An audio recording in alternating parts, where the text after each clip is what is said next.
All right, so apparently I am live, ladies, gentlemen, and, well, the human beings that I know. I'm about to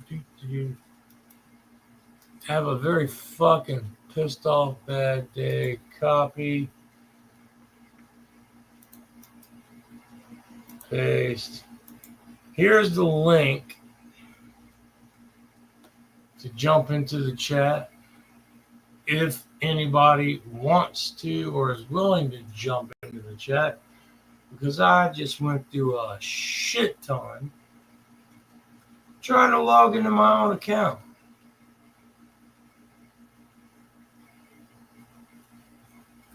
Apparently, on YouTube, I can't log in to my Hickbilly Hermit account anymore. I used to have it saved, so in my I was subscribed to myself, so I could go to my old Hickbilly account and I could look up old videos and things like that. Now I'm not even subscribed to it. It's taken off of my page.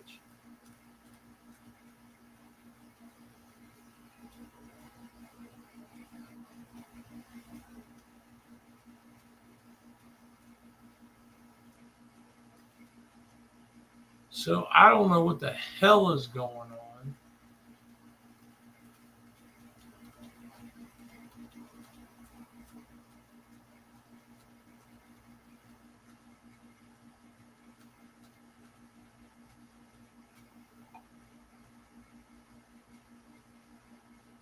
Not rocket science. Well, fuck you.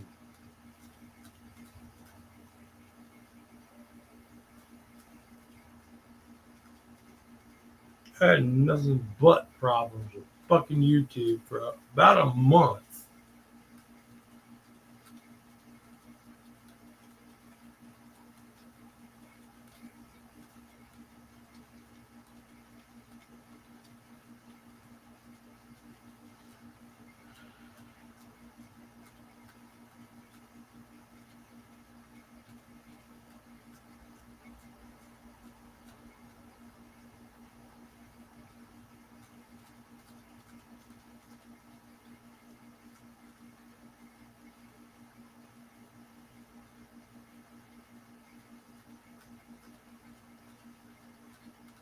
Sorry, I'm texting somebody. But if anybody wants to jump in, I put a link in the chat. And it's there. I might catch y'all at the bottom. I've learned, try to figure out, watch that.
Yeah, I know I'm live. I'm texting. I can't look at y'all and text and smoke and drink. And there's only so many things I can do at once. I'm feeling about YouTube like I do about Facebook and Netflix. How do you say Netflix?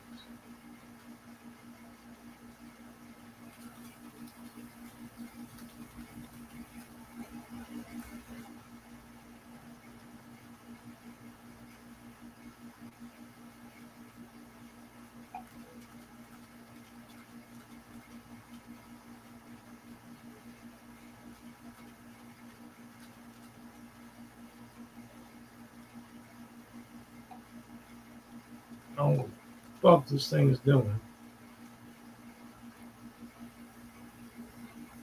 I was talking to the old fucking Canadian bastard. God, none of my Free Fall Fallen.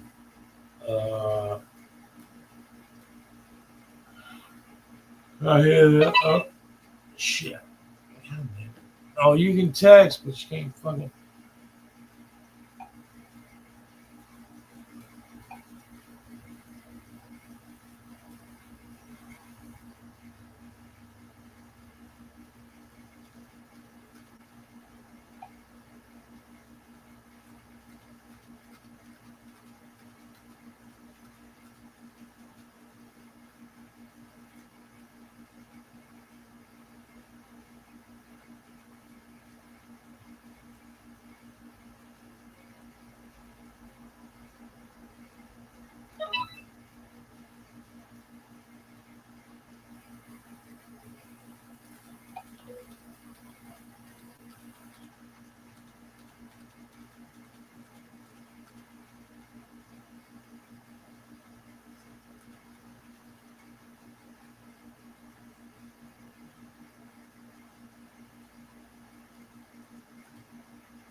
I'm not jumping into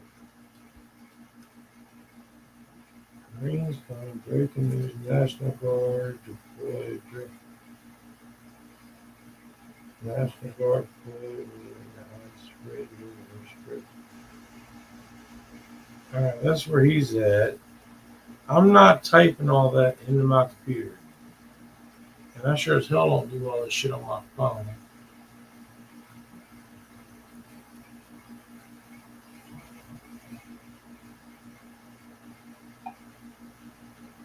I love DJ Moore to death. I love Kush to death.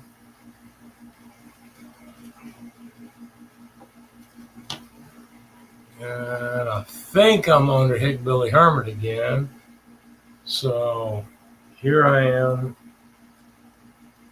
I'm about ready to cry.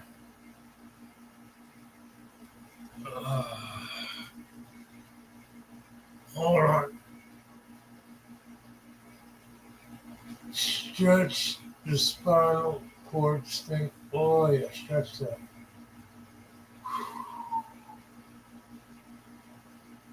Oh. Feels good when you're sitting down. It really don't do much for you. It just feels nice.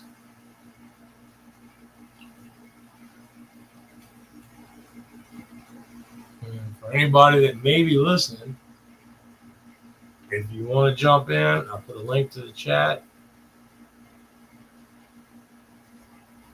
Click on there. And as far as the whole spinal cord stimulator thing, that's the implant I have in my spine because I've had 5 back surgeries. Last one was year. Shit, I lost track of time. Could have been 2 years now. It was February. A year and a half. It's February, a year and a half ago. Had an implant put in my spine to control nerve pain.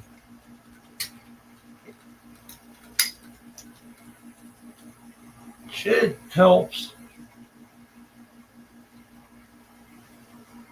to an extent. But then because I've been cut open so many damn times from 5 back surgeries, now apparently I have arthritis in my spine because of how much I've been cut into. And the implant helps with nerve pain, but it doesn't help with muscle and spinal pain. So for the arthritis pain, I have to have injections in my spine. And I'm sure I've probably said this or brought it up before. I don't even fucking know it. I don't care. I just wanted to talk to somebody other than fucking Montana. Because I can't stand the woman and she irritates the living fucking shit out of me. Every day, all day, nonstop.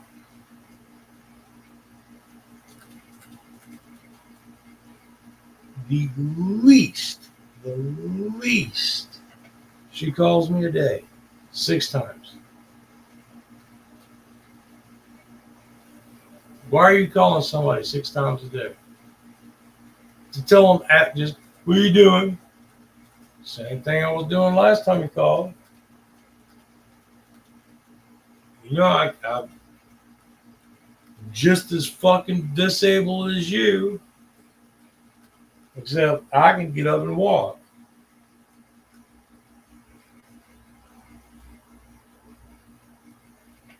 So other than walking to the fucking toilet and fixing something to eat and cleaning up after your fucking animals, I ain't done a goddamn fucking thing. So I'm sitting here and talk to you on the phone all day because you call 6 times a fucking day. And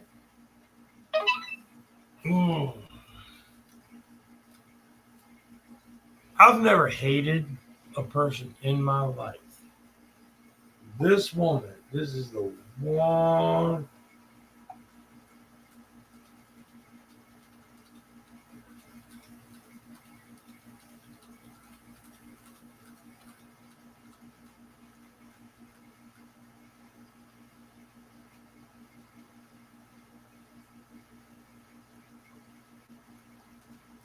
You heard what, when, how, huh? Oh shit, somebody made a comment. Shit, I got, yeah. How you doing, Nick Billy? Well, if you didn't hear me bitching, I ain't been doing great, but I'm still breathing.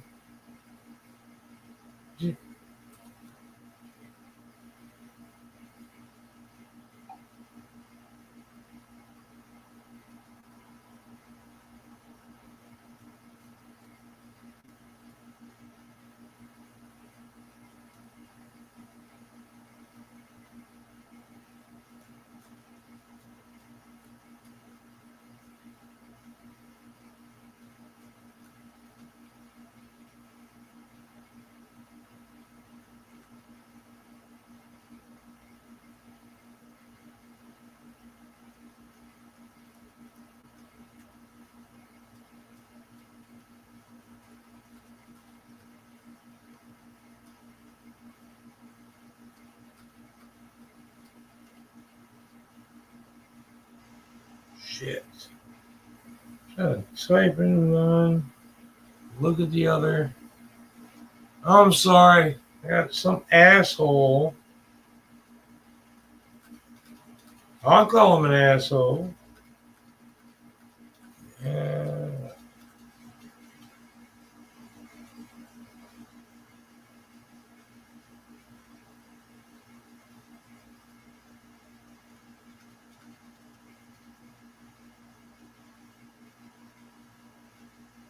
or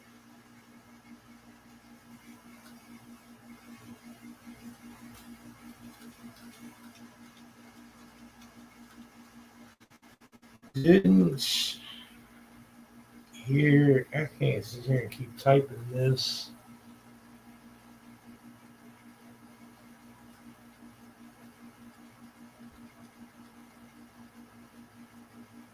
God damn. I hate phones.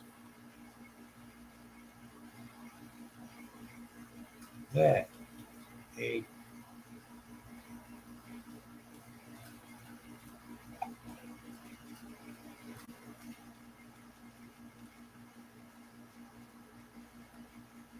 Ah! So, Julia Home Base. How am I doing, babe? I breathing. Just breathing. Um, if you want to jump in, trust me, there's plenty of room because I was talking to Kush earlier. If you don't know who Kush is, he's had so many names I don't even remember most of them anymore.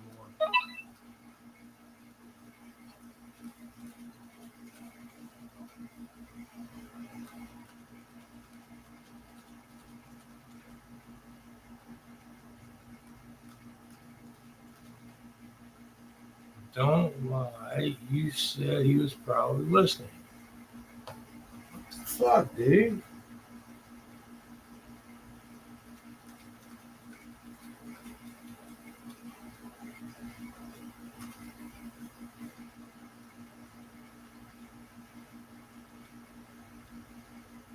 Called you an asshole.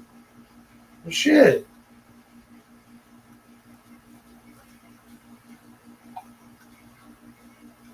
You are an asshole. Call you an asshole.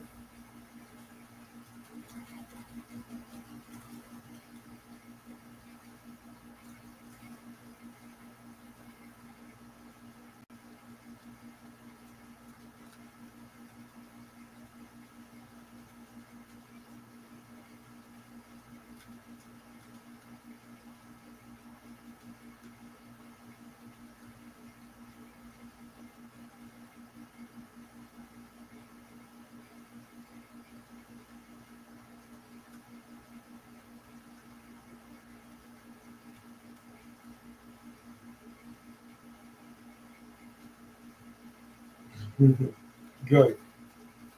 It's.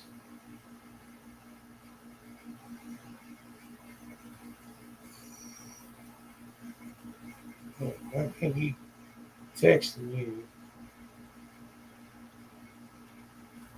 Tell him that. You call me a faggot. We're gonna get to a fight. I'm gonna sit and argue with you on a text. God damn it! How are you doing?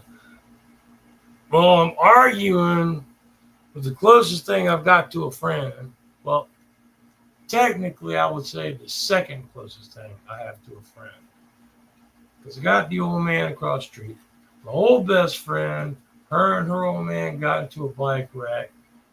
She fucked her leg up. She's half in a brace and just got finished taking 3 of her own stitches out because they were getting grown over.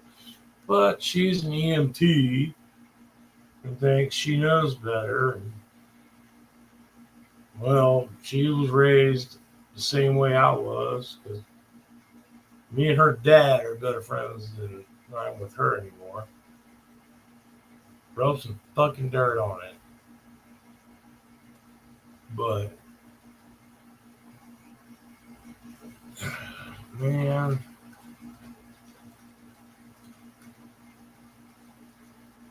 but just found out her old man,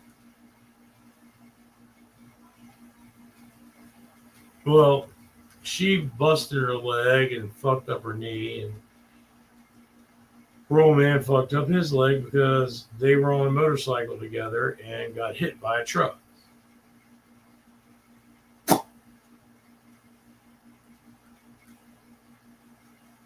and won't paying attention. So she got thrown off into the woods. He was apparently pinned to the truck and fucked up his leg worse. And just like hospitals do, what happened? He ended up getting a blood infection. He's been in the hospital ever since the accident, which was like week and a half ago. He got a blood infection. His legs started turning black. So now they're planning on chopping his leg off right above the knee.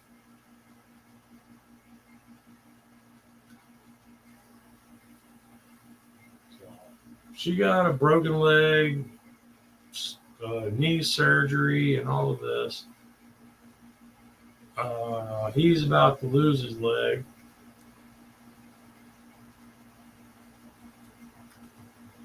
I haven't talked to him and gotten into details about it, but hey,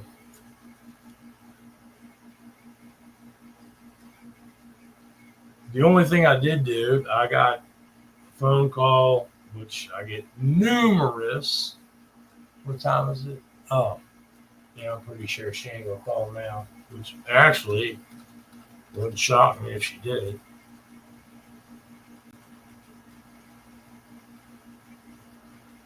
Little Montina's ass. Yeah, Stumpy, Queen Kong Bundy, however people remember her.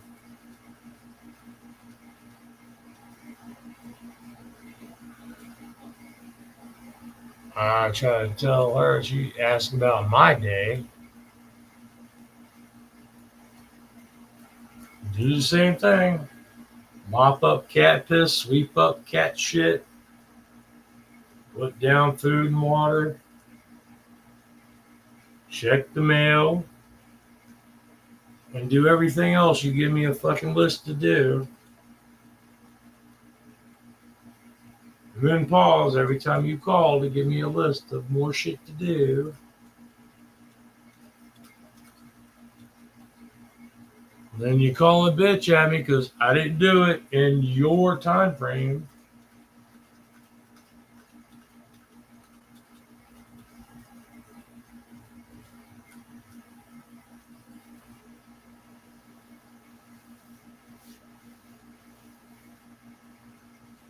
Just, that woman, between her and her fucking animal. I mean, this animal, I would, if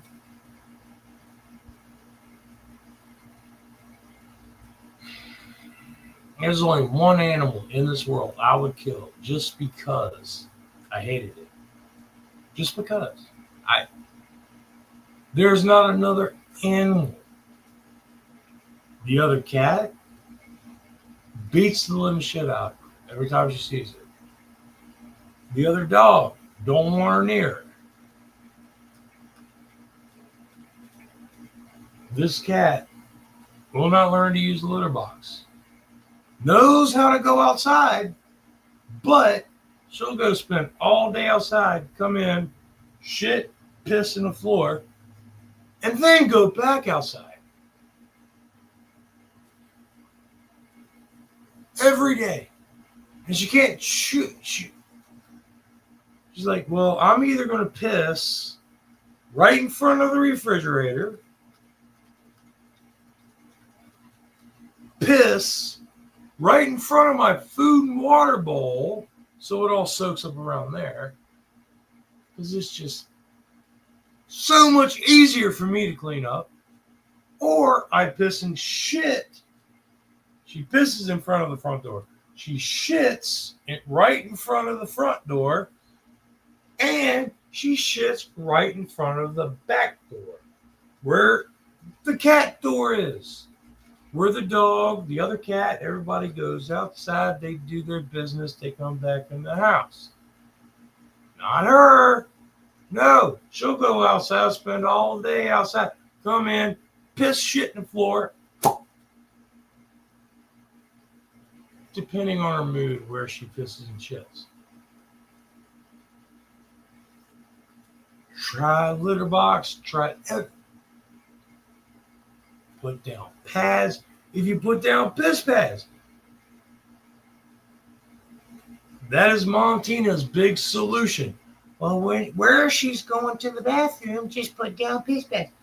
I'm not laying out piss pads all around the fucking house for the cat to piss on.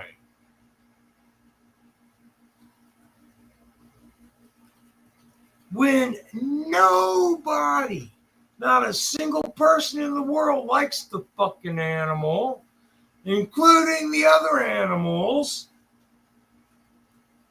all it does is piss and shit all over your house. Maybe you should think about getting the fuck rid of it. Just saying. I've offered to kill her. She said no.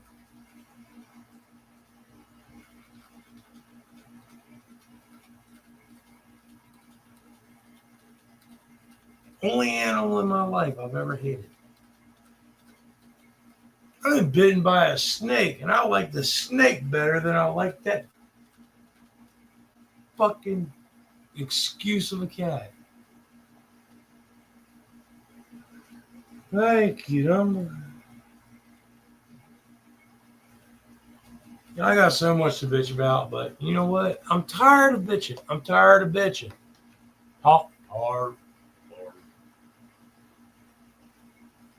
Hard of it. I got a notebook there, and I got a notebook there, and I got bills there, and I got this there, and I got other shit that I ain't even told my team about yet. That's gonna be fun because at least this time, yeah, I fucked up. One number, just writing up the bills. That 200 and something, that $280 bill that I wrote down was actually $300 and something. So when I figured up all the bills and how much money was in the account, yeah, I fucked up on that one. That's my bad. But shit happens. Especially when you keep changing, everybody keeps changing everything on me. If it was my bills, my house, my rules, and what I'm supposed to be doing, wouldn't have the fucking issue. I wouldn't have a cat pissing and shitting all over the house. I sure as fuck would be 280 something. Oh, I'm sorry, $380 something a month to a debt consolidation company because my dumb ass had over 10 different fucking credit cards that you couldn't pay on disability.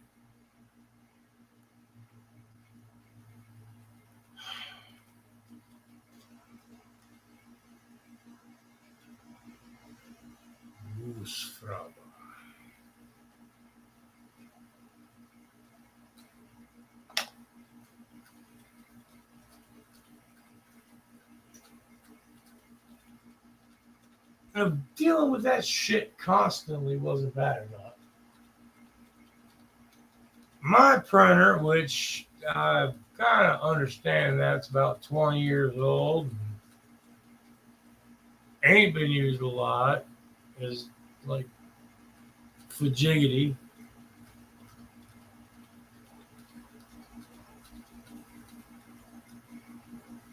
If you ever watch Family Guy, fajiggity, it's kind of like giggity, but in a bad way.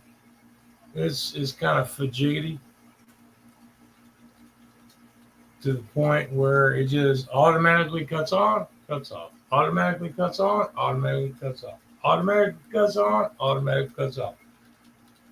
Even in the middle of printing, scanning, or when it's completely cut off, not doing anything. Just cut itself on, chink, chink, chink, chink, chink, cut itself off. 5 minutes late, chink, chink, chink, chink, cut itself on, cut itself off.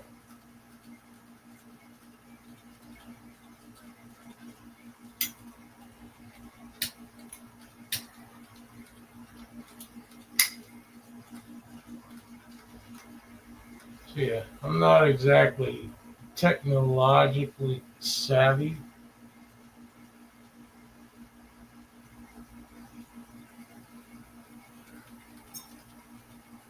There ain't really jack shit I can do about it.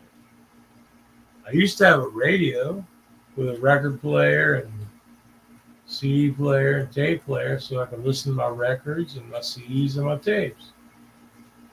or even the fucking radio. That died because that was, well, honestly, that fucker was over 20 years old.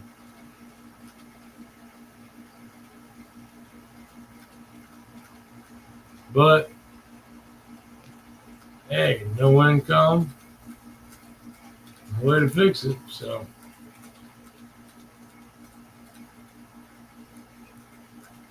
once again, anybody wants to jump in, I'll add another link. Not like anybody's gonna jump in. And of course, the way my eyesight goes, I have to see the little window pop up. But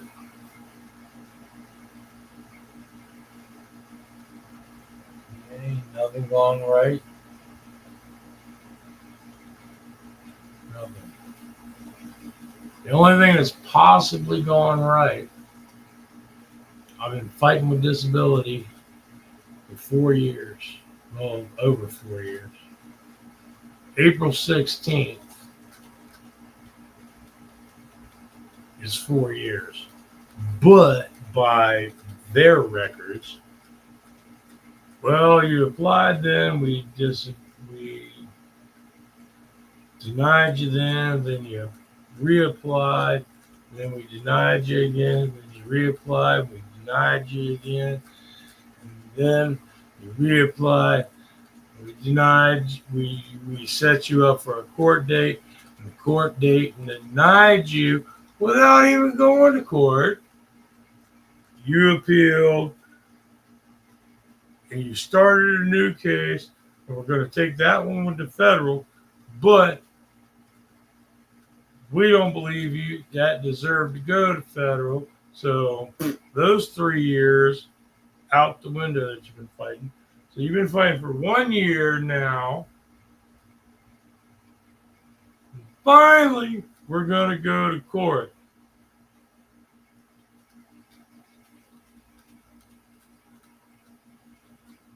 And you know how we're going to do it over the phone.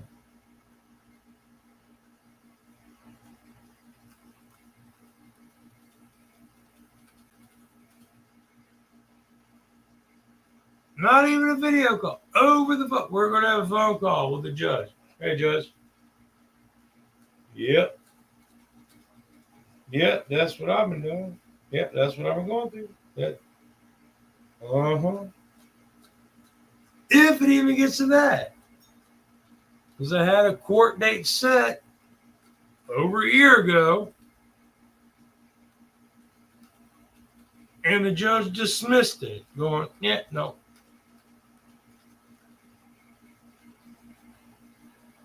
Try to fight it, try to appeal it, nothing.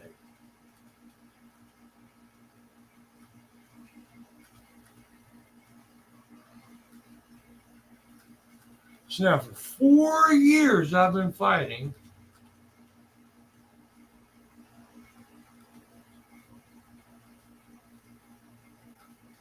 And now I get a court date over the phone.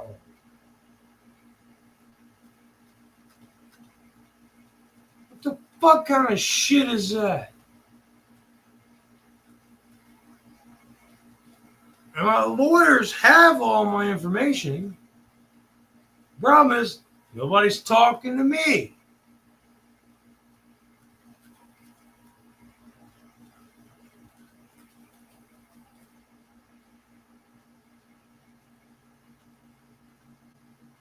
Which I can understand if they had tried, but considering half the time I spent all of my time on the phone with the one woman that does less in the world than I do. She bitches about everything going on in her life and what's wrong with her life, and talking about her mother's life, and talks about her sister's life, and talks about her fucking friend Cliff in Florida's life, bitches about the food she eats, bitches about every person she talks to and talks about her doctors and her nurses.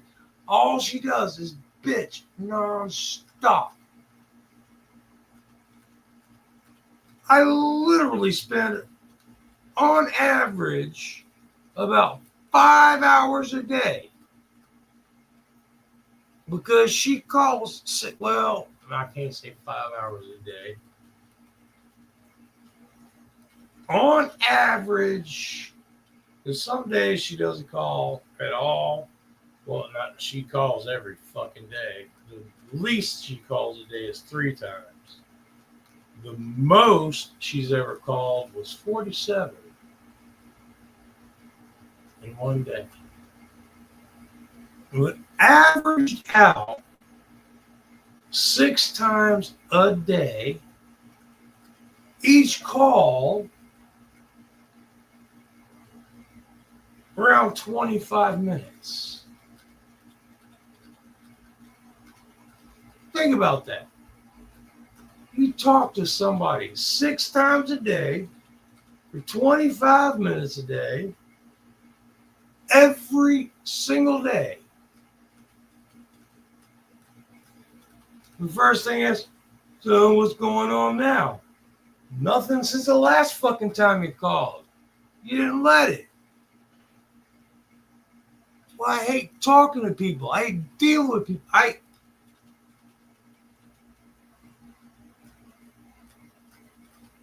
I ain't going gay. I'll just quit.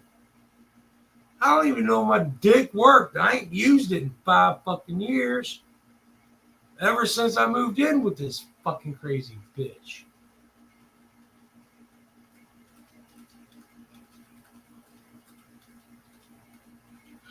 Now they're trying to send her home. She went there for rehab. When she got there, she could walk. She could go to the bathroom on her own.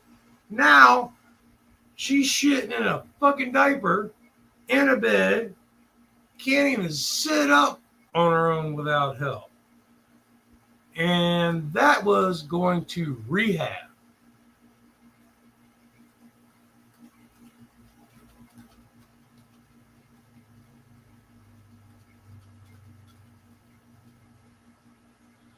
And now they're pushing her out. And I don't know exactly why they're pushing her out. They're trying to say, oh, well, she owes us $1,200 for apparently bills that she doesn't owe. Month's worth of stay. Her insurance has been covering her stay ever since she's been there. They've made up this bill to get her the fuck out.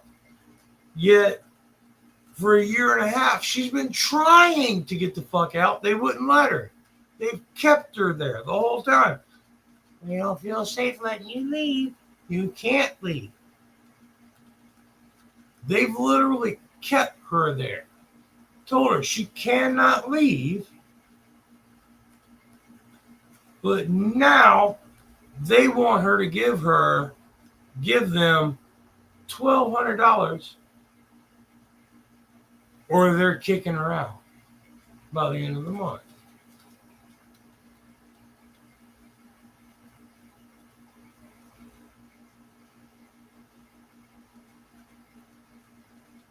And they have done nothing but lie about everything. Their people don't do their damn job.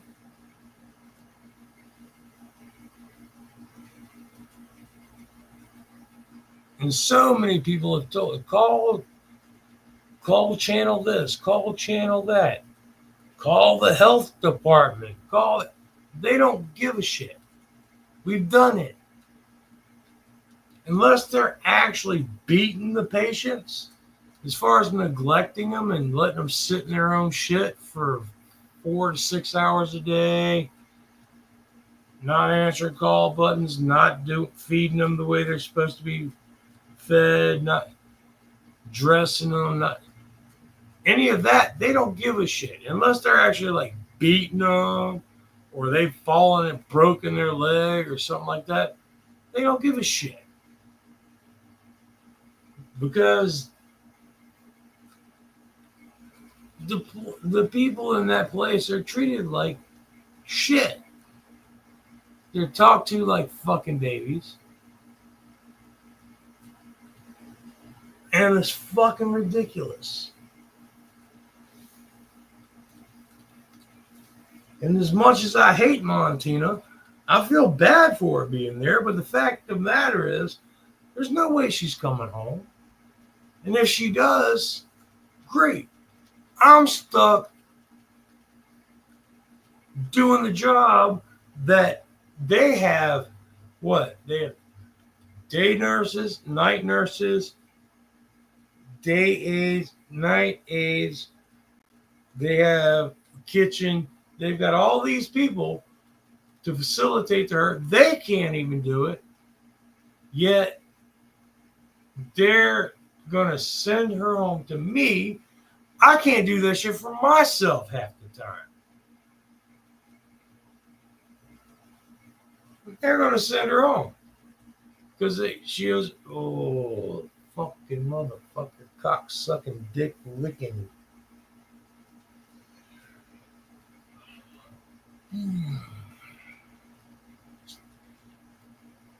So much I want. There's so much.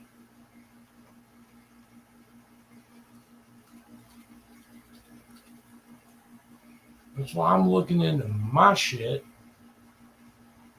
Other than the fact I got this, apparently heaven sent. Miss Heaven says, oh.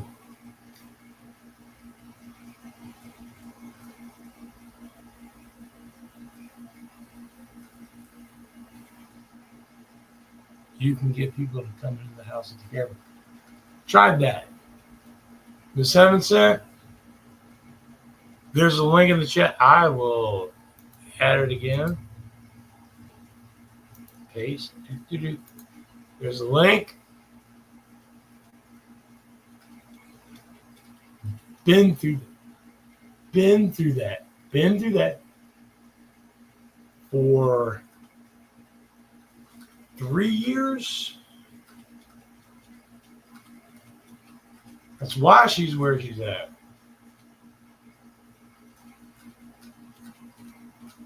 I'm going to go pee. Miss Heaven sent. Click on that link. We can talk. Because I keep missing shit. And you missed it. I was on earlier with Kush. But that Canadian bastard. Yeah.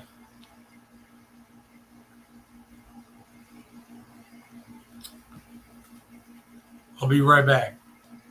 Please jump in the chat. I'm tired of bitching myself. Ow. Oh, shit. I've been sitting in the chair too long.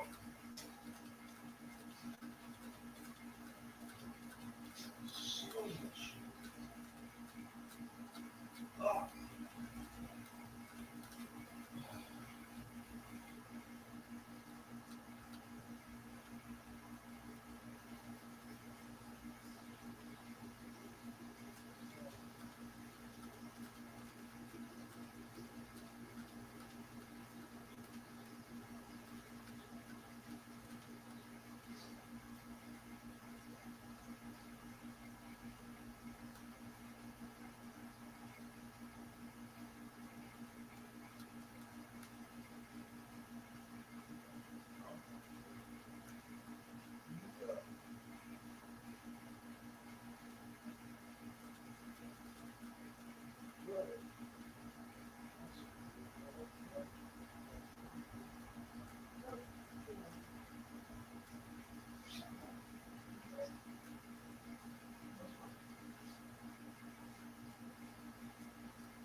Shit.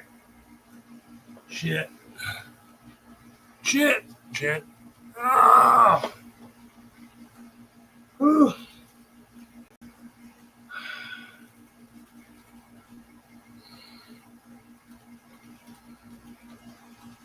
No.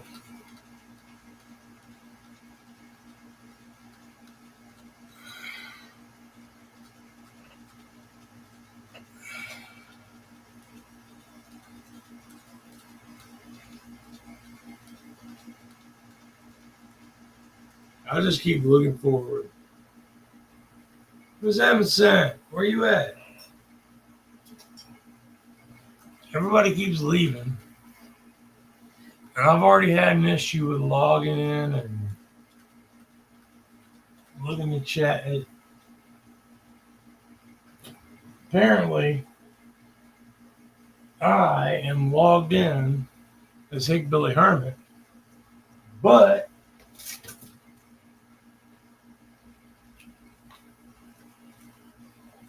according to YouTube, I'm not Hillbilly Hermit.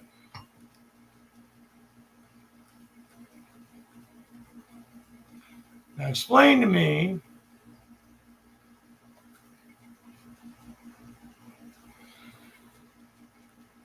how I logged in as Hillbilly Hermit,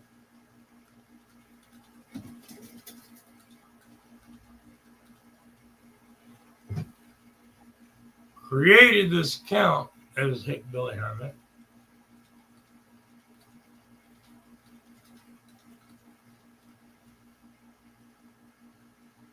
and can still log into this account through StreamYard as Hillbilly Hermit. But now all of a sudden, my other channel that I normally stay logged in as,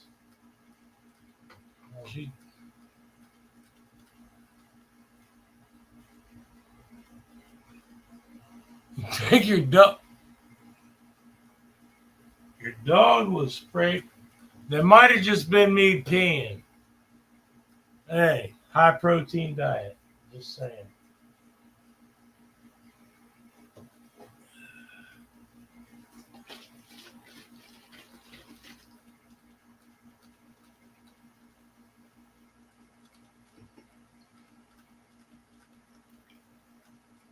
Wish Kush would come back, fucking asshole.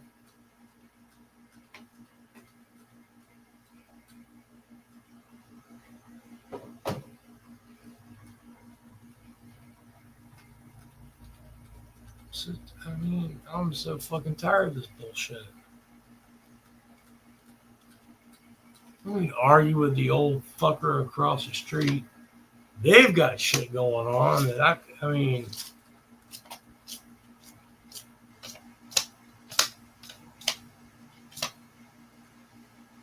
I couldn't imagine. But their family, they stick together and they help each other out. And they've got more family. I ain't got that kind of shit.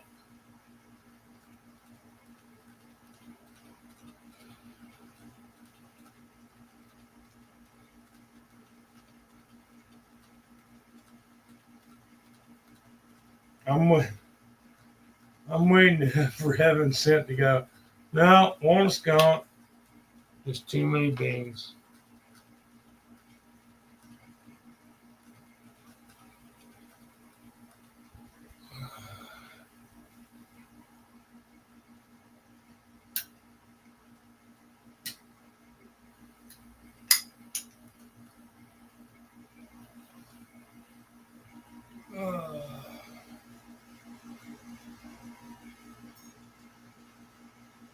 I'm feeling bad. This guy I gave my house to, he had throat surgery where he had lung cancer. They fucking completely opened up his chest, redid his esophagus. He's got to do one of those voice boxes. And they fucked his muscles up to where now his arm barely works. His daughter, she's an EMT nurse. Well, I don't know how far she went up in the whole nursing thing, but I know she was EMT. She knew about medical shit and all of that. And her husband was a big construction dude. And apparently her and him were on their motorcycle, and got hit by a truck.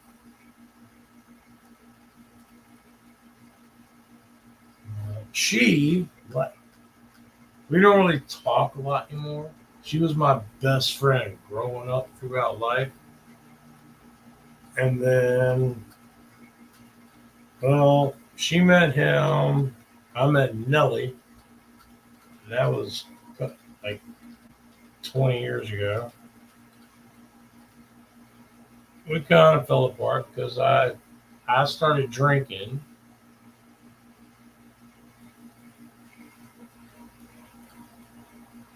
Well, we really, even when I was drinking, she didn't have an issue with it. She left her first husband. She got married. She knew how much I cared about her, and I mean, I loved her to death and all this shit. She did the math back in the day. Back then, it was I had given her enough money to buy a house. Today, a slightly used car. But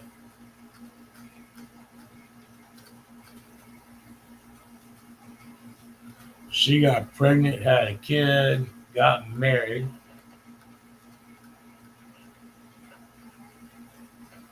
And I'm like, all right, I've been waiting on you 12 years. We grew up together. You knew how I felt about you, blah, blah, blah. You always push me off, push me off. She married, got bigger than I was because I was a fat kid. I figured that's what it was. I was the fucking fat kid. And she's this tiny little skinny cute girl and popular and all this. Nope. She married a guy fatter than I was. More fat than I was. I know fatter ain't a word. I'm a redneck. Give me a break. I'm like, you're kidding me. And what did I have to do? Because he lived in one town, she lived in another town. I had to drive her back and forth to be with him. This is before they got married. Because once they got married, fuck you. But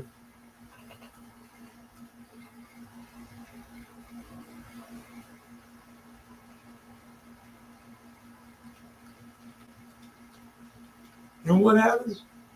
She married him. I ended up hooking up with, well, technically two different women. One was a decent one. The other one, well, she was a fun one.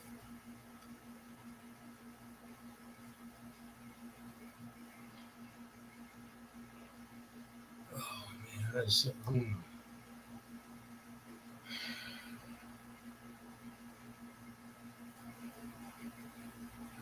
man, I should be in hell for some of the shit. And there's somebody down there that's black, but I'll go ahead and add the stage.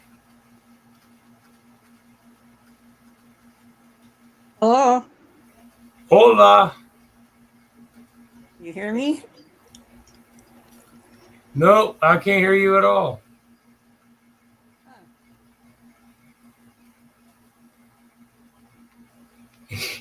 It's echoing for me. Well, I hear you. I can't see you. It's just a big black box. So, Yep, that would be me. ooh.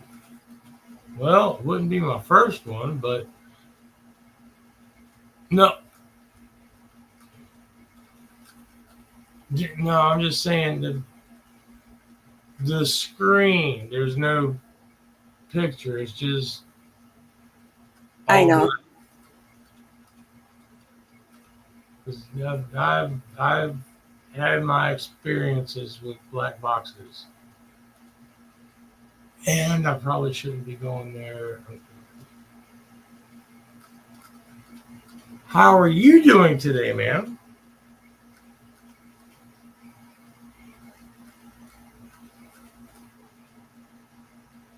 I was doing all right until I found out the dog got sprayed by a skunk. Yeah, I saw you write that, and I'm like, ooh, buddy. It really stinks in here.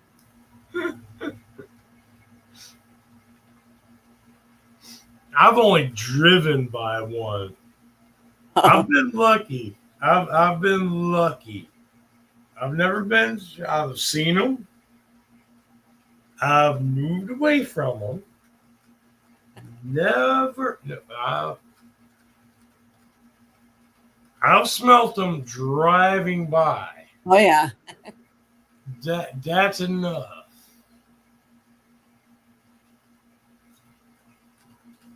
Plus the fact I'm on a carnivore diet, so I don't have tomato juice and shit like that laying around to bathe in. Plus, trying to fit my big ass in a bathtub ain't gonna work too well.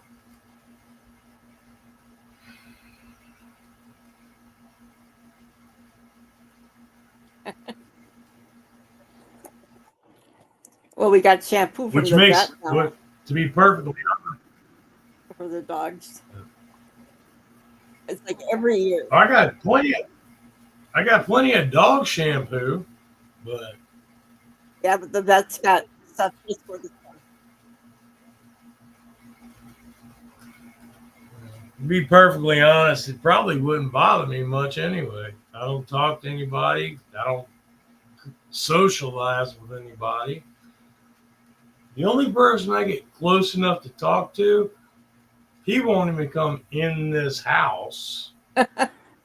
He sits outside on his little. It's almost like a golf cart. It's Oh, not a golf cart, but it's one of those. I want to say Bobcat because my old boss had a Bobcat, but it's a different brand name. four-wheeler? But yeah, it's one of those fancy golf carts with a tip up, fucking toolbox on the back or bed on the back, and Oh, you mean like a side-by-side? yeah, no, it's a I don't know what you call it. It's like an ATV. It's like a combination between a go kart and a 4-wheeler, Yeah. but it's for utility. It's I don't know what you call them. I've never owned any of them, so. But it's like a golf. You drive around like a golf cart, but it's got a bed on the back like a truck, and it's a dump bed, so you can raise it up, dump it down. That's his pride and joy. He drives that everywhere. My son has one of those. He just drives. Yep. That's his way of getting around now. But he's like 65, 60, 65, somewhere around there. And his arm, one of his arms don't work too well. He had throat cancer, and he has to talk through one of those voice boxes because he had lung cancer. So half his chest, he's shown me too. He showed me the scars. They done fucked his ass up. He looks like Frankenstein. Where they've like sliced him open, they put in a tube in his throat, and then that fucked up, and he had to have another tube put in, bigger, because he almost choked to death. They killed the nerve in his arm. This is a dude who used to work backhoes and tractors. He's the one that I gave my house to. He still has and works tractors and backhoes that he owns. Oh. His favorite thing is driving around that little fucking 4-wheeler. Oh. But he still won't come in this house just because of the woman that owns it.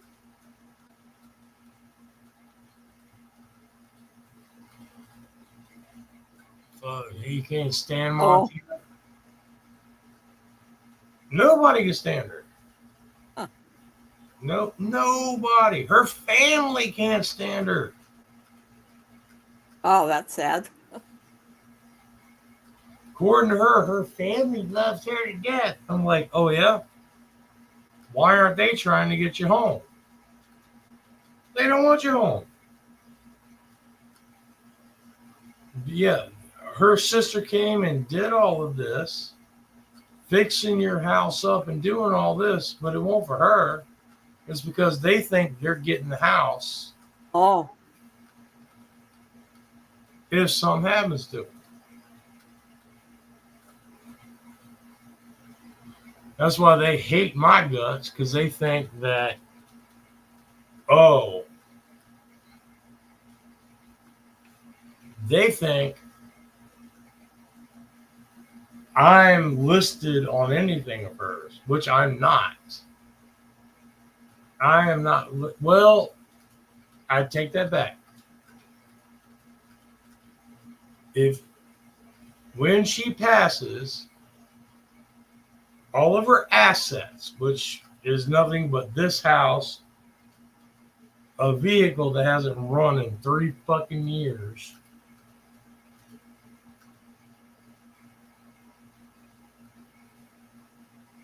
that's it. All of her assets get split up 3 ways between me, her sister, and her mother. And I've already told her I don't want anything of hers. She knows it. I've told her. As far as what her decisions, as far as her medical things, I'm not listed on anything. No decisions on anything that happens with her life I'm involved in. Unless you ask her on the phone every fucking day.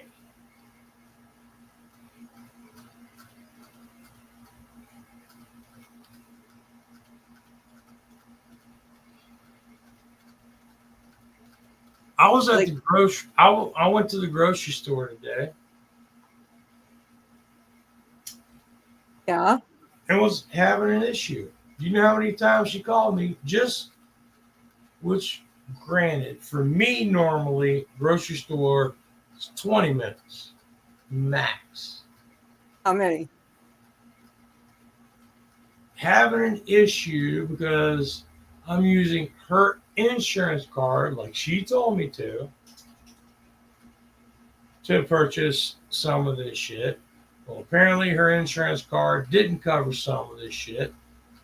And Kroger couldn't tell me what out of this part of the grocery list wasn't covered.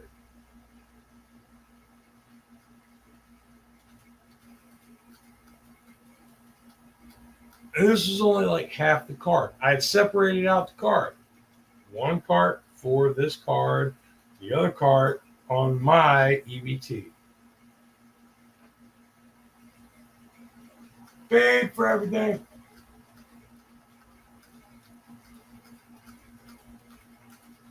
That work When, out?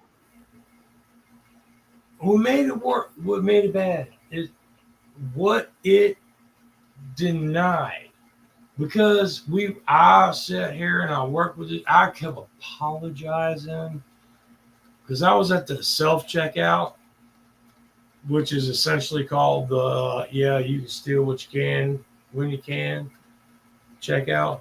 Oh, yeah. But I don't. I promise. But no, I scanned everything. No, and the card went, all right, now you still owe 8 something. I'm like, all right, I'll just pay that on my EBT. Nope, won't do it. Why not? It's all food. I didn't buy any, just food.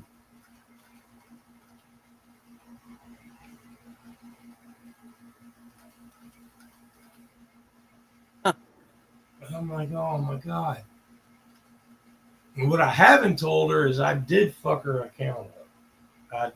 Her, because I could have used her bank account and paid it, but her bank account is overdrawn because I made one of those stupid math mistakes.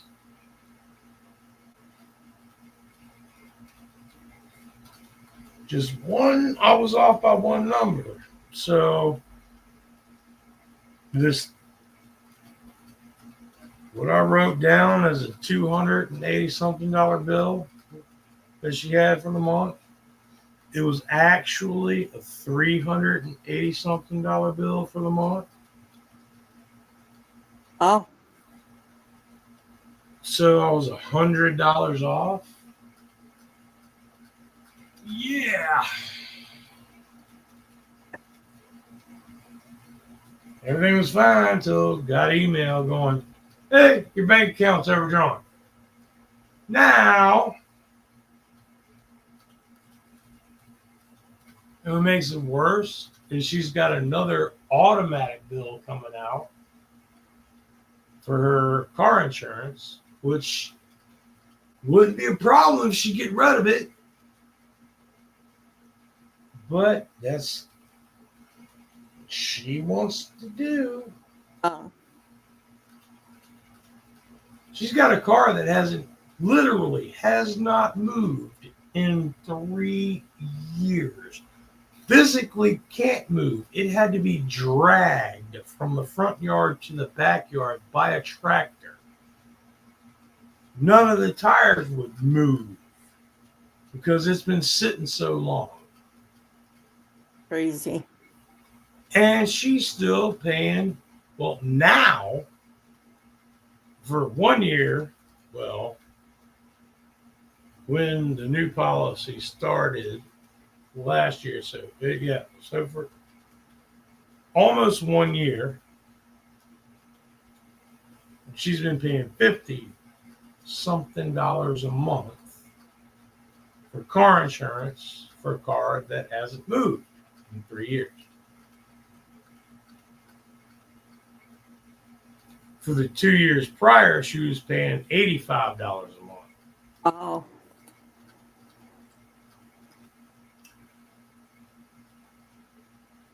Yeah. Where's all my money going?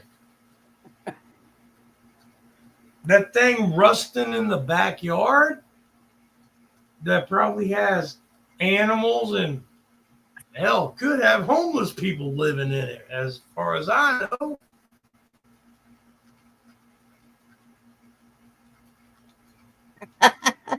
Shit. uh,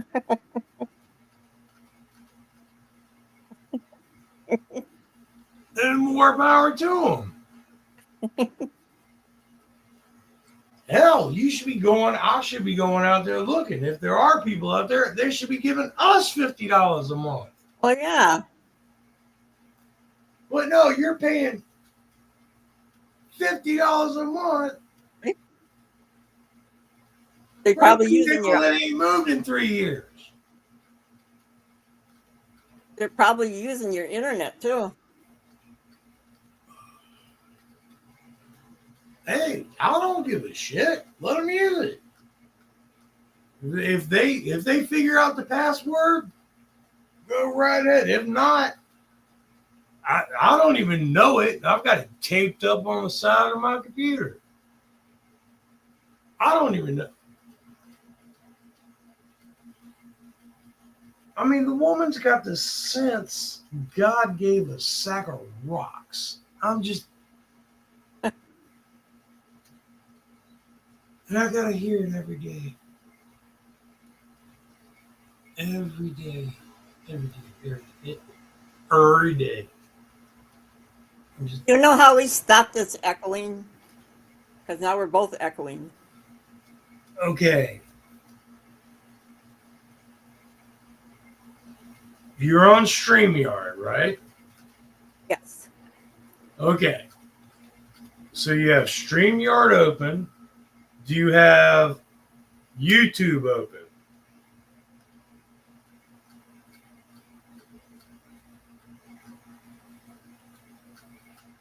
Yeah.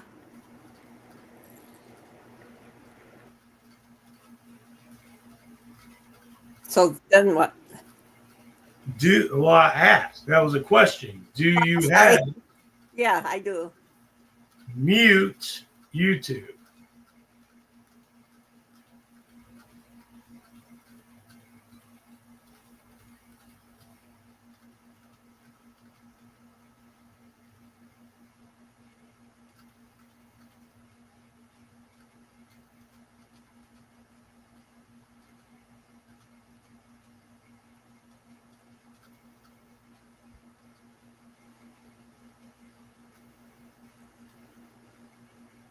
Did that work? I'm not sure. Okay. Is there an echo? Yes. Echo. Echo. Echo. Oh, Yep. so there's still an echo?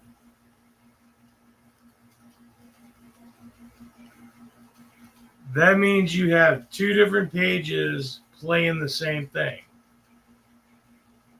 Yeah. So if you're on here, oh, she just, dang it, close it, just mute it.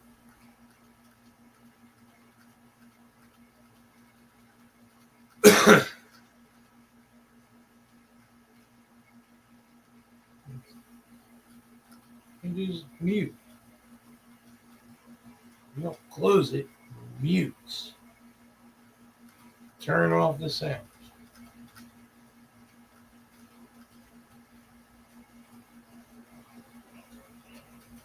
I can't see shit. Hell.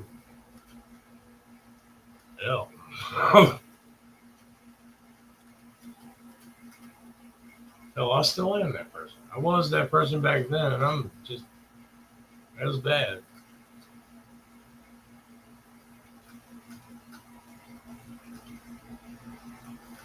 Oh, what the fuck happened to Kush?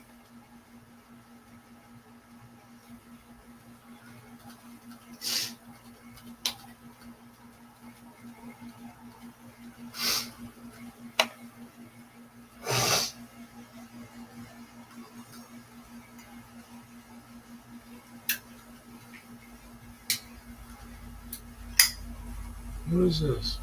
Oh no, that card I keep. That's the mathematics I actually did when I was half sober.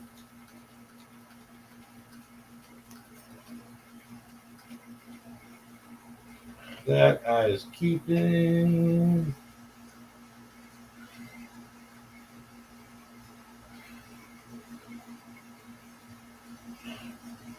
Wait until tell people where I'm gonna be living.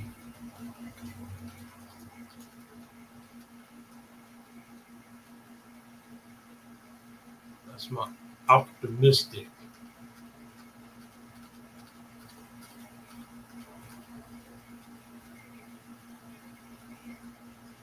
How many letters are in optimistic?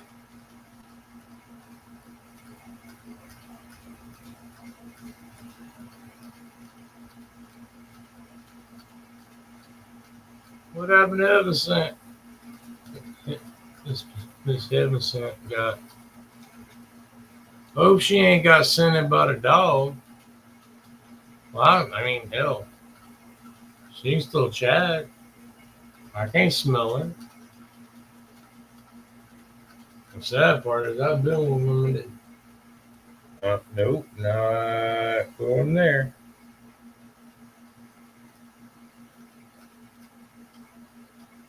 I was 15 and fat. I was 15 and fat. Where I went then don't matter now.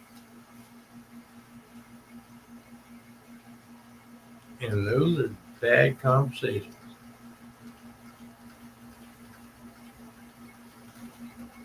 Like I've ever had a good conversation. Uh,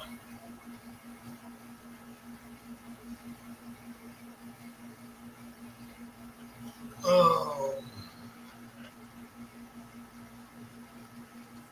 yeah, I don't even know what I was talking about. I was having a sec. Sent got in here. I need direction. I need focus. I'm talking about this and I need to talk about it. Now, I am way better than other people that I know that in 5 minutes can talk about 6 different things and think everybody knows what they're talking about when they're talking to somebody else on the phone about the seventh thing that they were supposed to be talking about.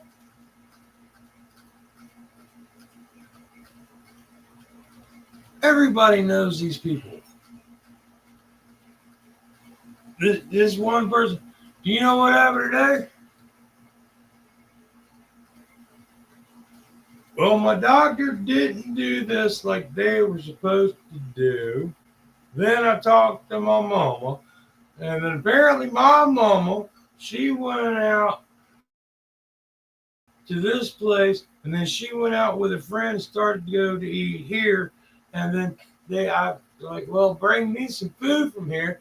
So I got me some food from there, and then Mama decided she didn't want to hear me complaining about the things I was complaining about.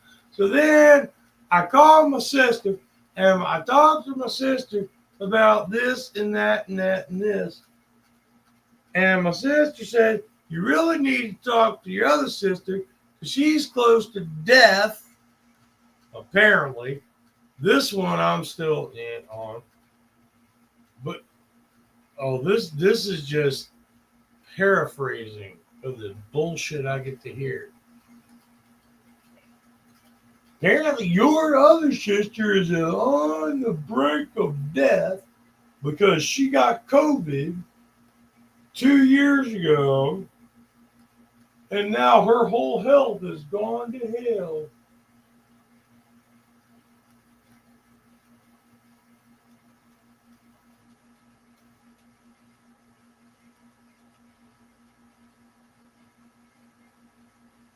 Right.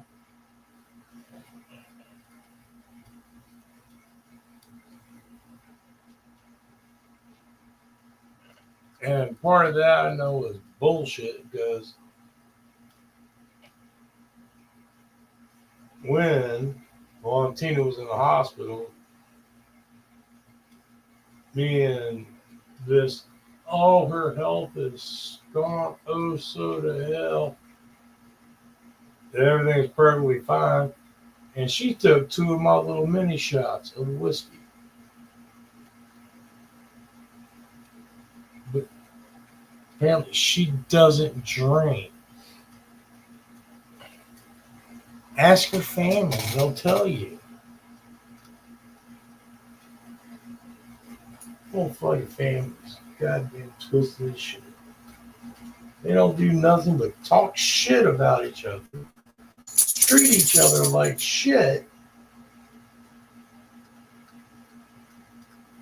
Oh yeah, they throw the ones that got money, throw money at you. We'll do this and we'll do that.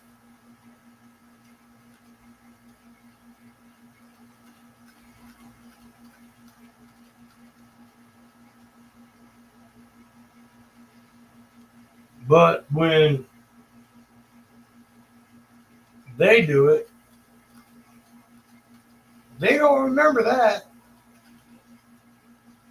They don't mind calling, going, "Hey, can I get this from you? Can I get that from you? Can you do this? Can you do that?" Yeah, that. No, we're going to come in and we're going to do everything you don't want done. And then, hey, can you give me these pills? Can you give me those pills? Can you do this for me? Can you do that for me?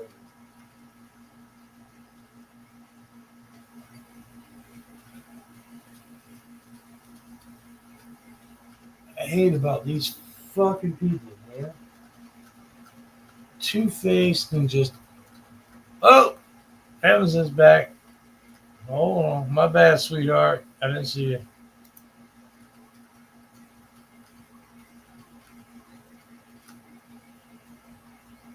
Ah, that view is beautiful. Way too big, but close to what I would love.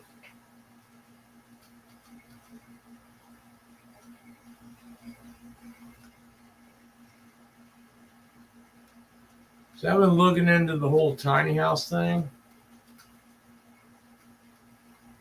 and that is, I grew up sofa, coffee table,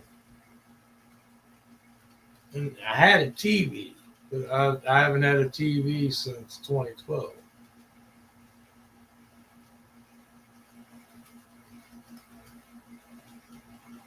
And I've never had a fireplace or a wood stove, but my boss I used to work for, yeah, they had both. Well, he didn't have a fireplace because he was smart enough. Because, well, at least for a real fireplace, all the heat went out the flue, and there was just too much shit to clean up out the back. How do I know? Because I was the one that got stuck cleaning it.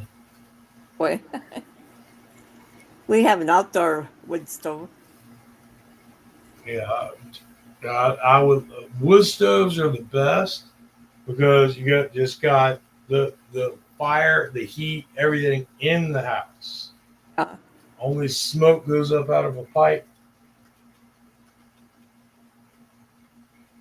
yeah, and because it's a wood stove out there, it heats up their hot water too, so Yeah, it keeps our floors warm. So in the wintertime, they're not cold. no. Oh, trust me, I've looked into it because if I've been looking into if I get okay No, positive when you get here, positive thinking. right? When I get my disability, Yep. the least I will get. That's why I've been keeping this card laying here because apparently my new case started a year ago. Oh, I don't care. In April, I don't go to court until August, so it's 16 months.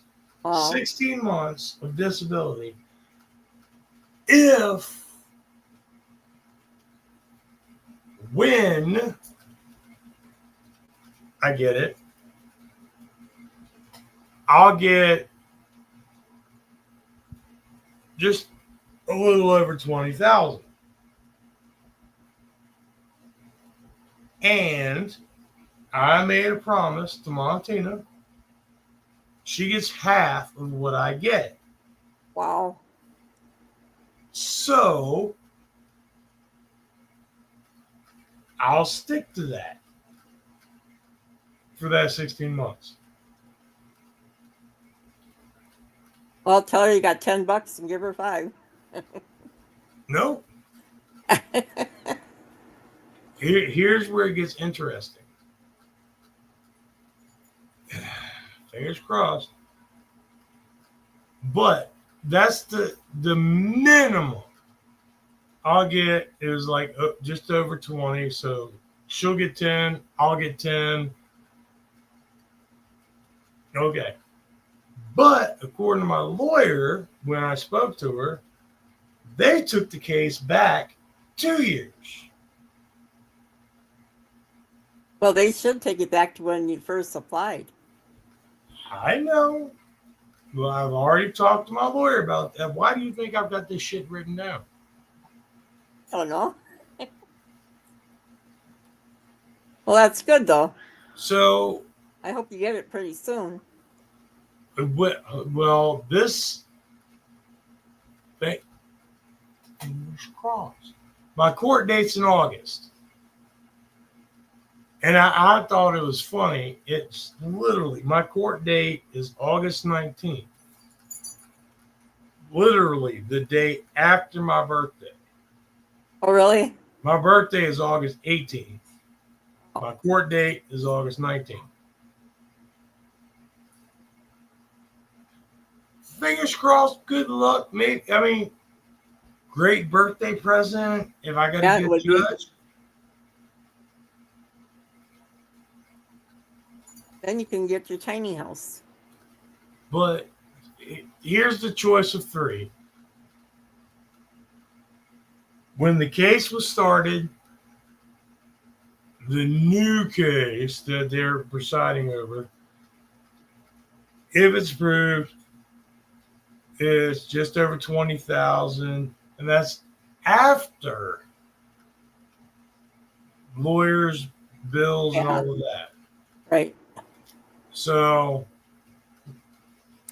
rough estimate, 20,000. She gets 10, I get 10. I'm still gone. Oh. Unfortunately, I'm going to move into some crackhead apartment nearby that is the cheapest one around, but I'm still fucking gone. Better get your tiny house. What? Not with fucking 10 grand. Sure. No, oh, well, my tiny, well, that's just it. But I watched.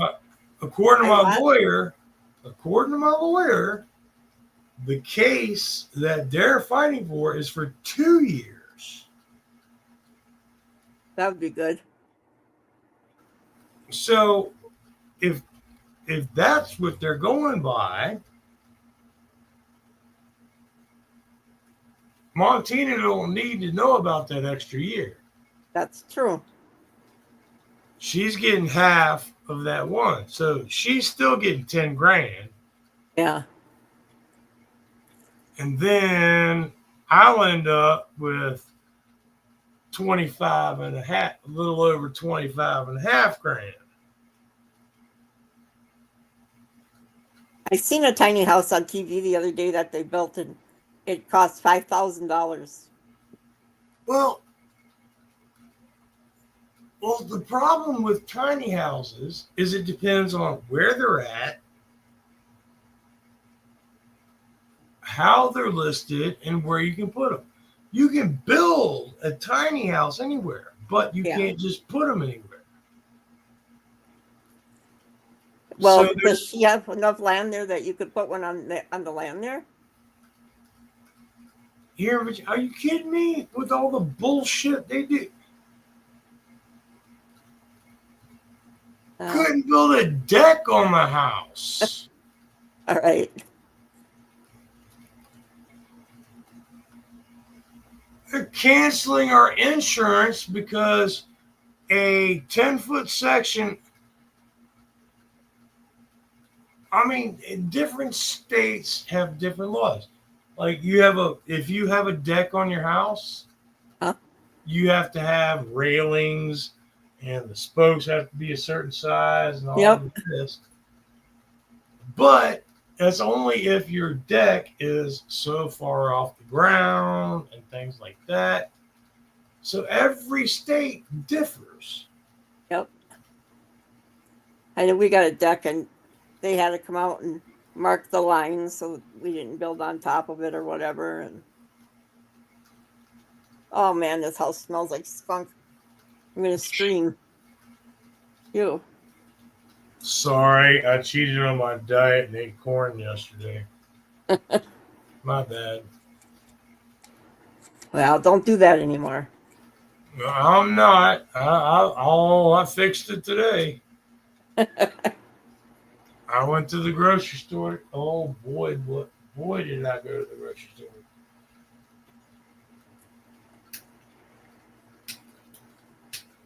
Well, at least you had fun. Oh no, that was the last thing I had was fun. It was the worst experience I ever had in my life. Me and my grocery store experience I have a list written up on a mirror. I've got it written down so I know what I'm looking for down each aisle. Well, I'm on Tina's insurance card, buys certain foods, and pays for certain foods. So we were going to utilize her card because I literally, the freezer and fridge were empty. I had nothing left. I had taken pork chops out this morning for today, which I did eat, and they were great. And the dog ate part of it, and she was fat and happy.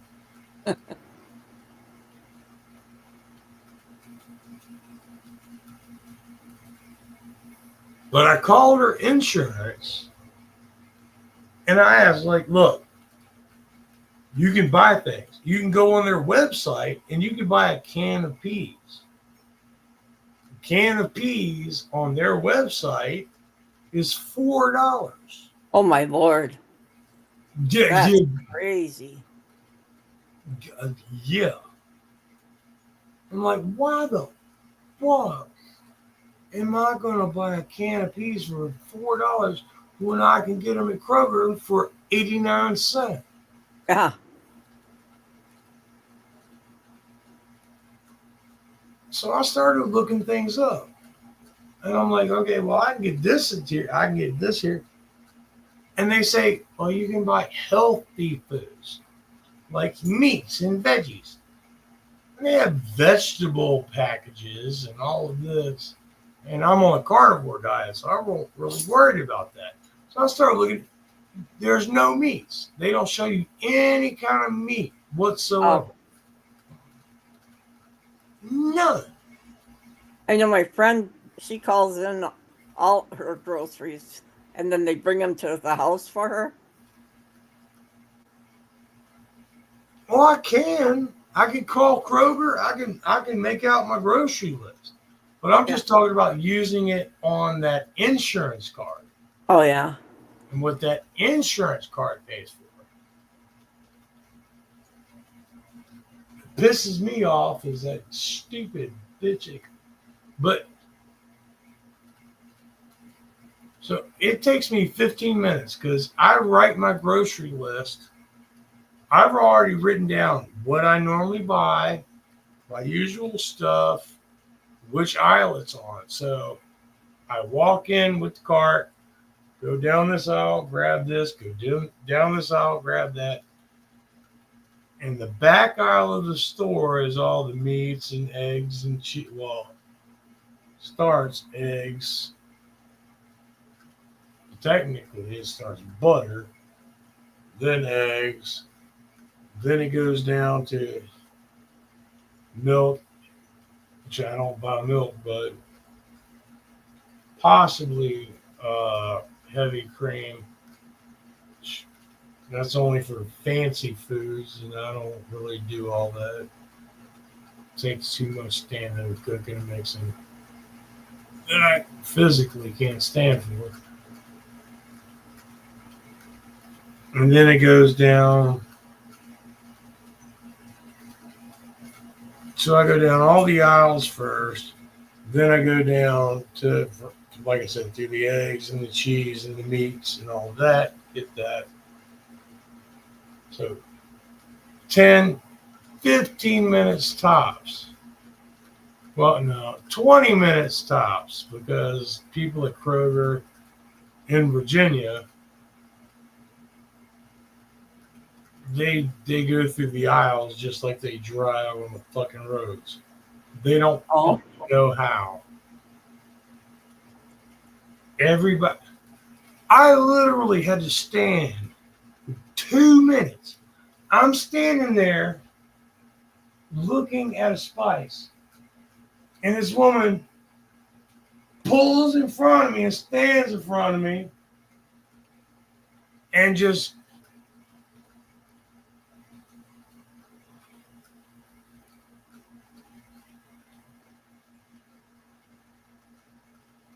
just completely ignored the fact I was standing there looking for a spice.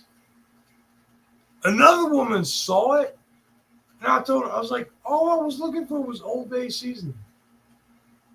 Just a small container, Old Bay seasoning. I only use it on shrimp. That's it. She's like, well, if it's not here, I'll go look. This other girl literally walked out with her cart, went out of the aisles, went all the way down to the seafood section, found a thing of Old Bay seasoning, got it and brought it back to me. And this bitch that just got in front of me while I'm sitting there trying to look at it, as soon as the other girl brought me the Old Bay seasoning, that woman didn't even pick anything up. She just walked away. Really? Wow. And what made it worse? She did it 2 more times. No. 2 more times.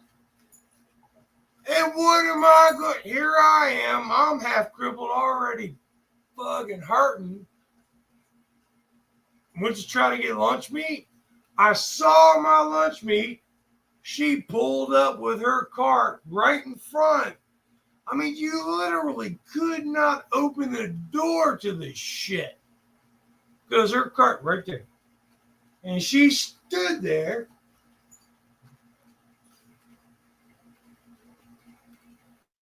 And didn't say nothing? Just didn't say nothing, didn't make eye contact, nothing. Mm. I was ready. It was a real life Karen. Oh my God, I was so ready. And she was like a 5'2", 200-pound black 70-year-old woman. Hey, I'm 5'2". And I'm like, do you know how bad that would look? My big ass just went, God damn it. I can hear that. I could have done a Super Mario Brother. I could have been a Super Mario Brother jumping on a mushroom. Doink, doink, doink. Just Yeah. I would have paid to see that. 3 times. And I honestly think she did it on purpose. Because there's no way that 3 different aisles, 3 different places, I'm sitting there looking at something and she just periodically just pulls up right between me and what I'm looking at, just stands there.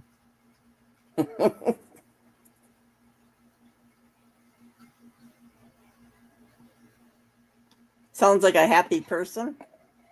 And all 3 times, she didn't pull a fucking thing. Maybe you should have just started putting stuff in her cart. I'm telling you, there you go. Needs more help, just let me know.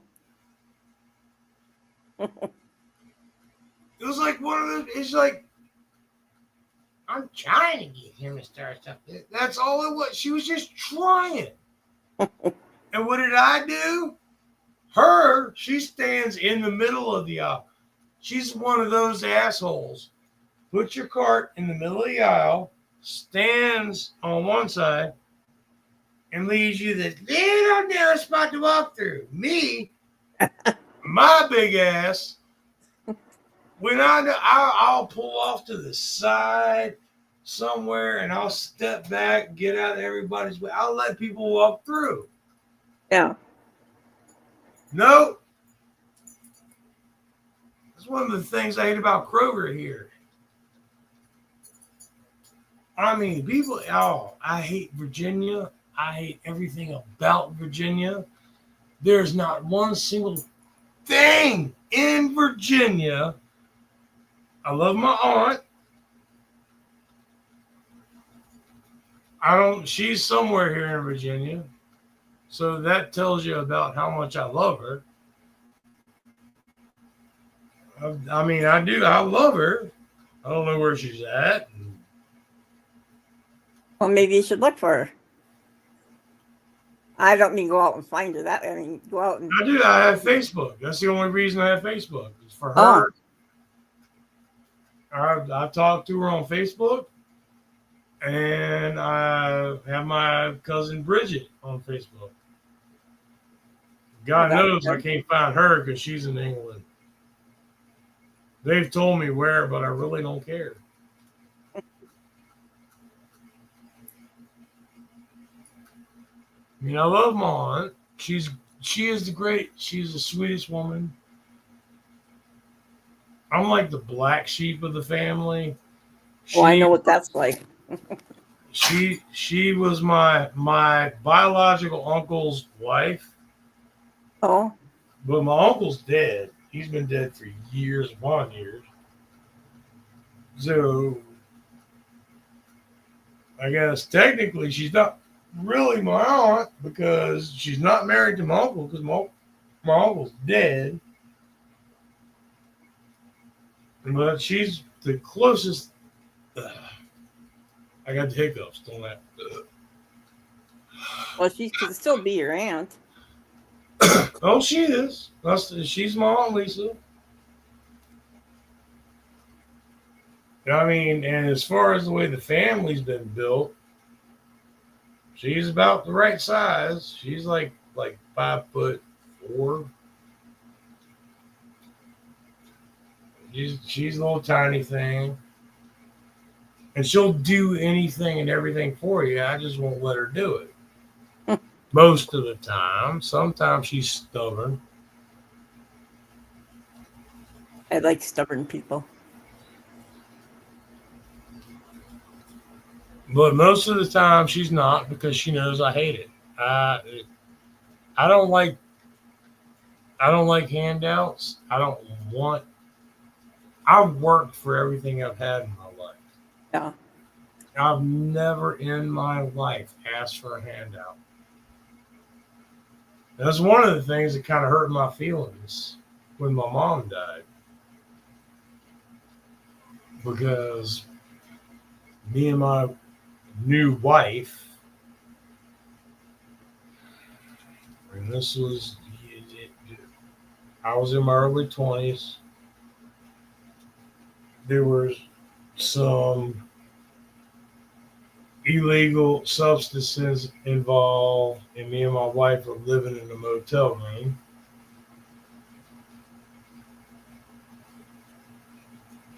Because all of our money went to other stuff.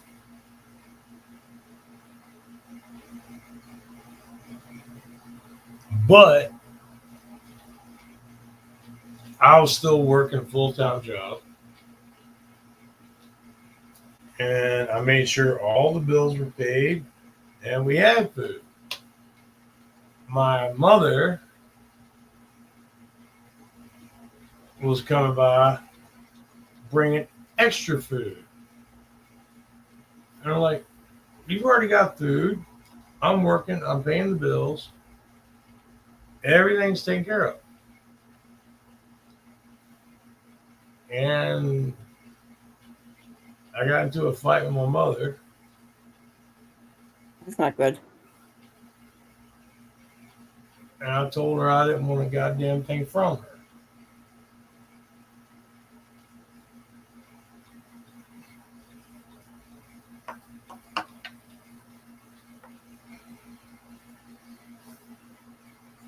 Well, then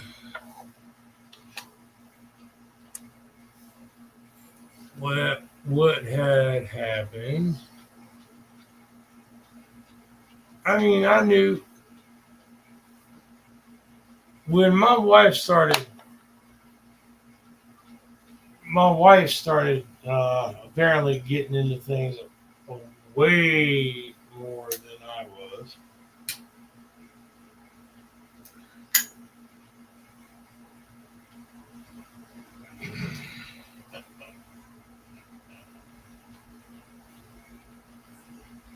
My grandmother was already in a bad shape. That's a long story all to itself. But my mother started taking care of my grandmother. My grandmother had a feeding tube, and so my mother had to feed her through a feeding tube. My mother was going through a lot of medical things and having issues and multiple doctor's appointments. Well, the local hospital had fucked up. They had done biopsies on my mother because they had done x-rays and all this, but they every time they did a biopsy, oh, we didn't get enough to test. We need to do another biopsy. Never schedule an appointment. My mother would have to schedule. So for months, through multiple biopsies, they finally find out, yep, my mother had lung cancer. Going, they didn't find out through the test. My mother had to keep going. They found out my mother is taking care of my grandmother, who is an invalid and being fed to a feeding tube. And my mother's taking care of her. My mother's throat closed up to where she almost suffocated because of swelling in her chest. They took my mother in. They had to put a breathing tube in her and a feeding tube in her. Then they did another biopsy and go, oh, yeah, she's got cancer and it's spread to here and here and here. Okay. So she had lung cancer and colon cancer.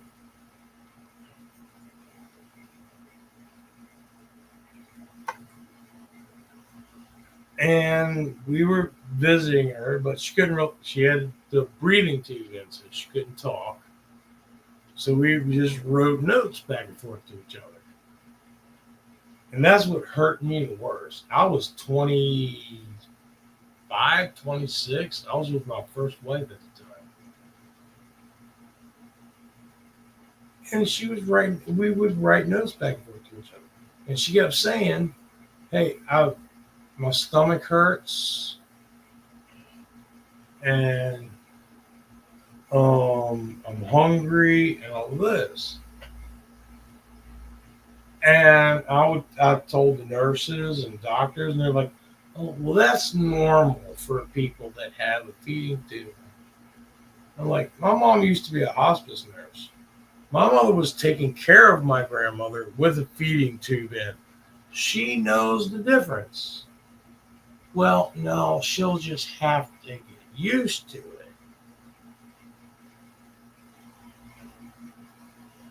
Well, apparently, added to stay. Oh shit! What happened to?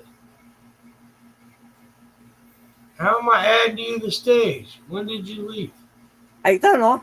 I've been back a while. I'm sorry. Did you hear me? Yeah. Okay. Well, I'm sorry. I just looked down and I'm like, why is that black? What the hell's going on there? Oh yeah. But yeah, the damn. And plus, I noticed it was quiet. You weren't saying anything. I was like, wait a minute. What?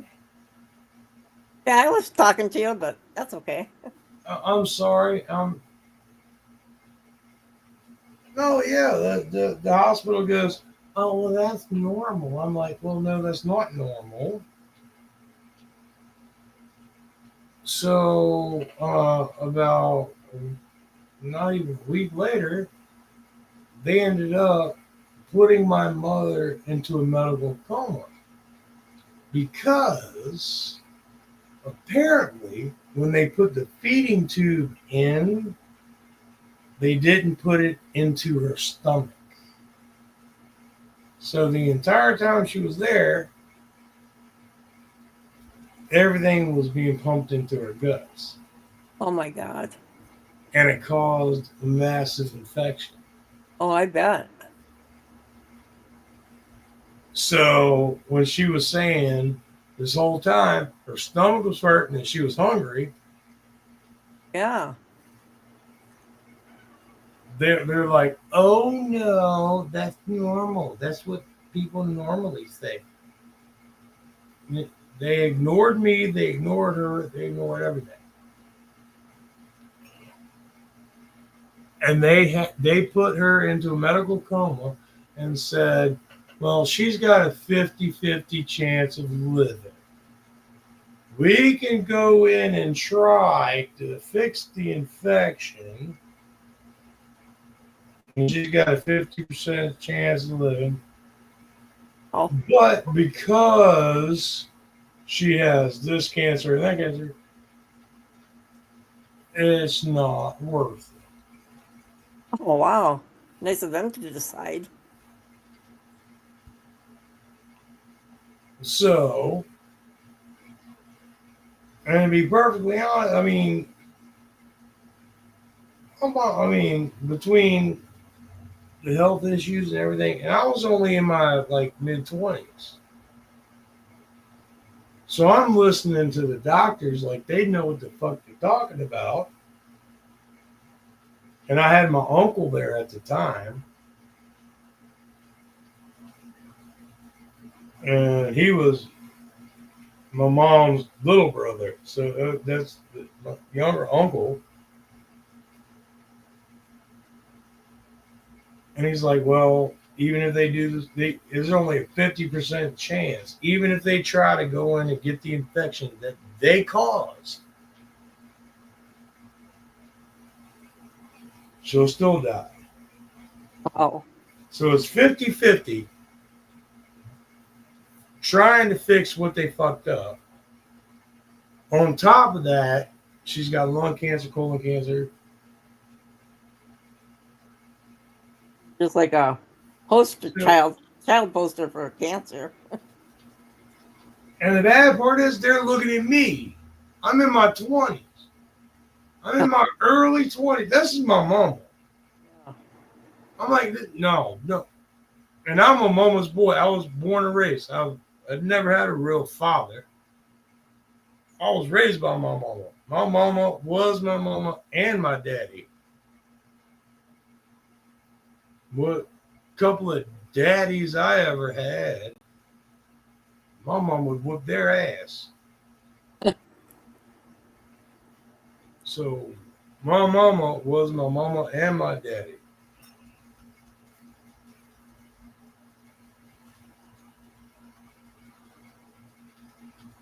So here I am, like 24, 25 years old. And I was 25 or 26 because I was newly married. Pissed my mama off so bad. Oh,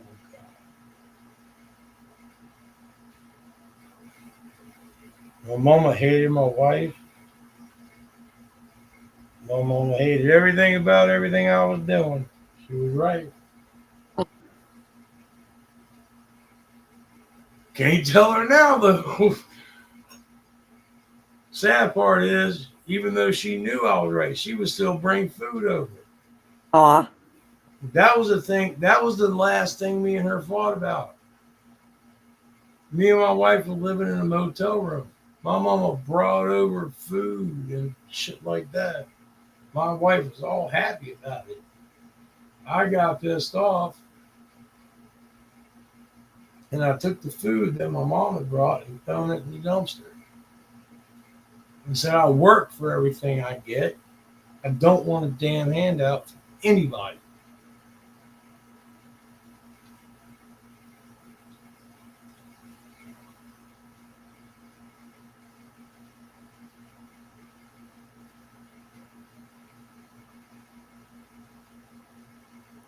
So that's one person in the world that ever truly loved me, and I treated her like shit and threw away what little she gave me. because of pride, and I don't take anything from anybody.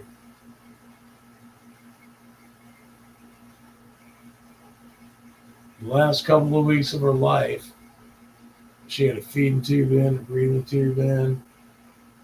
I came in with notepads so she could just write down what she had to say. Yeah. And she,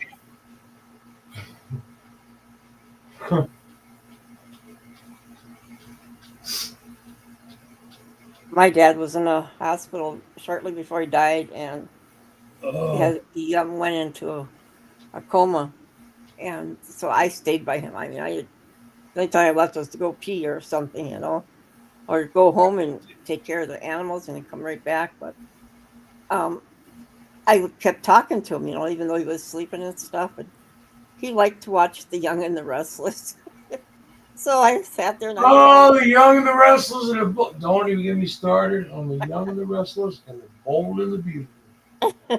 So he wanted, so I'm sitting there telling him everything that's going on The Young and Restless. And the one nurse says, I'm sure he can hear you, but do you think he really wants to hear about that? And I says, yes, he loves that show for some reason. And so I tell him. And then it was snowing out, and I was telling him about the snow. And so I just started singing, about anything I seen. That he come out of the coma, and I was so excited because his doctor was in there at the time, and he was holding just one hand, and I was holding the other one. And the doctors tell him, you can get out of this. You got to do it. Only you can do it yourself. He says, I see you wiggled your toes when we asked you to. So, he said, I know you can get out of this. And finally, his eyes, they just blinked a little bit. I'm like, oh my God, did you see that? Did you see that? And he said, yes, I did. And he says, tell him to squeeze your hand. And so I told him to. And sure enough, he squeezed it. And the doctor said he just squeezed mine too. I said, oh, that's so cool. So then he opened up his eyes and stuff, but he couldn't talk it because he had the breathing tube in. And the doctor asked me, he says, do you want that out or do you want it to keep it in? And he pointed that he wanted it out. So he took it out, Well, and he was good for a little while. And then he looks at me, he goes, do you ever shut up? I said, no, I just want to know what was going on. And he says, and you're singing, it's terrible. I said, well, thank you. that would be me. Like, look, Uh, you know what? I don't want nothing shoved down my throat. right? And if you're gonna do music, play me some fucking George Jones. Don't sing to me. Oh, okay. I got records, I got CDs, I got tape. Just give me some George Jones. Give me some Earl Haggard. Hell, just do a combo. Do the Highwaymen, or just fucking Hank Jr. Yeah. If you want to get newer, I'll go with Kid Rock. I'll do Kid Rock too. Yeah, I like him. And I even did my little rebellious phase when I was into Eminem. So I listen to all kinds of music. I mean, I grew up bass backwards. I did when I was a teen. I mean, when I preteen, when I was a little kid, I used to listen to like things like the Big Bopper. Yeah. So I knew things like uh, I like to think the guy who wrote the song, Oh, yeah. who made my baby fall in love with me. Oh, who with the bop, the bop, bop, bop. Yep. With the ram, ding dong. Yeah, Yeah. and that's when I was a preteen. And then I went my rebellious phase from preteen, from preteen. Then I went to like teenage. And in my teenage days, I was Kiss all the way. Kiss. Oh, You know, who wants a rocket ride? Who wants a? I even had the VHS movie. Oh yeah, Kiss Meets the Phantom of the Park. yeah. Oh yeah, honey. Did you used to have 8 tracks I, too? no, my mother had 8 tracks. I had 8 track player. My mother had 8 tracks. We had that big desk, that big ass fucking is the size of a dresser. Oh yeah, I know what you mean. It's When got the you record flip it player in one up part. and it had the record player and it had 8 track player Yep. yeah, I had one of those. That was my mom's. That got ruined. Somebody With, talked to you in the side chat. Baron Uterus. Never heard of them. What do you think of G's death? Well, what do you think of it, Baron? oh, Know I who that is? have no idea, but I'll say it. I'm sorry, the man's dead. That's just kind of an odd name.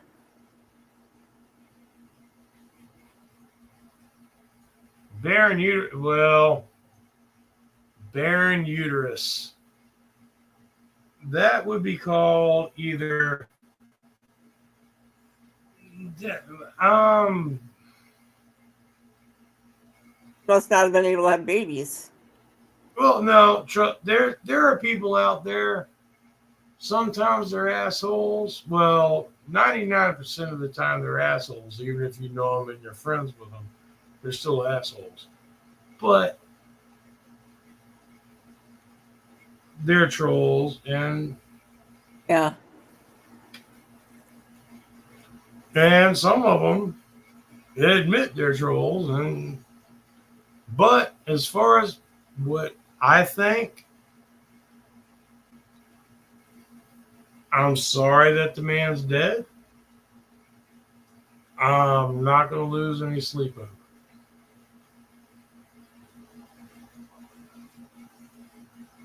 To be perfectly honest, the man was an asshole. He was a liar.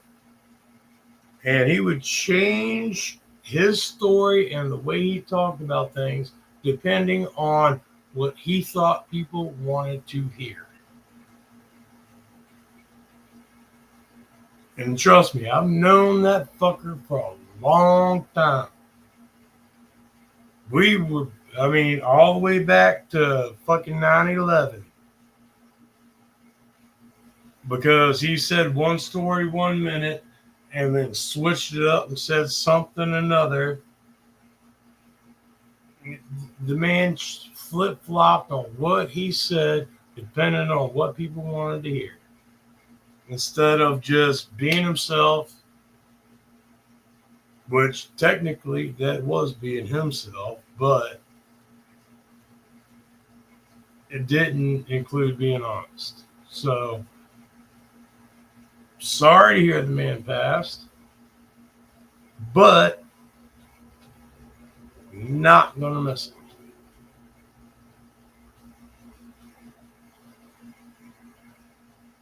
I heard way too many lies.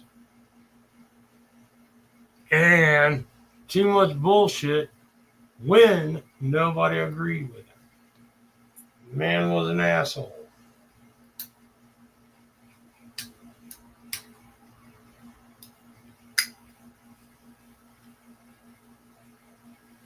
And I'm sorry,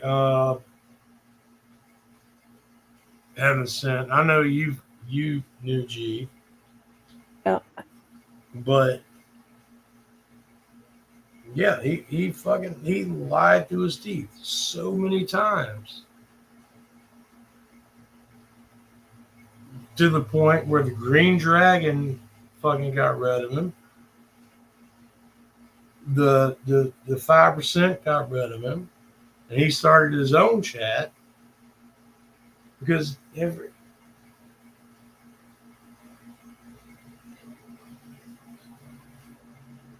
he talked enough shit to get enough people in, and talked enough shit if we didn't want to hear it anymore.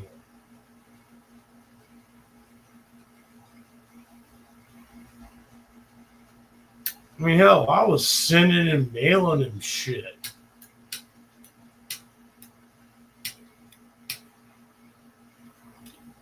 Because he didn't drink, he only smoked. I went out and ended up buying him a fucking bowl that looked like a beer can. So he Oh, could sit there and look like he was drinking. yeah, he smoked. And he smoked nonstop. Ended up buying him something that looked so he could like blend in with the 5%. Because back then, you couldn't talk about smoking and shit like that. You could drink online all you wanted. You couldn't talk about smoking pot. So he blended in. I bought him a fucking bong that looked like a fucking beer can. That's cool. So he could sit there and smoke holding his beer.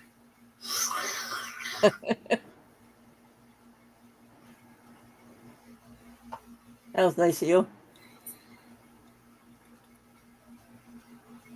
But just like when 9/11 happened, that was one of the things that was because G was in the middle of the Green Dragon, which is all preppers, survivors, things like that.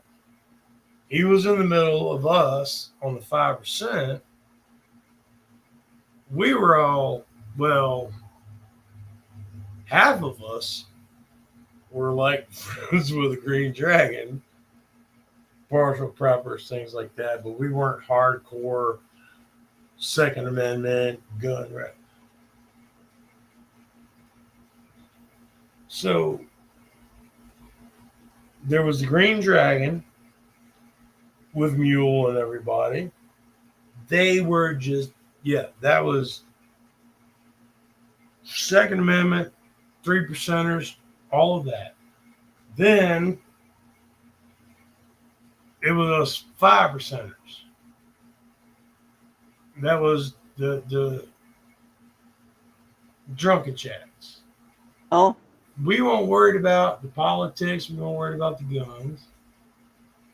We were over here to drink and fucking hang out and just talk about butt fucking and lima beans. I mean, just off the wall shit. And that's what we did. And we actually some of the Green Dragon were 5%ers. Some of the 5%ers were Green Dragon. But I know. Oh, hey, there's Mojo. Mojo Bo. I know him good. Mojo. Well, hey, brother, here, I'll post it again. Paste. Here's the link. I've known a couple of Mojos. Yeah, this is the Mojo I'm sure that you're thinking of. Well, I've known a couple. Hell, I knew a clown at one point. It was Mojo Jojo. He says, I knew G and you. He was a great man. And then he says, don't heck out. Don't heck out. I put the link in, man. Click on the link. Jump in, man. Like I said, I know everybody says don't speak ill of the dead, but I haven't talked to the man in a couple of years. I tried jumping into a couple of his chats. Yeah. And all he did was talk down, ignore me, and talk shit about me. Oh. And I didn't care. I'm like, well, I didn't really want to get in your chat. The only person I respected in that chat, Mario Martins. Oh.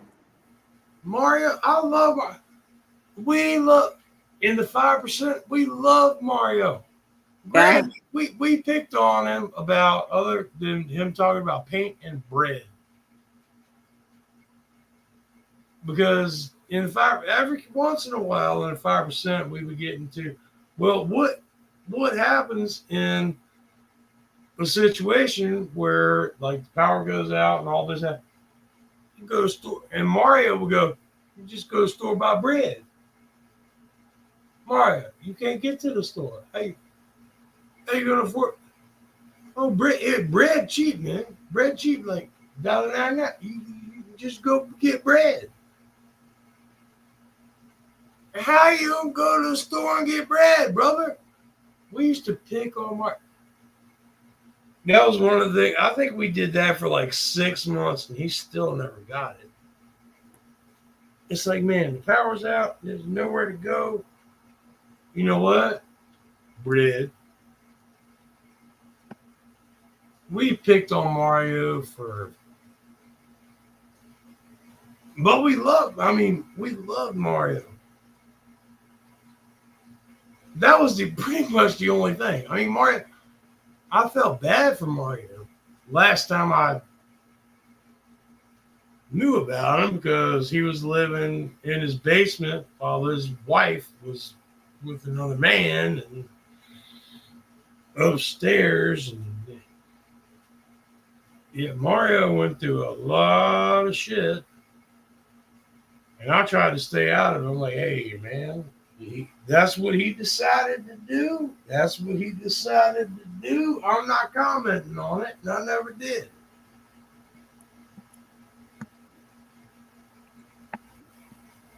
Yeah, I haven't seen him in a long time. I saw his wife's name was Krisha. And I already knew when I listened to Mario and then I saw Krisha. Well, you already know something's going wrong when I don't even know where he's at. But you There's got a people girl that talking looks to you in like. the side chat. Do what?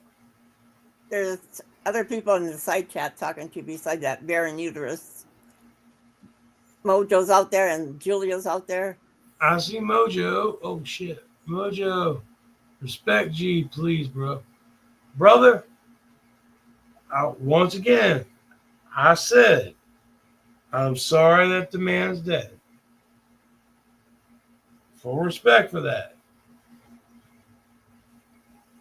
But as far as the man, the way he was and the way he talked, and the way he treated people and the way he lied to people, I'm not going to change that just because he's dead. So That bear and uterus Mojo, that's what was Rolance's wife.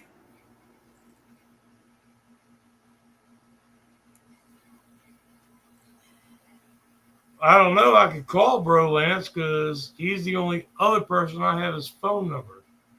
I remember That might when be. he was. I'm terrible with names. He cracked me up so much that one night when I was over here and I was on your stream for a little bit, but then I couldn't get back on. And Yeah, so Bro Lance moved to Texas, and him and his. What the hell was he said it's Krisha. Krisha? What? That's what Mojo said. That's what I said. Krisha. Yeah. I'm trying to think of Mario. Well, yeah, Krisha. The only thing I know is Mario was stuck in his basement all the time while the old lady was upstairs with the kid. Mario even did videos where he went out and did a little walking and showing things off. There was something about fucking big cock that Mario used to do. I didn't give a shit about G. I didn't give a shit about his old lady.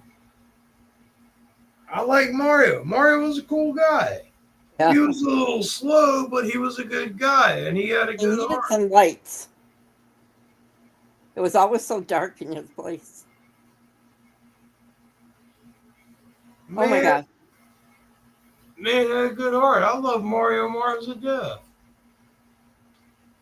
I Watch ain't your got nothing. jaws. I ain't got nothing against Mario. Never will.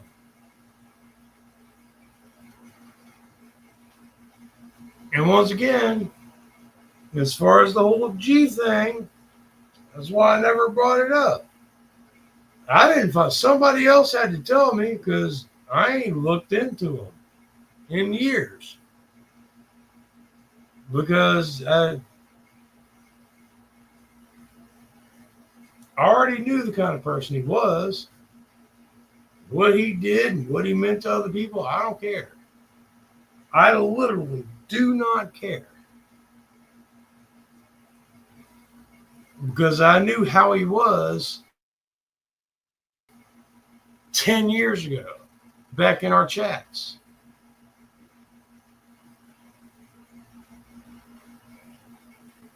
That's why everybody got him out then. And he had to start his own. And everybody, some people followed, some didn't.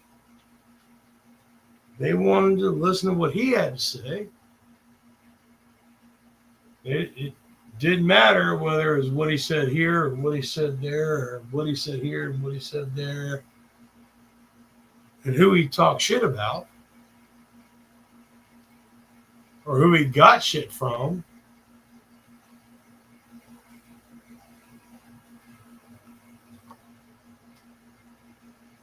Nobody looked into that shit. Can you still hear me?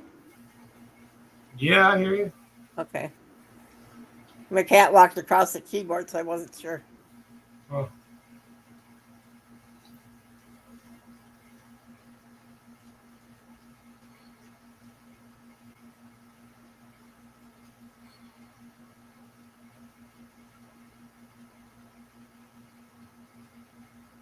Over a decade. I've known G since 2009. So, yeah, I knew G that long too. Was it? Mojo, I'm not going to lie. I'm still the same drunken hick that I was back then. So, trying to read while I'm trying to talk and trying to look to see if anybody's trying to jump in and trying to make a drink. You ain't got to use the camera, man. Just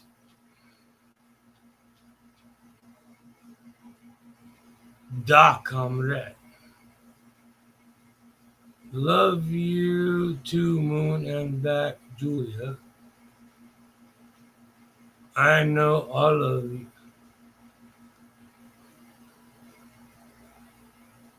Love you.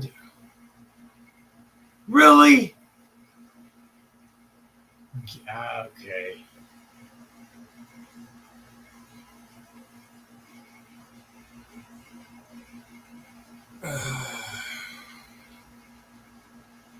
Do you know what's going to happen next? What? Mojo Bo is going to drop out, and somebody like Mick Loving It is going to jump in.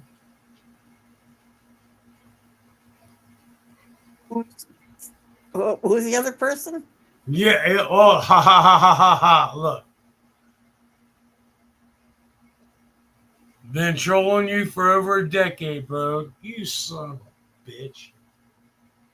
You dickhead, motherfucker, cocksucking, dick licking.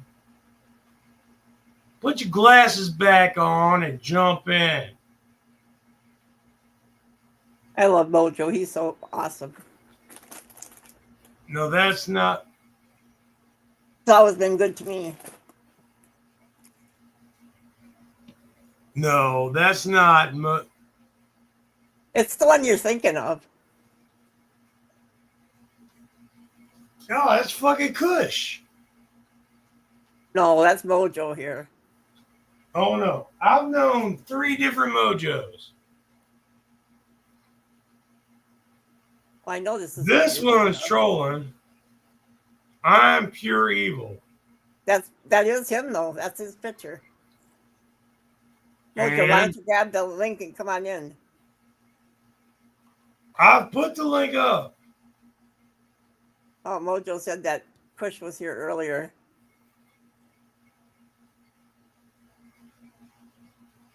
Okay, if it's Mojo, fucking jump in. Come It is on, Mojo. Cletus. Come on. You gonna walk in, but you gonna limp back. Come on.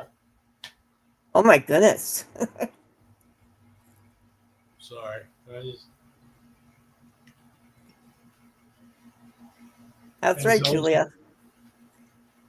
We could find you another Mojo. There's Mojo. Oh, I Oh can't God, remember. there's been In England. Mojo. There's been Mojo Joe.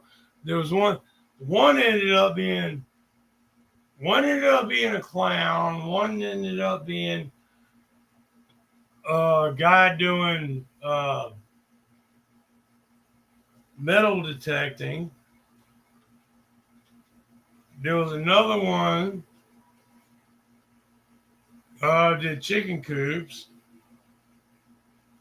So Mojo doesn't really mean a lot to me. I've known a lot of different Mojos in a decade.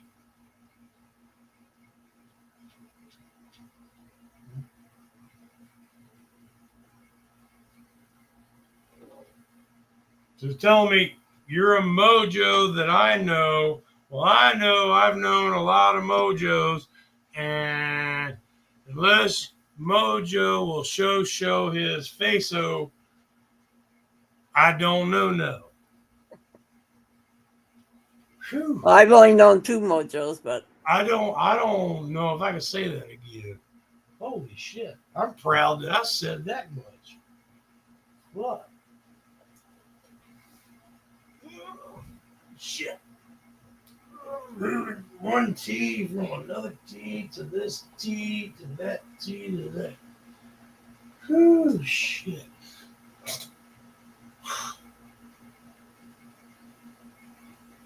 Shit. what'd you do now? I was making a mixed drink. I put the liquor in the lemon juice, but I used the rest of my tea. Well, that 1 gallon tea, and then I had another gallon of tea, but I use a container. It's a long story. Is it iced tea? Oh yeah, I drank black tea, uh, unsweet sun tea. I make it a gallon at a time.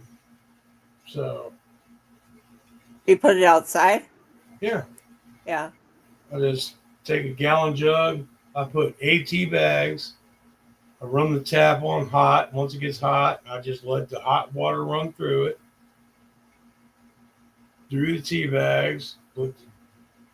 Once it's full, put the lid on, set it outside for the day in the sun. And then when it's done, it looks like this. Shit.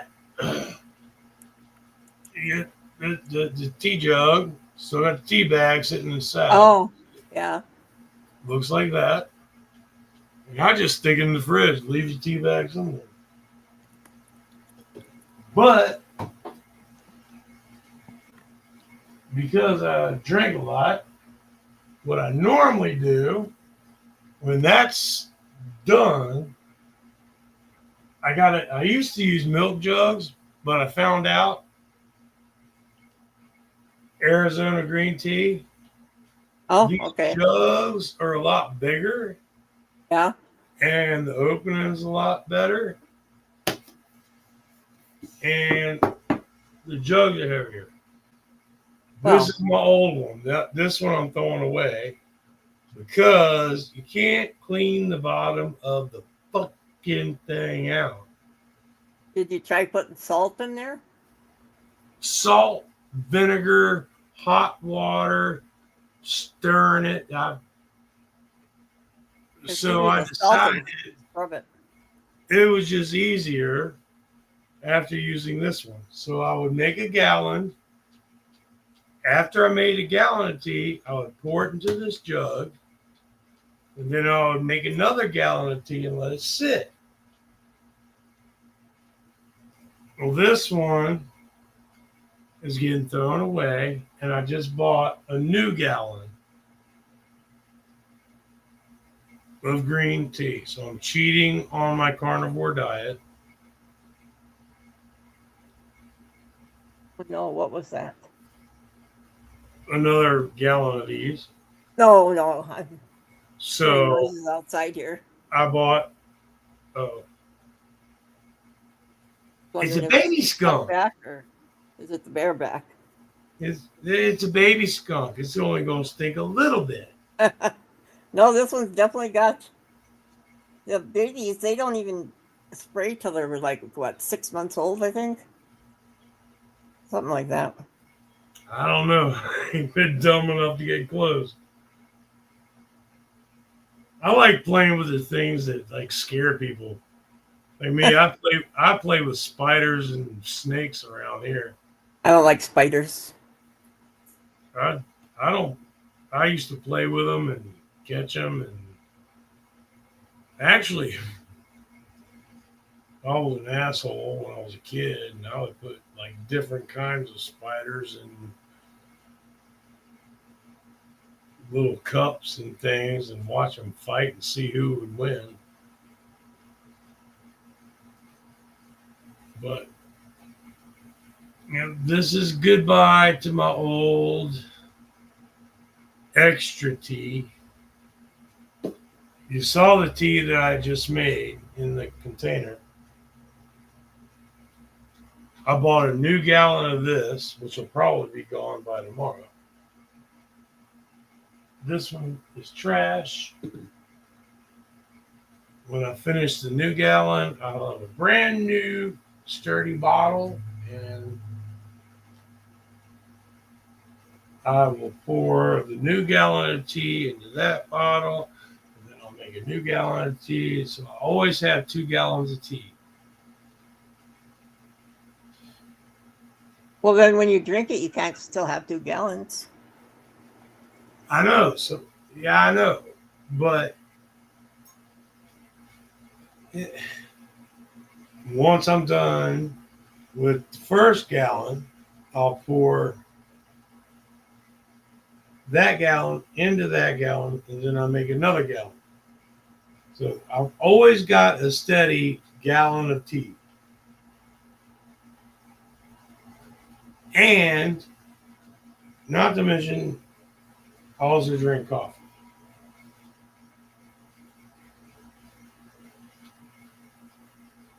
Doesn't pay to put it outside now, though.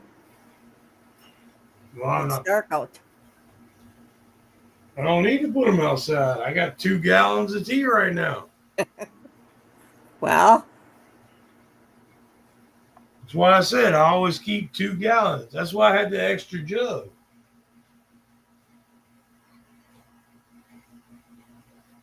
There's only 3 things I drink anymore. I drink black tea, unsweet. I drink coffee. Normally,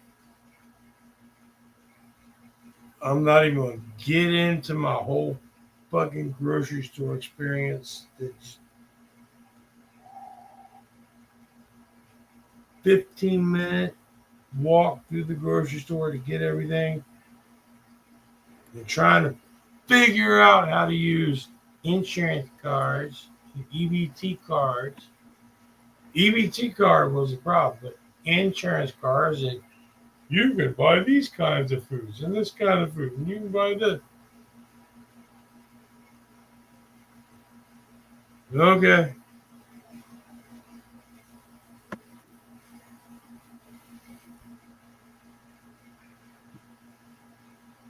Ooh, shit.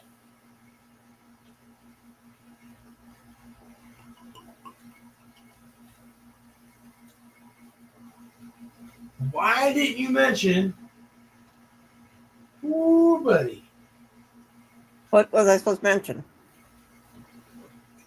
Oh, I put the. Oh, you know what? I'm gonna let you see. I poured the liquor in.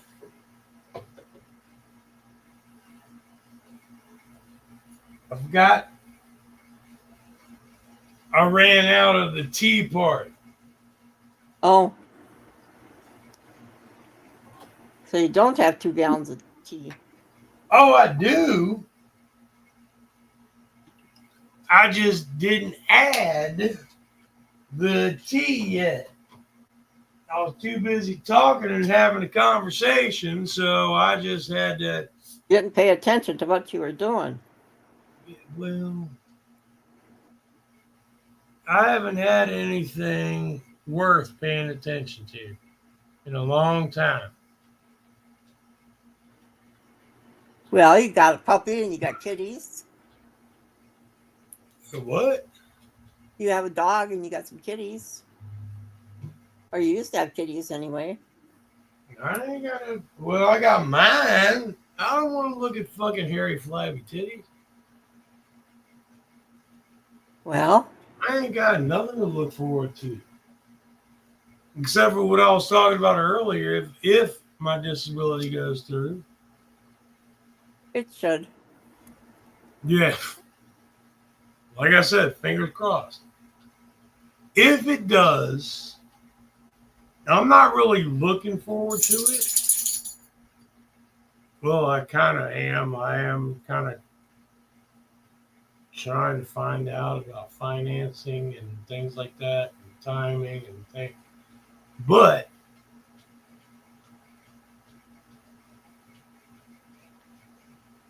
if, like I said, the new case started a year ago. By the time I go to court over the phone, it's not even a video chat. It's not. Oh, really?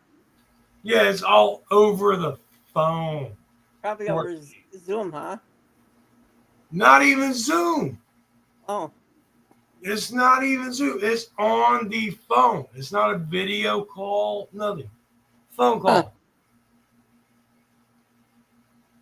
I prepped, what, a year and a half ago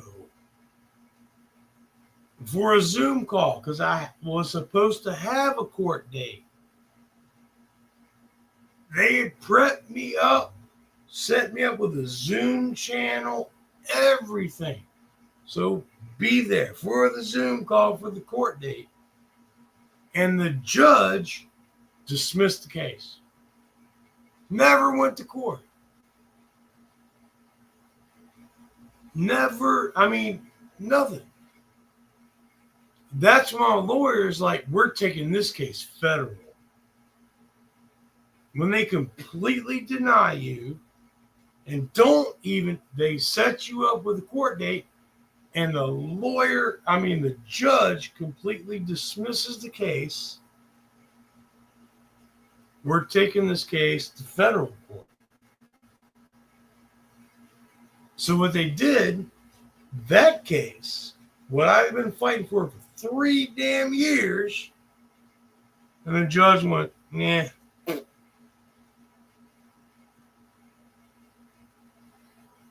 We're like, all right, that's going to federal court. We're going to start a new case from here on. And that was like April or I don't know. There's been so many dates and shit. It was like April of last year. Like, we're going to start this new case. So maybe this one will go through and you could possibly get some kind of income coming in. And this case, we're going to take federal. I'm like, yes. Are you a veteran? Do what? Are you a veteran? No. I even if I wanted to, which I wouldn't have, I wouldn't have been allowed because I was already messed up. I spent half of my high school days in a wheelchair and cast because of my leg, Oh, or technically my ankles. Yeah, that's just a weird birth defect thing that I had growing up. But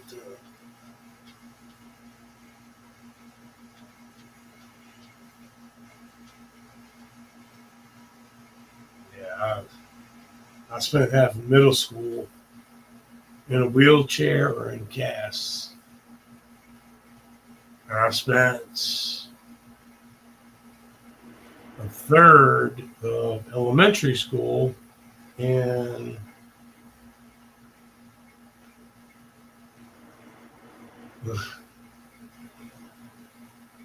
a nut house.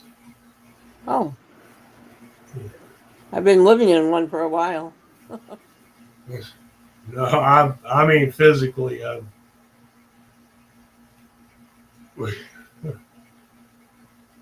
See, when I was 7 years old,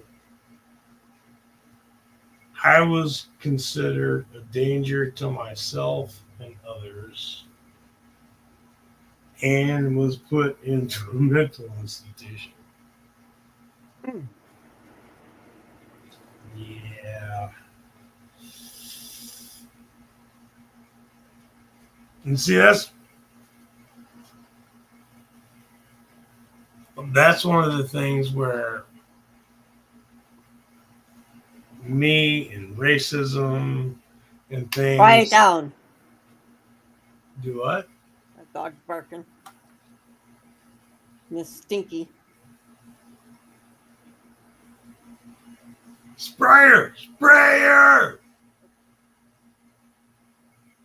Should know not to play with them because, well, I used to have a pet one, a pet Yeah, skunk, and she yeah. used to play with her.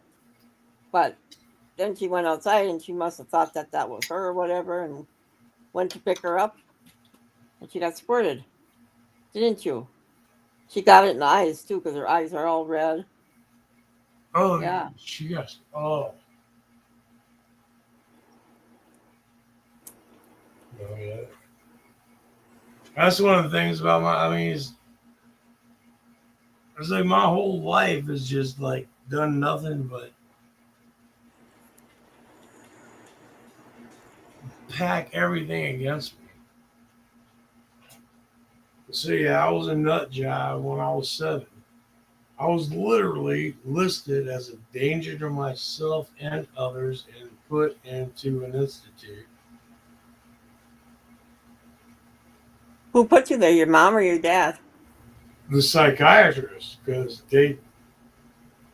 my mom and dad didn't have a choice. I got kind of what had happened was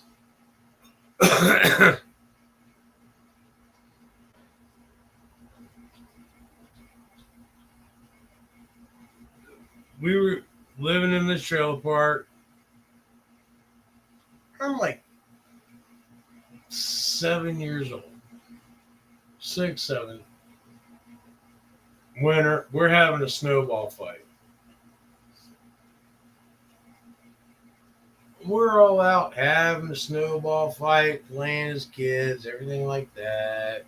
Remember those little yellow hollow baseball bats? Yeah. They're just like doink.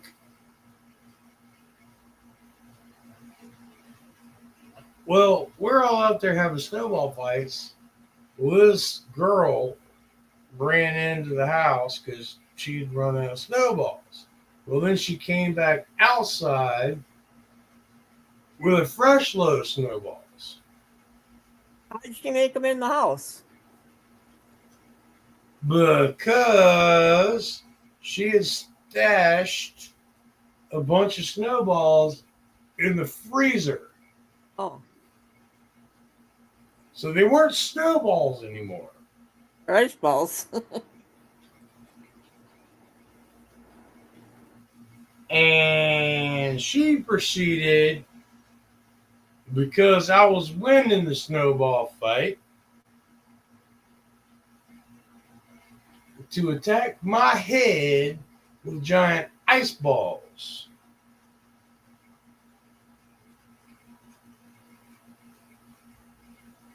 After taking about 3 balls to the head, I took one of those little plastic, uh, those yellow plastic hollow, and I started hitting the shit out of her. She hit me with fucking solid rock ice. I hit her with an empty plastic fucking tube.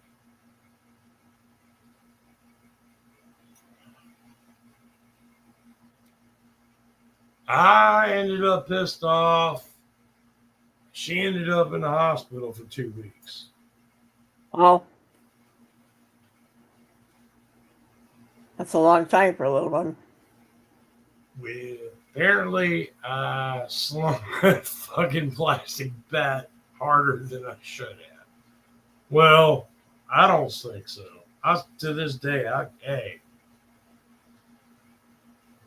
only thing I regret is the fact that it was a girl, I was a boy. I should have just taken the fucking rocks to the head. But in my defense, she should have just taken the tube to the head. But that's later on perverted me. She ended up in the hospital for 2 weeks, and I got on a questionable list. I know, never have a snowball fight with you. Well, nobody ever played with me, except for this one girl. Her name was Crystal Westfall. I don't ask me how I know. She was I thought she was my soulmate in 2nd grade. Crystal Westfall. She was the ugliest girl in school. She had fucking these 2 pigtails. Everybody picked on her. Everybody picked on me. So we had a fake marriage in the playground. It was everything back then.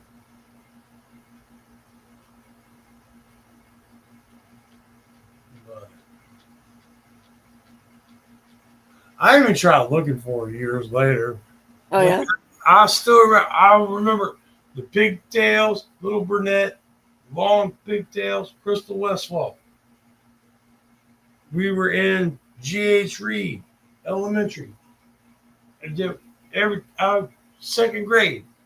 I tried looking everything up, couldn't find her. I was like, "Hey, bitch, we're married. I'm hoping she's fucking rich." But then I realized none of it's legal. But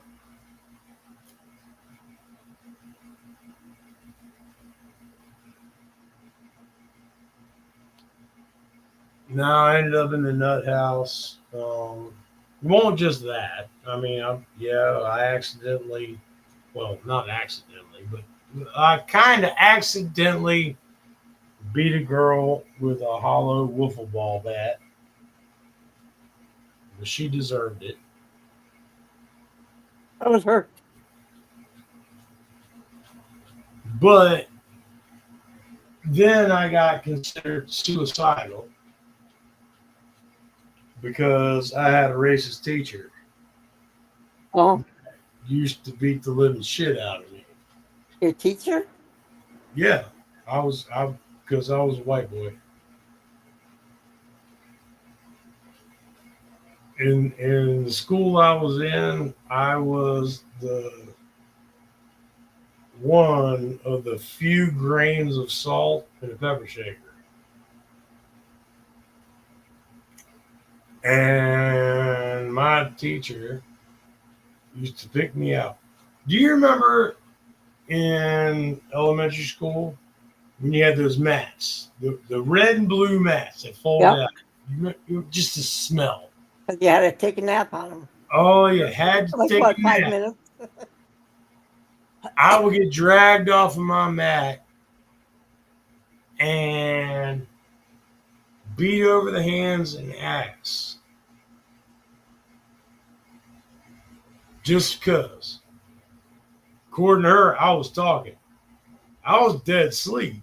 Didn't say a word. My I never teacher, could fall asleep on them. oh, I could. I could sleep anywhere.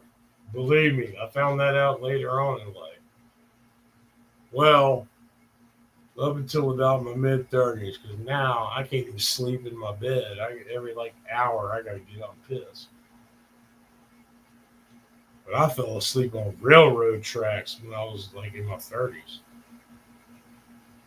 Well, that's Not even interesting. joke. I literally fell asleep on railroad tracks. Did No, anybody tie this. you up? Oh no! I used to do walking. Ouch. I used to love walking, hiking, things like that. When I get pissed off, I get away from everybody. I would just walk in the woods. Where my house was, I had railroad tracks. I used to follow the tracks and just walk. And once I started not being pissed off, that's one of the things I learned when I was early in age. I was taught, well, that's where the whole being stuck in the nut house thing. The reason I got stuck in the nut house won't just for beating the girl with the wiffle ball bat is because of that teacher. Because that teacher told me I was evil and I had the devil inside. So while Oh, I'm laying on my rubber mat trying to take a nap, she would literally pick me up and fucking beat my hands, beat my ass, hit the me. teacher did that? Yeah. Wow. And I'm always taught, and we were at that age back in the like 20 years earlier. Oh yeah, that was fine. Teachers were allowed. They had paddles for that. This time they weren't, and this one was still doing it. So she would beat the shit out of me, not because I was doing anything, but because I was the white boy in the class. I didn't do a damn thing. I was just laying there on my little blue and red mat, smelling the plastic, trying to take a nap.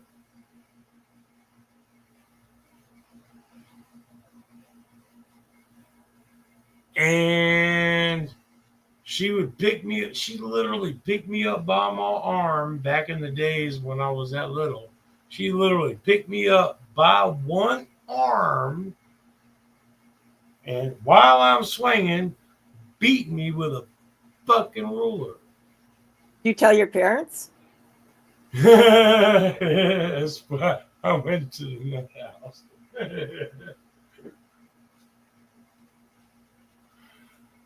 They can't do my that. my my my mama daddy.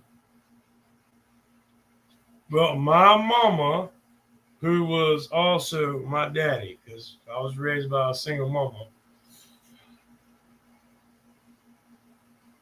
Well, did you tell her about it? Oh yeah. Here's what happened.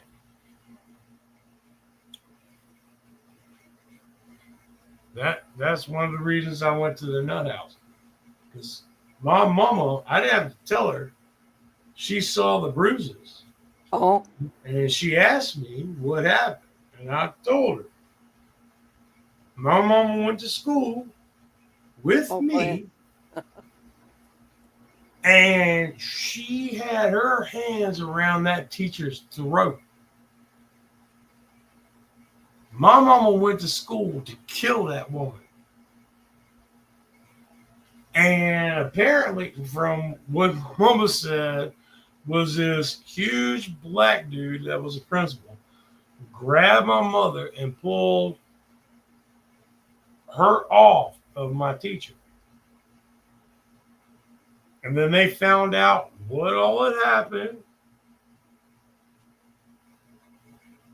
separated everybody. Me, I'm hiding behind the door because number one, my mom was pissed off. I already knew, don't piss mama off. Okay, I knew that already. I was born and raised there. And I was scared of the fucking teacher because according to her, I was evil, had the devil inside of me and all this crap. And she been beating the shit out of me. So I got my mama and the devil, and I got a door between me.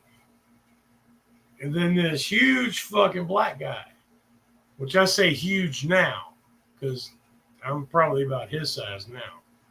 Because I'm 6'5", I'm down to 240. No, I'm down to 227. I have to look. But yeah, I'm 6'5" when I can stand up straight. So, but this was like a 6'5" black dude, principal of the school. My mom was literally going to kill that teacher. The principal pulled my mother off of the teacher.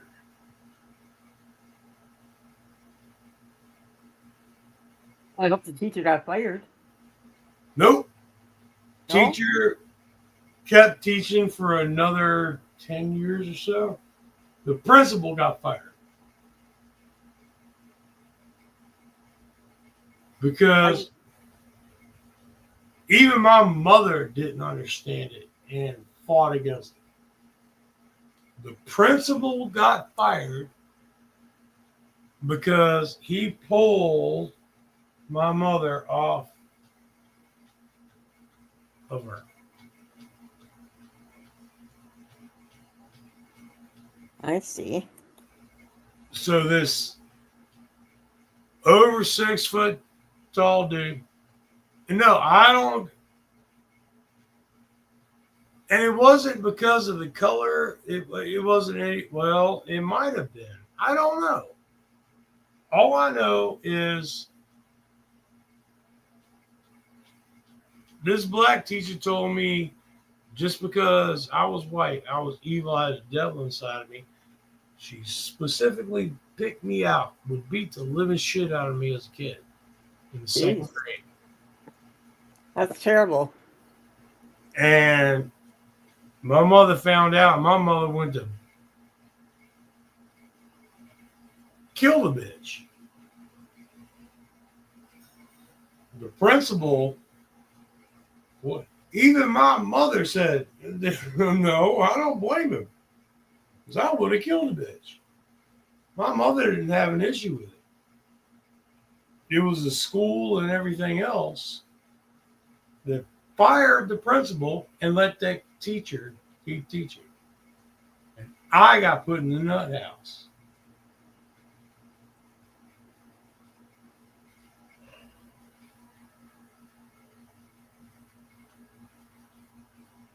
So that's the way the schools worked back then.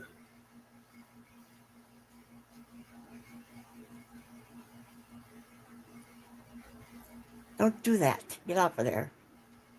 But what really sucked, I was so happy to get to middle school because I've been smoking since I was 15 years old. Speaking of which, I've been smoking since I was 15 years old. I'm like, yes!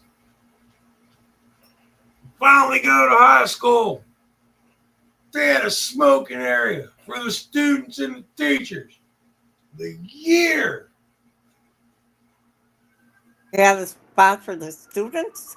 They had a smoking area as long as you were of age. Oh. Or Teachers didn't care. They had a smoking area. The year I got to high school, because I was, oh God, I got to piss. Yeah. I was like, yeah, finally get to high school. All of a sudden, nope, students can't smoke on the property anymore. Teachers still could, but students couldn't. What the fuck? Got a piss. Sing ditty or something. I gotta take off. Oh, shit. Let's get how hard it's dragging this fucking thing.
Okay. Oh, you went. Oh, you called. I didn't pull the cover back. On what? Oh, the poor Chihuahua. Montana's rat head, gremlin eared, pot Oh yeah, I belly. remember you showed me that.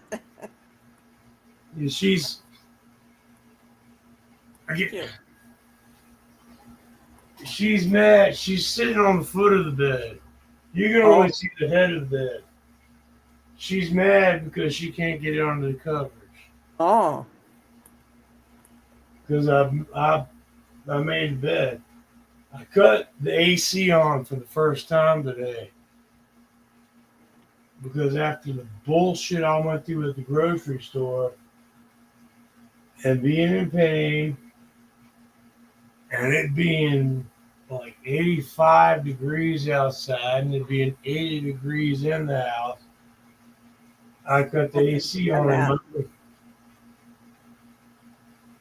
I'd croak if it was that hot in the house. Yeah, so, but, well, it's probably still in the 80s, but in my room, what I do is I run this little AC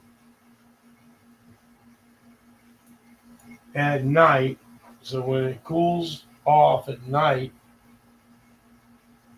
I run my little AC, whatever flows into the house, flows into the house. And then in the morning when the sun comes up, I just deal with it. Trying to save on the power bill. But it makes it really cold in my room, which I like. But apparently, Chihuahuas don't like it that much. So she's on the bed wanting to get under the covers, but I got the bed made and she don't know how to get under. And I got the way I've got the camera set You see my bedside table, that corner. Let me do this and see if she figures it out, and y'all can see. What, you want our covers? Covers?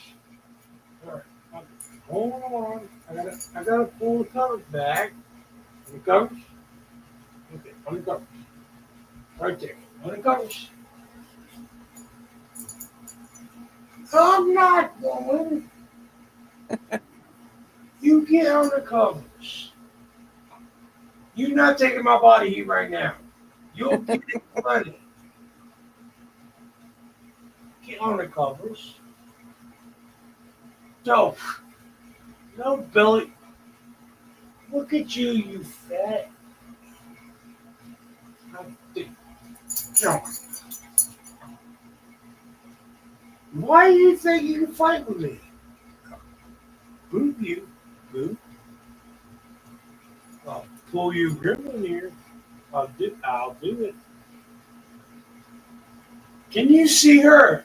No, it's too dark. Here, I'll move the pillow. Because I know if I do this, she'll even come fight.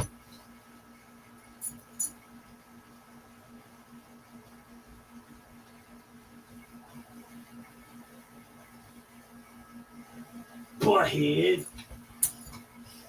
You go fight.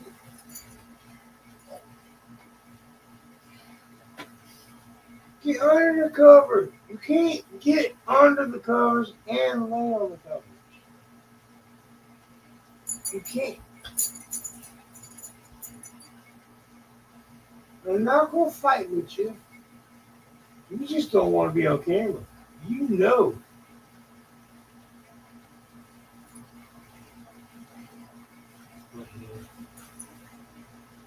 Come here. Yeah, come here. You good girl. Oh, come here. Oh. Hot belly dig. I gotta scratch that one specific titty and look at them legs go. Oh goodness. Just that.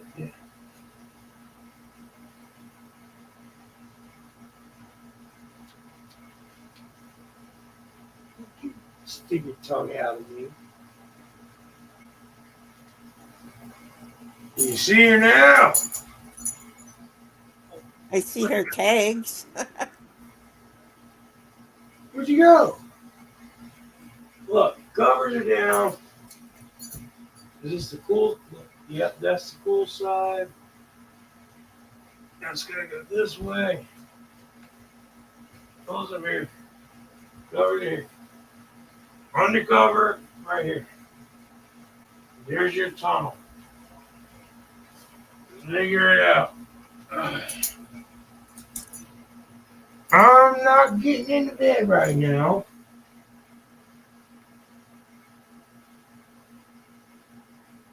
I still ain't figured these damn animals out yet.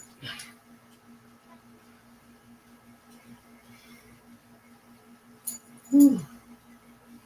I'm glad I don't have animals anymore.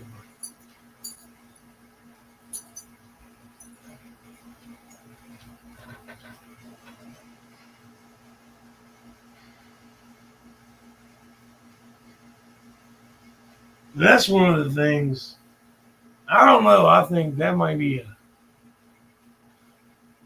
one of those mental issues I have. I love animals. I love kids. I do too. But I love them more when they're somebody else's. Oh, not me. I loved animals. Well, I grew up. My mother used to literally babysit kids for a living. So I grew up when I was prepubescent. My mom babysat kids for a living. So here I am, 5, 6 years old, helping my mother take care of kids, dividing food, changing diapers. Yeah, that's all I'm part of fucking it. 5 years old and I'm changing other kids' diapers. Oh, you did. Wow.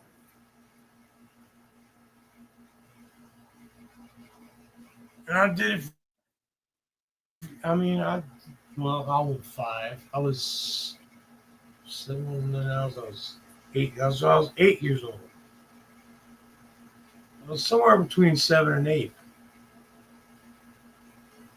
And then Yeah, I 'cause was, some of those diapers can be pretty darn stinky. oh, believe me, I know. That's why when I got into my sex life, I went, oh, that's not that bad. Yeah, never mind. But as far as the whole animal thing, like having pets, everybody loves having a pet, whether it's a cat or a dog or whatever. I love animals. I always did, even when I was a kid.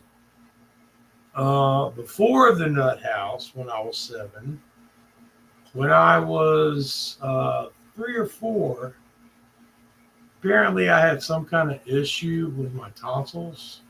Oh, That was before that, because I was still in a cradle. My mother came in, found me in the cradle covered in blood, and apparently it was something to do with my tonsils. So I had my tonsils taken out. And my dad was a biker, and so one of his biker buddies, as a joke, bought me a puppy, feeling sorry for me. He bought me a poodle. oh, So when I was a little baby, I grew up with a poodle.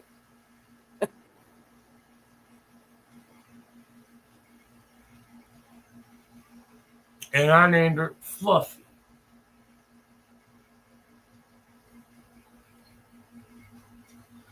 And let's just say I don't have very much love for my dad. And when I found out he died, I really didn't cry at all. But that's, I grew up with a poodle named Fluffy. My dad was a biker and he had 2 black labs. oh, cool. Yep.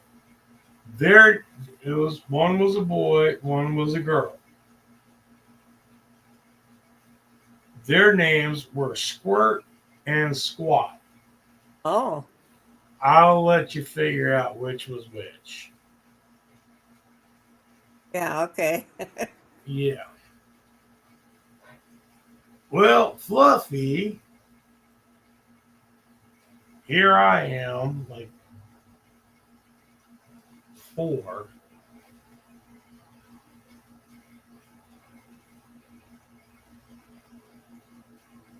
Little Fluffy is in the doghouse. I'm not taking care of her. Apparently, neither was anybody else.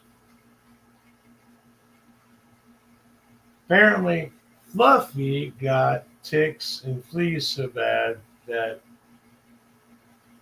she got emaciated. Oh, really?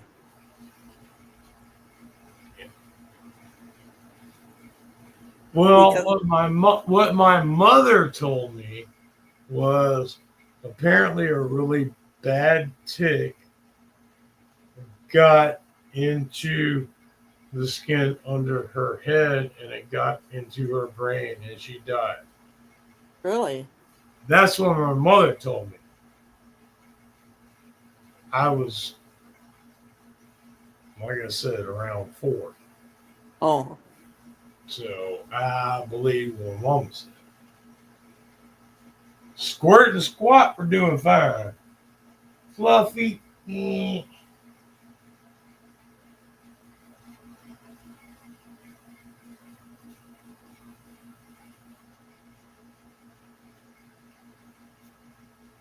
They're playing all the Jaws tonight. My goodness. Or this morning, whatever Do it what? is.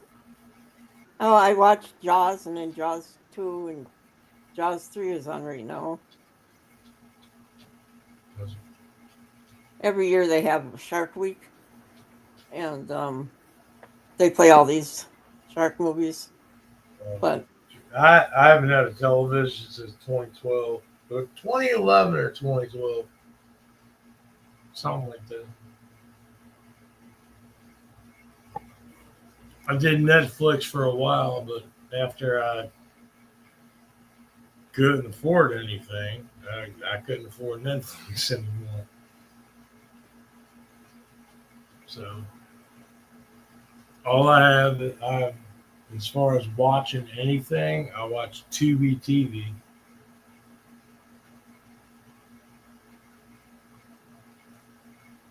And even some of that shit, yeah. it is movies that, hell, I never knew came out. There were alien movies and all, Oh yeah. since 2012, Look out. fucking different new alien movies and all of this. But at the same time, there are some fucking movies that came out, and I'm like, I am so glad I got rid of TV. This became a, how the fuck? I like my TV. So yeah, I haven't watched a television since 2012. I've heard it when I was in Indiana. Oh my god, there was a show, I can't think of the name of it, but when I was in Indiana, was it 2017, 2018?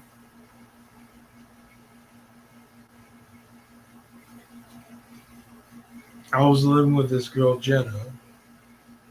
She was working day shift, I worked night shift. So when I would get home from work, she was in bed sleeping, which I should have gone to bed to sleep, but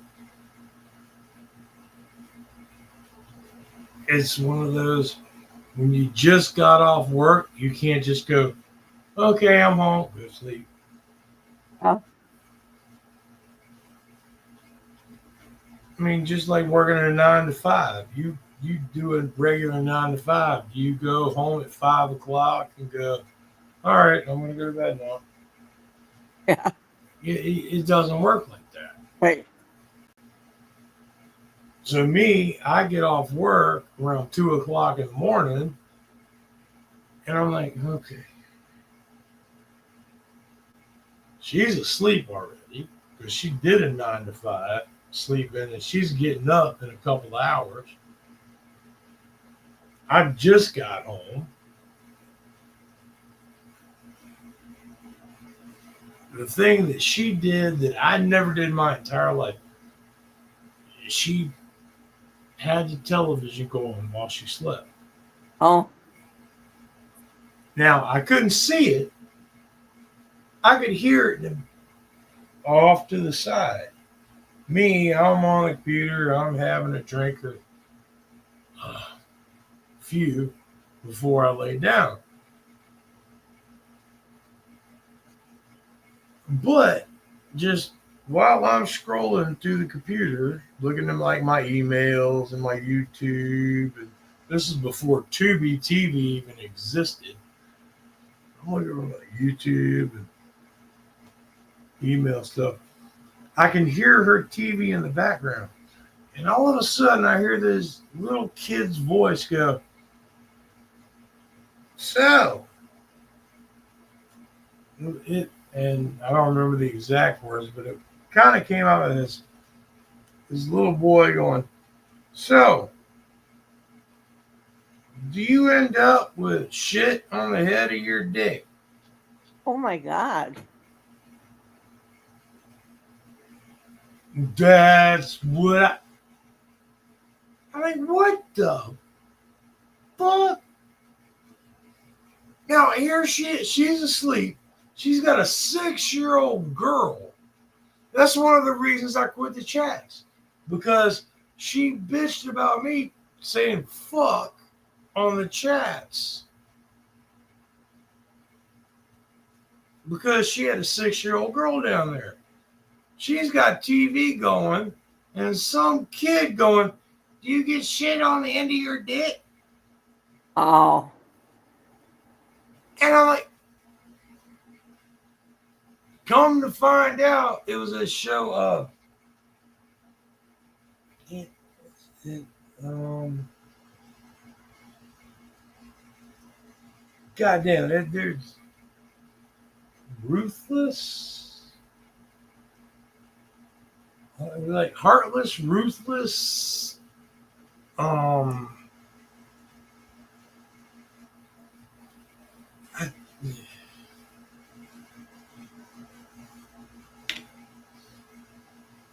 there was one called Ruthless People.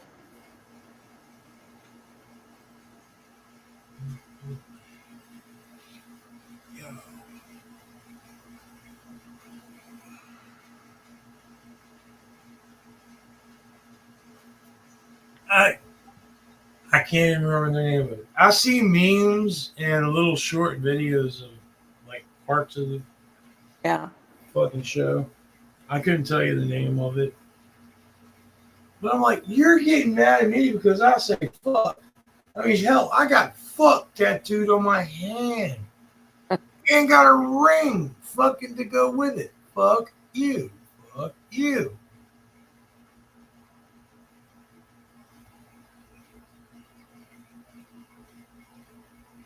What'd You you say? moved in, and because I said fuck on videos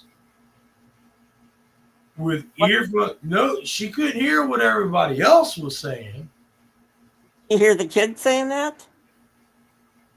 You know, the kid was downstairs asleep. But and that's why I had headphones. She couldn't hear what everybody else was saying. This was back in the day when Dooley would make little videos of talking about the whole game. What was that one? They were making music videos and putting our faces on them. There was that one. Oh my god! I wish I kept them. Because Brolance did one of me back in the day when I had the shittiest camera. Everybody thought I had black hair. I'm like, what? Dude, I've been blonde hair, blue eyes my whole life. Where do you get black? And then I saw the video of my camera, what everybody else saw. I'm like, oh shit, that's a shitty fucking camera. But Brolance did a video of me passing out in the middle of a chat. Oh no. He just watched me just like falling over. And he did that. He dubbed it with the song "Let the Bodies Hit the Floor." Oh yeah. So I'm just sitting there. Whoa, let the bodies hit the floor. Let the bodies hit the floor. And then something's wrong with me. And he put big air bubbles with fat girls in them because he knows I like big girls. He put pictures. He made this whole video of me just let the bodies hit the floor. Let the bodies hit the floor. Whoa! Coolest video ever. YouTube fucked him up, penalized him for it. Really? Yeah. I'm like, what? Why? Apparently, I upset somebody. Dude, you ain't upset me. You were making fun of me. Dude, I loved it. I tried to save it, and I couldn't even get it. Yet Dooley, dude, There's a song. I still, every once in a while, look this song up on YouTube. Uh, shit, I've got to remember what it was. But it was,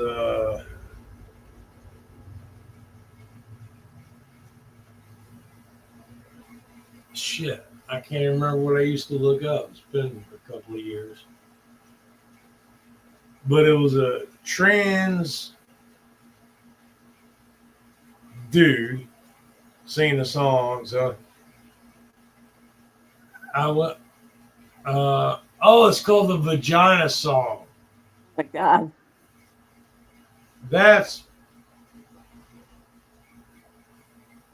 It was this trans dude singing how he wanted a vagina there so freaking bad and talking about all he was going to do. But Dooley put our faces, me, fucking Grit Biscuit, fucking Kush. So instead of the trans people, it was our faces doing the whole floaty thing over. So it was us singing, I want a vagina there so freaking bad. We laughed our asses off. That was the funniest shit we had ever seen in our lives. Mainly because we knew it wasn't true, but the fact that he went through all that, he did all that just to fucking roast us.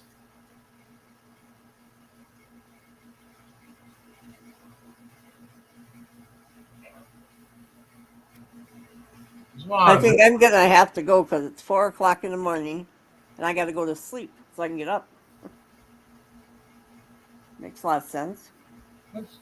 Yeah, But, you need to go to sleep so you get up. It's 5 in the morning here. Oh, see, I could have been sleeping an hour already.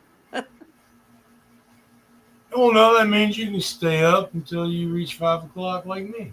Oh, it's got to be 5 o'clock somewhere, huh? Yeah. It's Nobody ever said AM or PM. Cheers. Right. But All yeah. right. Have a good day tomorrow, or today, whatever you want to call it. And I'll talk to you next time. Okay? Yeah, if there is one. Oh, there will be. All right. Well, there will be, depending on which part of this card comes true. All right. Good night. Night.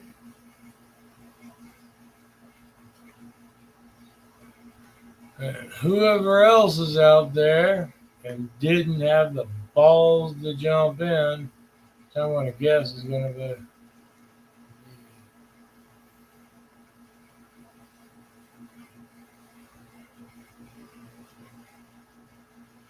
Unique color. Are you going to show your beehole?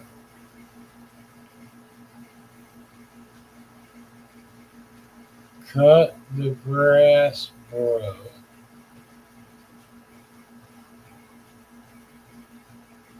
So, Mojo Bo.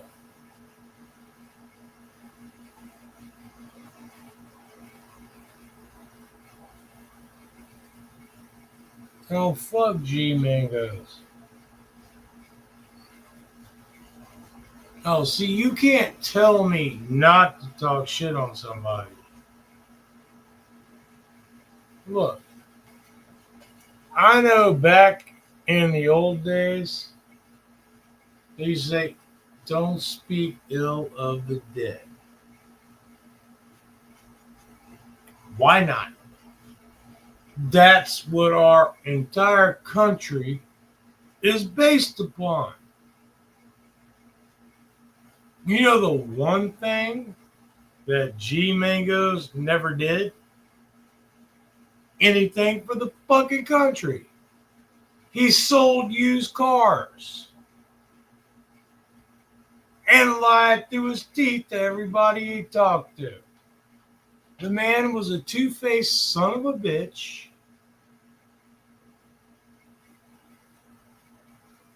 Would talk to you like an angel to your face and talk to you like shit behind your back. I watched it for too many years.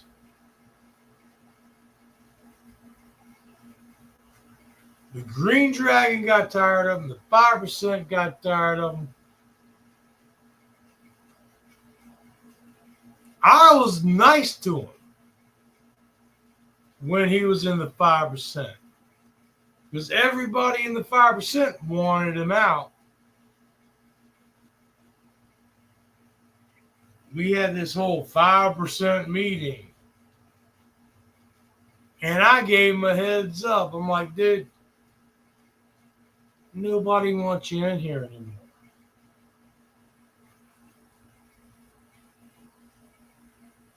So what did he do? He went and got him a following.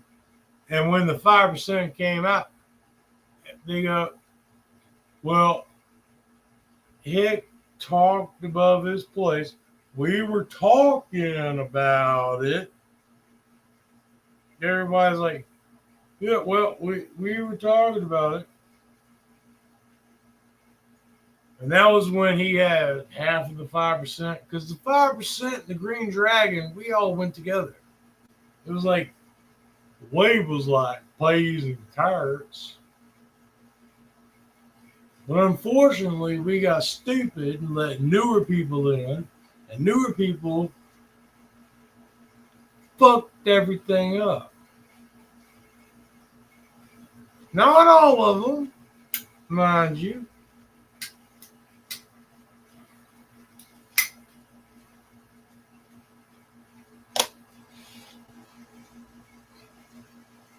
But I'll say this much about G Mangoes, especially with the 5%, because with everybody, when 9/11 happened, we were all talking, hanging out. He sat there and swore, man, I was there. Actually, I went and I looked. There were no wings. There was nothing left of a plane. Nothing. A year later, same man, same words out of his mouth. Oh, God, that was just all bullshit. Yeah, you could see the wreckage. There was parts of planes everywhere and all that. The man said whatever it is anybody wanted to hear. The man never spoke a word of truth in his fucking life. And if he did, nobody would know.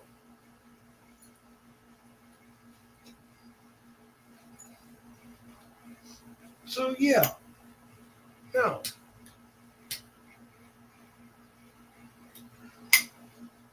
I'm not one of those don't speak ill of the dead, because whether you're dead or alive, you're the same motherfucker you were, either which way. G Mangoes was a two-faced lying son of a bitch that nobody could stand. At least the ones that got to know him. Know him.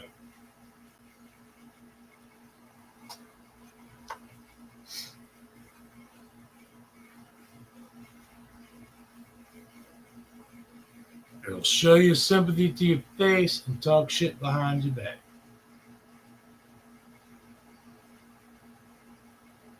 As far as me and everybody that I know and that knew him back then, that's who he was.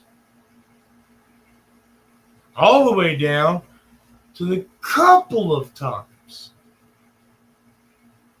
that I tried when he was doing his own thing, and the only one of us that followed him from back then was Mario. I feel bad for Mario. I might have to look him up. There wasn't a son of a bitch other than Mario Martins that followed him.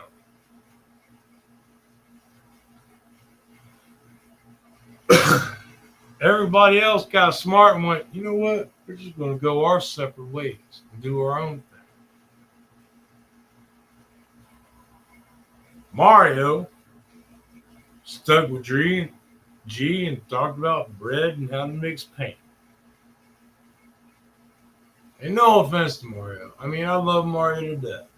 Mario had the biggest heart, and what he went through with his wife and his kid and everything. Yeah, I feel bad and I feel sorry for Mario.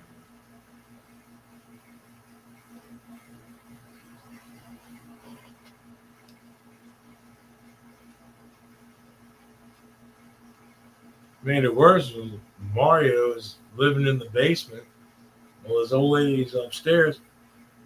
G was sitting there the whole time laughing and making fun of him.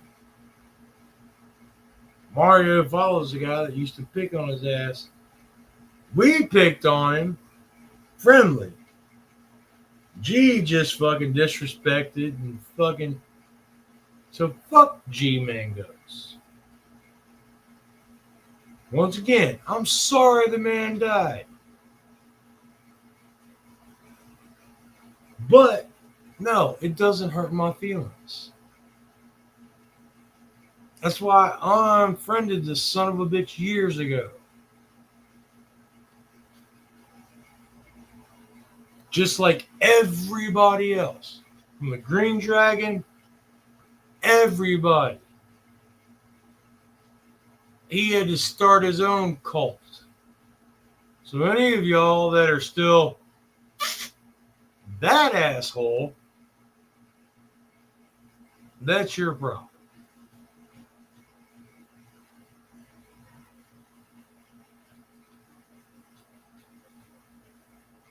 And goddamn, considering that was 11 or 12, well, when the whole split up was what, 10 years ago? And what did he do since then? Talk shit about everybody and sell used cars. And change his story every time he had another one. So no,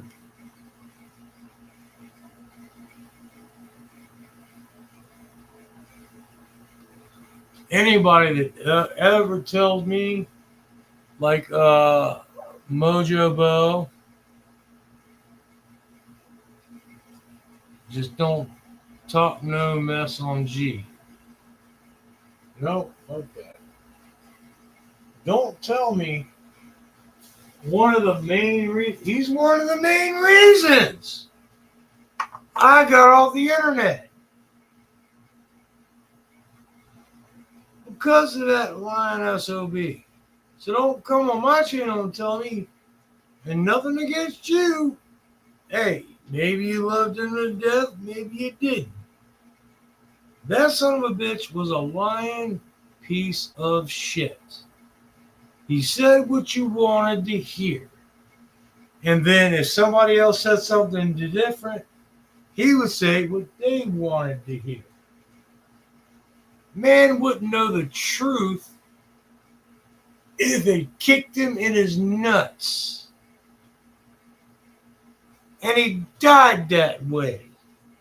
Selling used fucking cars, talking shit about absolutely nothing that he knew about.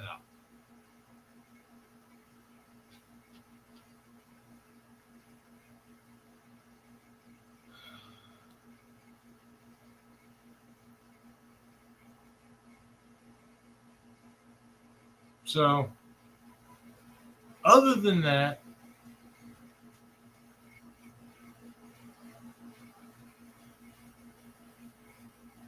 I'm sorry to hear that he passed.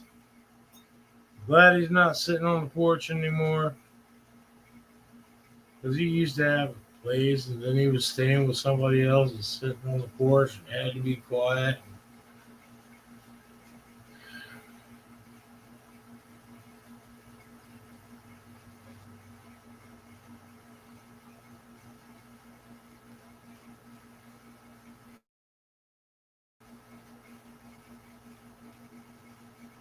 I don't know. Then he got tired. I got tired of hearing him talk down to fucking Mario. Got tired of him talking down to me. Oh yeah, you drink. Yep, I drink. That's what I do. I fucking drink.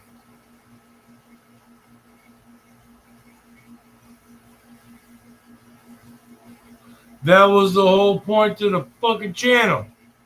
Drinking. It won't talking politics. It won't talking about everybody else. It won't talking down. Yeah, we made fun of each other. We called each other butt fuckers, motherfuckers, cocksuck. We called each other anything and everything under the book.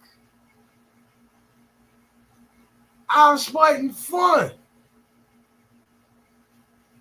This son of a bitch would jump into everybody else's chat, talk down about everybody, talk shit about them to everybody.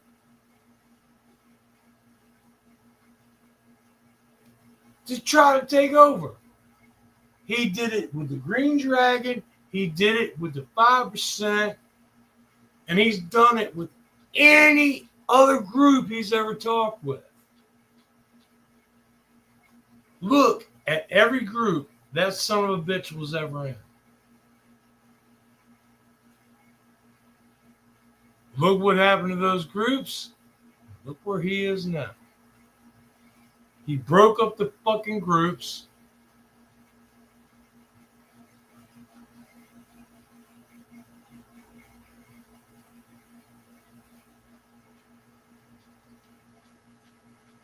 G-Man goes,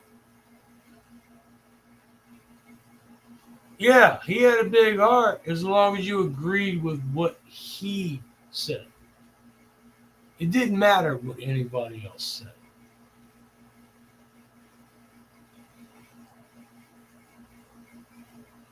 That's the only thing, the only time I got kind of frustrated with 5%. All of us guys with Dooley and Galen and oh God, with Cliff and Kush. And, who the fuck is Cliff? It was me and it was Dooley. It was uh, Galen.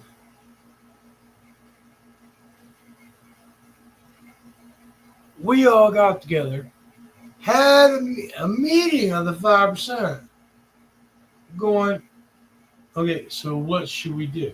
It's not like we just went, oh, fuck this motherfucker. We all talked about it. Everybody. Kush was there, Grit Biscuit. Everybody was there. Vaughn, for God's sake.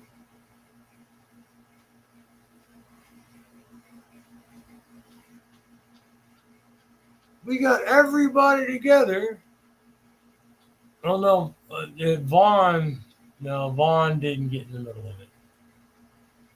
I remember that much. That's one of the reasons I love. Vaughn's like, hey, that's one of the reasons I made sure I went and visited that motherfucker. Brother Vaughn.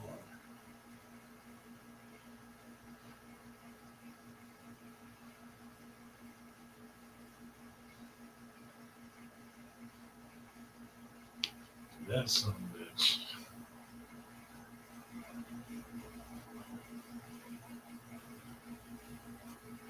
With Kevin Stoll, I mean, all the 5%ers were there. And we all agreed that son of a bitch had to be out of the group. And then when G messaged me, I'm like, look, here's the deal, man. We had all agreed he was out of the 5%. I gave him a heads up. I'm like, look, here's the deal. everybody wants you out. You just bring too much drama to the channel and everything, or to well, I guess to the channel. And he went on tantrum and did a little hissy fit. And what did everybody on the channel do? Oh, we're so sorry. Hate Billy spoke out of turn. No, I said exactly what y'all said. I just told him early.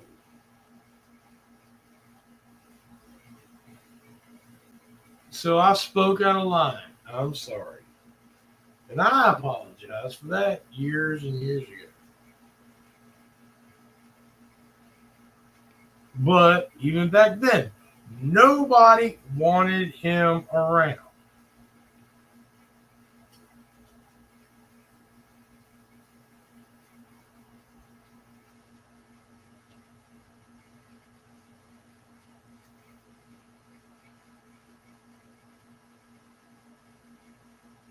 See, what's the old expression?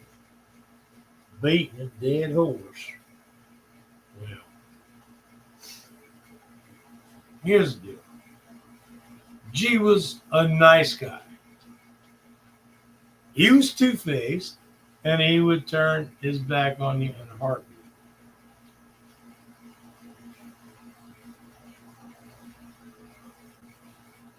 Knew him for what? Since well over, well, well over like well over 10 years. And I watched him flip his stories, talk shit about somebody 1 minute, and love them the next. The man just told you what you wanted to hear. So yeah, fuck G Mingles. You know, if anybody doesn't like what I have to say about him, hey, that's the great thing about the freedom of speech. You don't have to like it. So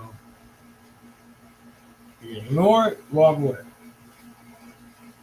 But when I've got comments telling me don't talk bad about me, why not? I know the kind of man he was. I used to have 3 different phone numbers for him. I had to listen to him talk shit about people on the phone and then telling me, don't say I said this. And the dude was a used car salesman just trying to make himself look like he was something great. Apparently, he wasn't even a good used car salesman because he lost his place and ended up living with somebody else. That's why he did most of his chats on his porch because he wasn't allowed to do it in the house.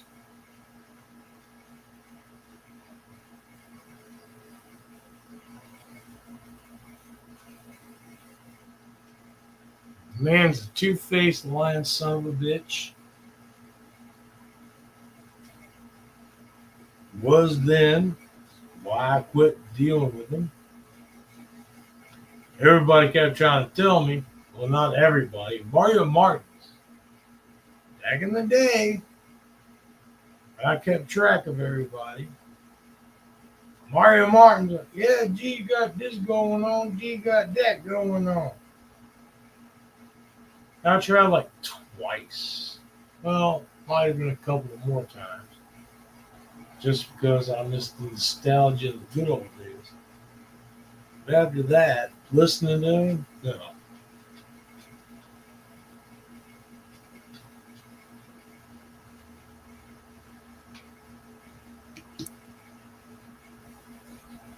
fact that G Mangoes is gone.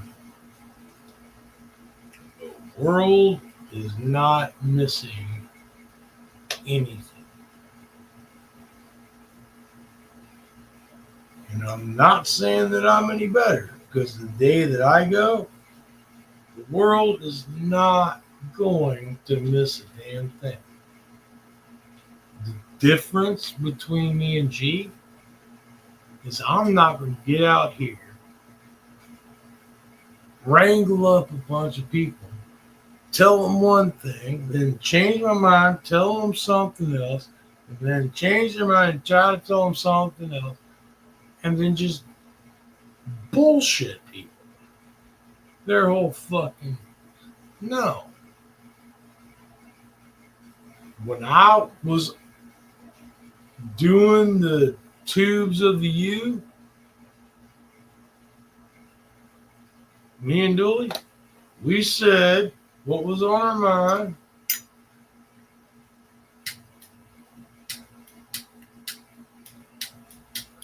Shit, it's too cold. I got the AC on. That goes in the pocket. Yeah, I got two different Zippos. Regular Zippo.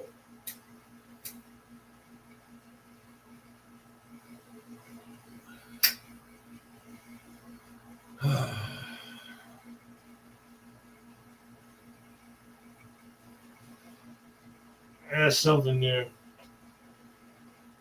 I got two different Zippos. I'm on the case, it's the inside. Got butane, which is great when it's warm. When it's warm, fluid will last your fucking name. So I keep it in my pocket. And then, of course, there's regular,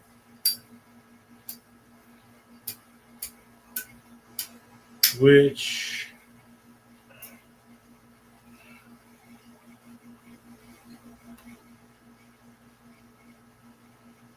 dries out and doesn't work after a while.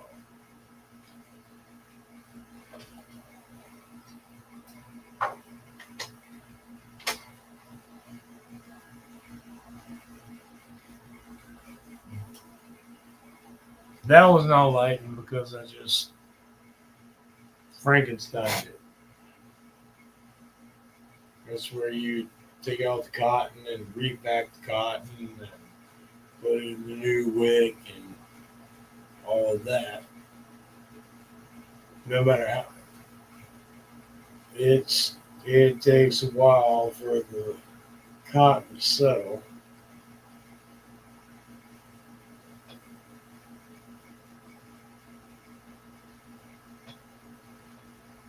But that will light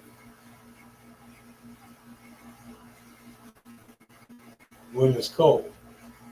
Butane, not so much. Unless you have it stored under your nutsack.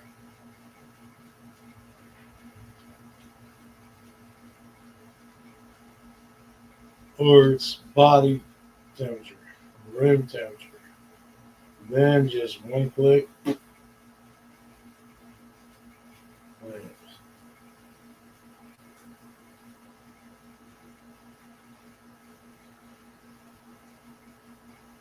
See, I'm mad now.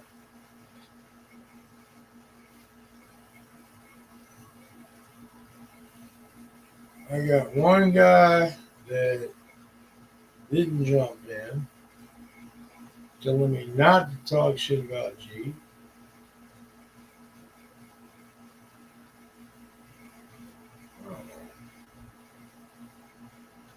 Maybe I shouldn't.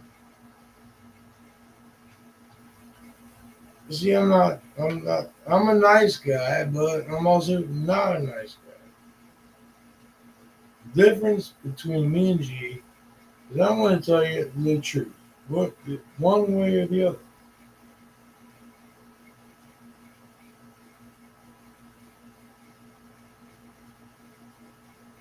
Because a lot of those 5%ers back in the day Like, talking about Bigfoot. Talking about not and conspiracy theories. Which the one that I swear to God I still follow to this day that nobody's ever looked into.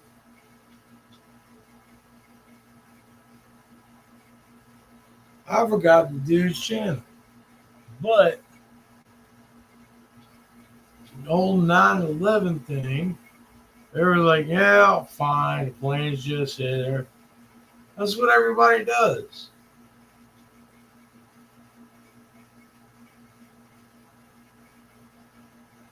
The way they did the 9/11 conspiracy is the same way anybody smoking in the house and the chair of your cigarette falls off on the carpet. So this happened. Oh shit, this happened. You stomp that out on the carpet, and then you like double, triple puff your cigarette.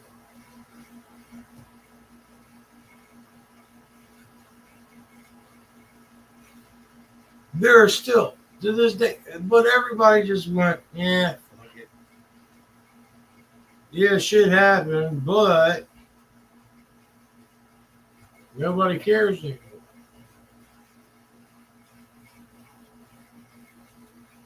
You know what else happened? Apparently something in sports, because I don't watch sports. I really don't watch any of that shit. Unless it happened in my backyard, I really honestly don't care. Especially in New York. But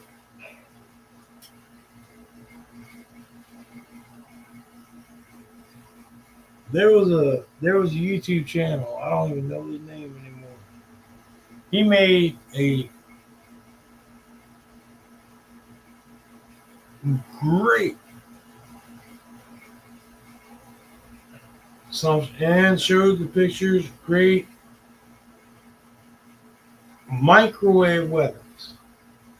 It won't just the fact that the planes hit the top of the building. Okay. Number one, fine, they hit the top of the building. Buildings collapse. Number two, there was a whole shit about firefighters talking about the beams in the bottom looking like lava. Beams melted.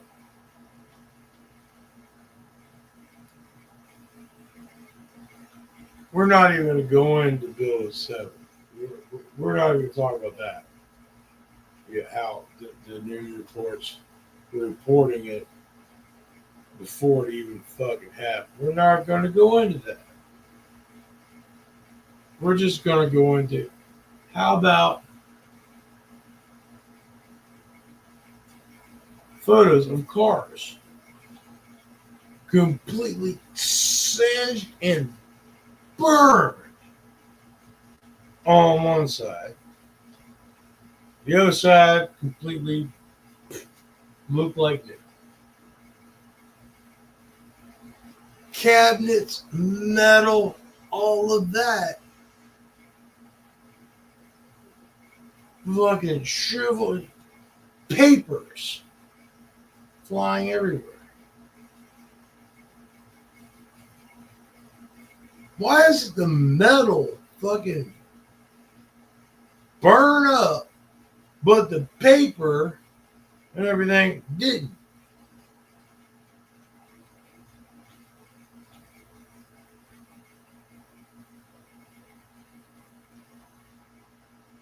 Well, you ever put gas on a piece of paper and light it?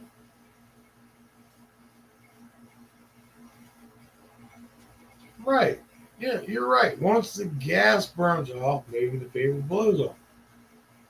Now, surround that piece of paper in a metal box set it on fire.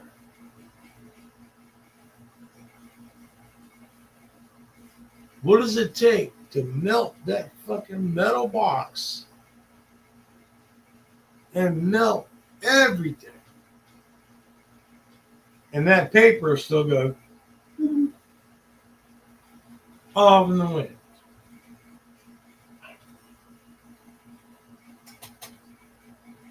All the way down to some of the videos of people literally tearing. Here's the question.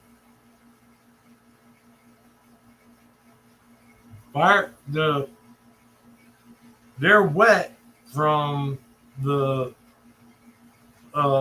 sprinklers. They were tearing their clothes off.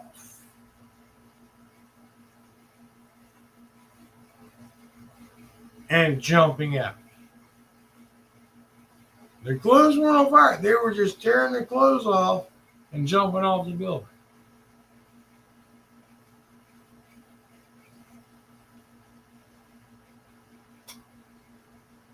Yep, it's still a conspiracy theory, but it still makes more sense than when everybody's just going, yep, terrorists hit the building.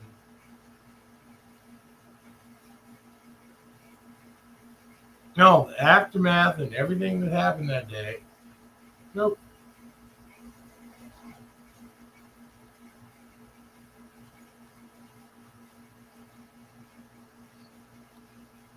Not to mention, oh, we've been practicing drills. They thought it was a practice again. Y'all been practicing drills for terrorists bombing these places.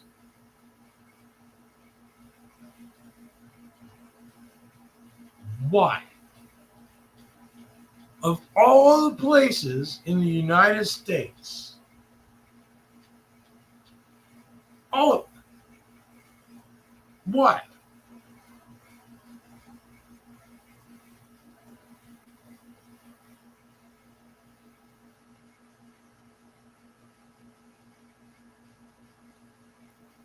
But I can tell you right now,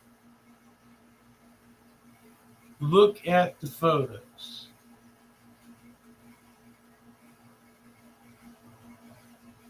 Look at the videos. Listen to the testimony. That's not from a plane.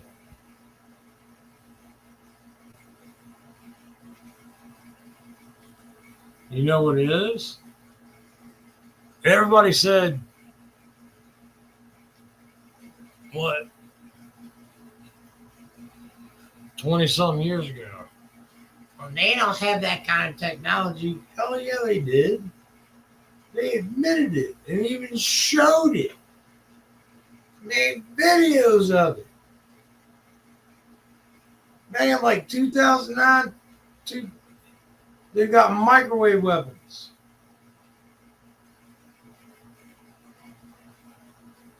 You tell me how a car, one half completely singed and bubbled and all fucked up, how the metal in a building can completely melt and look like lava, yet paper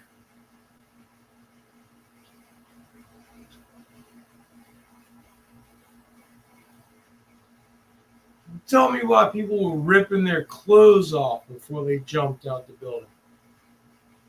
Their clothes were fucking wet.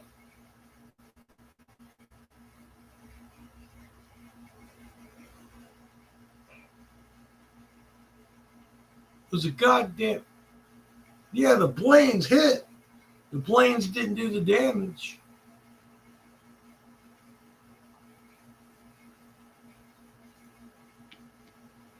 And I'm still not sure the planes hit. I mean, the closest thing I ever had to verification, well, there were multiple videos that leaked out. But the closest thing I had to verification was this lying ass old G Mangos. That 1 minute says Oh, I was there. There was no blame. There was nothing. And like 6 months later, he's going, oh, yeah, I saw the whole thing. You could see parts of the plane and all this. Motherfucker.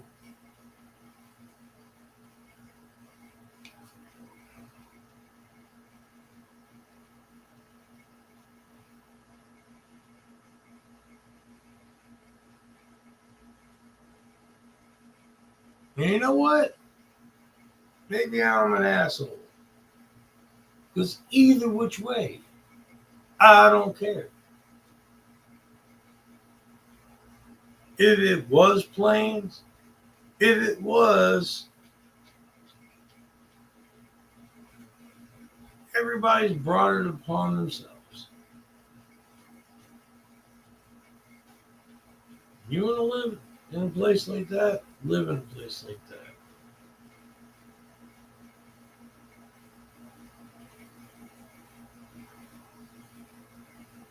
I mean, I don't I don't mean that the way it sounded. And no, I don't. I do. I do feel bad for everybody that lost their life, but only to an extent because I don't know them. I don't know their families. I mean, long story short, if there was like an end of the world thing and it came between me, my family, or your family, hey,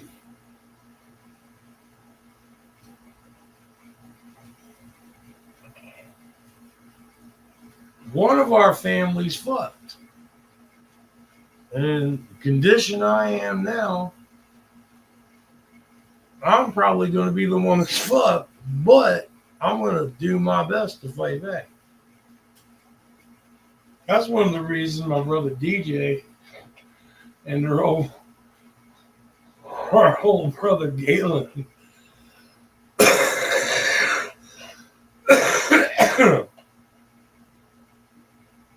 oh, they had a little feud for a bit.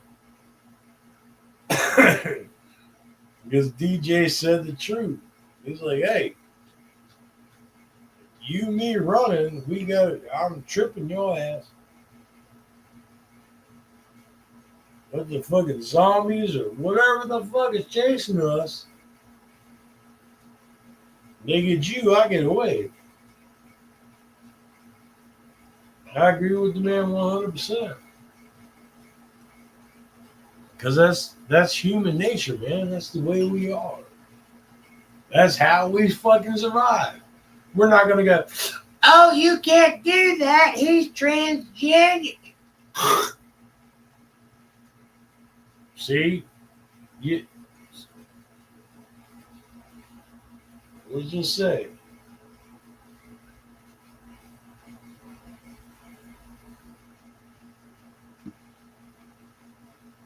I can tell you, all this shit has happened before, and I'm not a religious person, but I do believe that records are written and learned and translated in different ways. And Sodom and Gomorrah and the whole Christian, oh yeah, these people were sodomites and this and that. Shouldn't do this. It ain't that you shouldn't do that. It's just the fact that when you're too limp wristed and your asshole hurts too much to run, when hell hits, y'all are the ones that fucking lose first. Just saying. I mean, y'all play and run and I'm a fucking cripple, but I can tell you this much. I could take out a bear, I could take out a deer, I could take with my cane, just because I got a sword. But y'all can't take out a latte if it's too hot.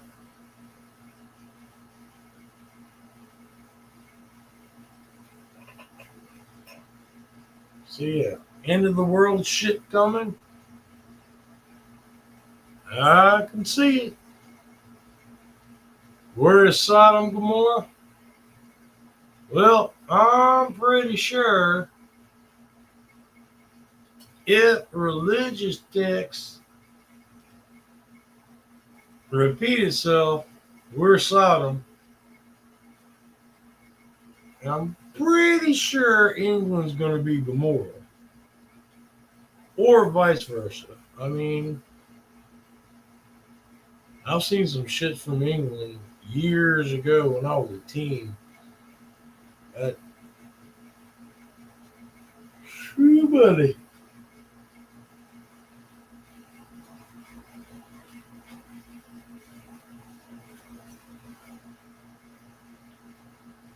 So, for all y'all religious people, you want to know what's going to happen to the world?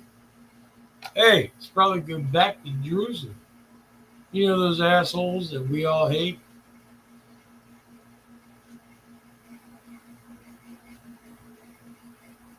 Because we're talking about God and religion in this way that, hey, we don't follow.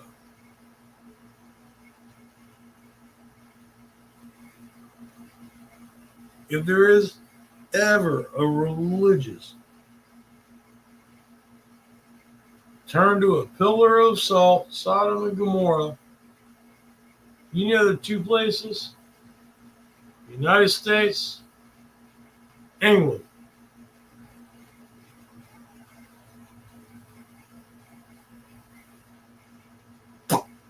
Y'all can choose which one is Sodom, which one's Gomorrah. Because from what I've seen, ain't much difference.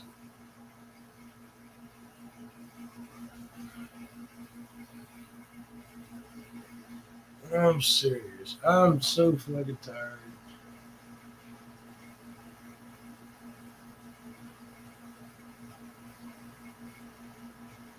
Ridiculous.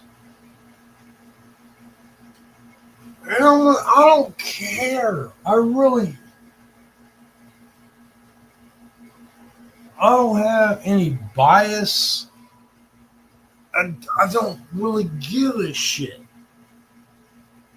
And nobody has. For years, there have been gays, there have been trans, there's been everything.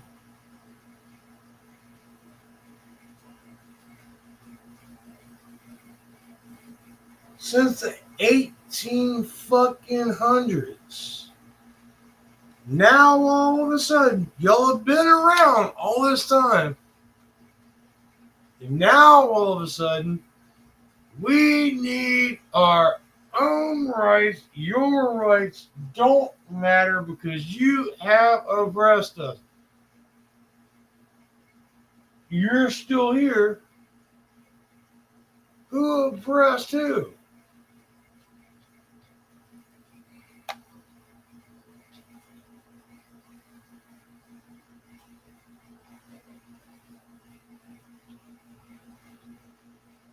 There are so many things. This whole racial divide bullshit, which is just that. It's fucking bullshit.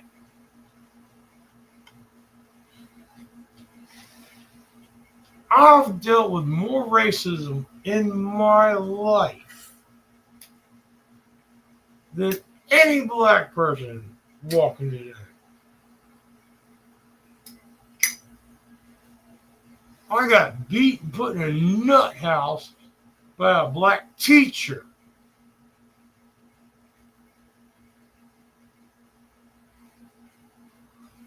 Just because I was white. I'm fucking 45 years old. When I was 7 years old, I was beaten by a black teacher.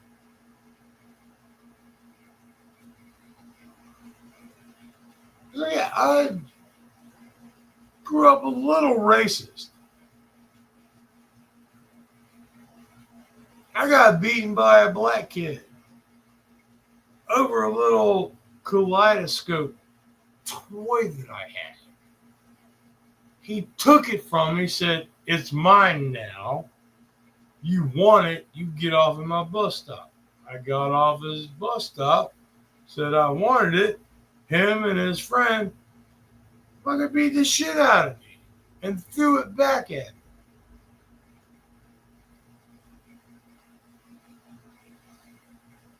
Yeah, I had a reason to grow up racist.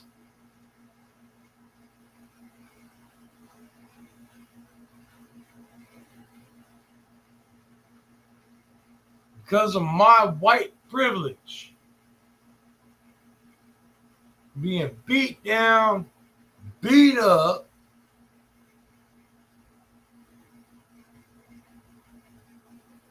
and the schools let it happen. You know, the teacher that used to beat the shit out of me, told me I was evil and had the devil inside of me because I was white. She kept teaching.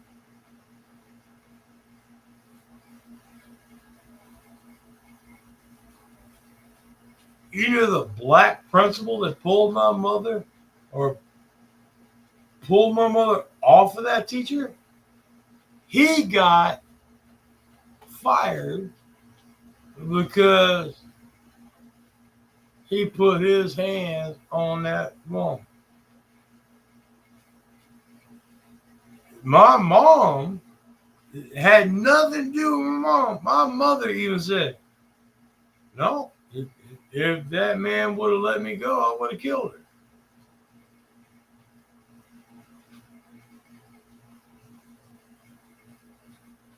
But, so this shit ain't nothing new. This shit's been going on for years upon years. Fucking racial divide that shouldn't fucking be there. It ain't the color of your skin, it's the way you're raised and the way you act. Black bitch beat the shit out of me because I was white.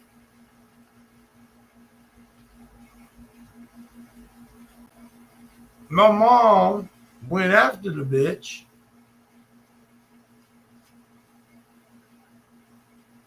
Which your mama does. And then the black principal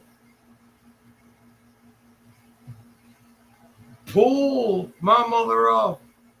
Literally, all he did, pull my mother off of that teacher.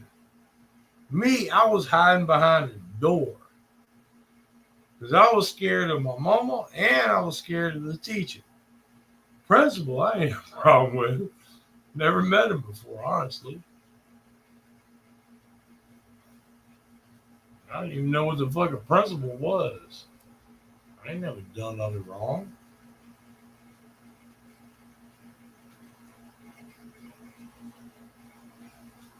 Teacher gets to keep teaching.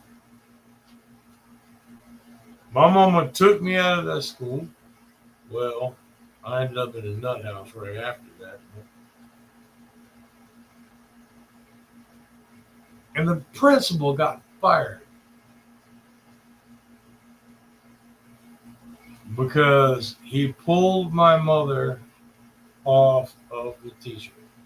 That's another thing. My mother even didn't agree with that. And I hate to say it, my mom was racist. And I was born and raised kind of racist. Mainly because of shit like that. Well, shit like that teacher that got to keep teaching.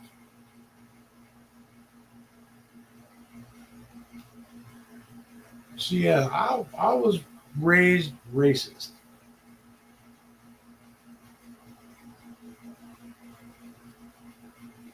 Did I act racist towards like black people or hell no? But I just watched it.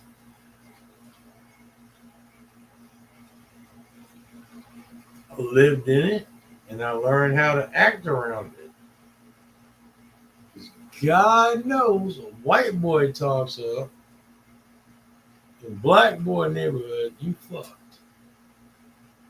So, no.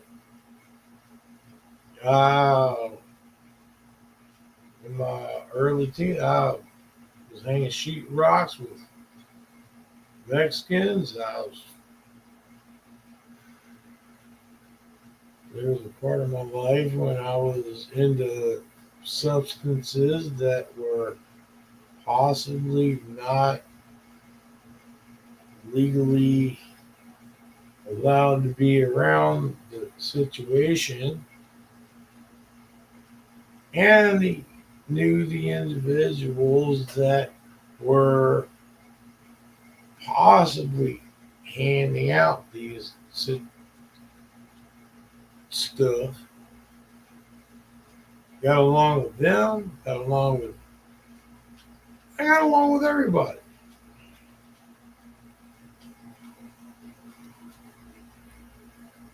Here's my outlook on life. No, I don't agree. Yeah, I agree 100% with the border. No illegal immigrants.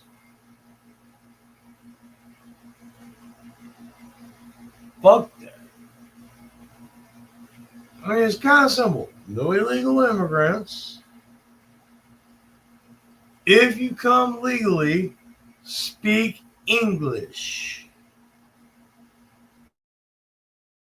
Which is one of the things, because to come in legally, you got to do this, and you got to do the whole, I swear this. You got to speak it in English, which that means you can speak English. Speak English.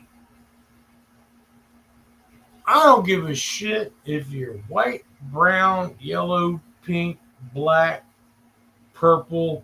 I don't give a shit what fucking color you are. Speak the language.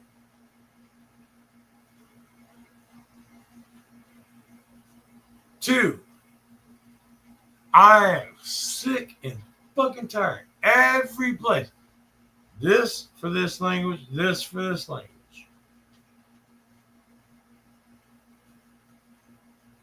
I'm in my country.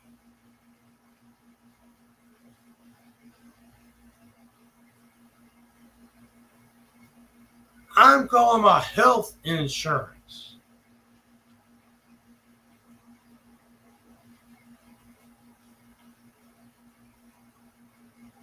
If you're in this country and you're getting health insurance, that means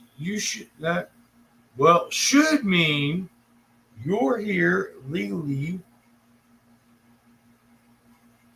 you're a citizen, you should speak English. Unless you were raised by wolves. I've seen movies. Unless you were raised by wolves or grown up in the backwoods of South Alabama or some shit and don't know fucking English or how to keep your top down. Divide. I'll divide. Unless you're that, fine. You know what? We can skip the whole, fact of the matter is, she couldn't dial the goddamn phone to find them. I'm tired of this shit of press 1 for English, press 2 for Spanish. Half of them now. Is that uno por español, and then it waits.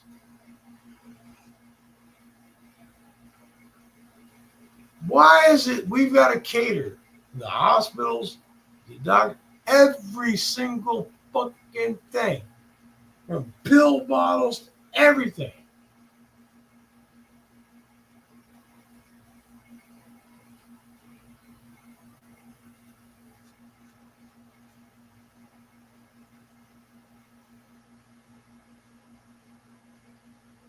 Why?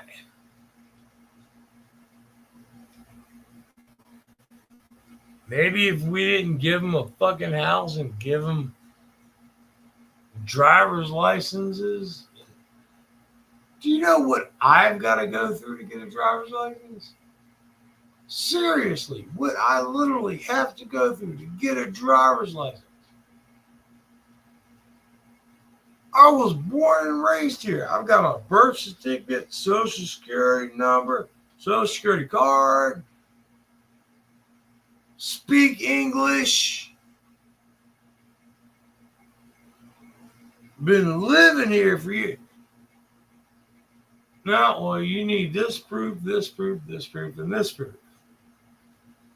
Illegal immigrants that don't even speak the fucking language get more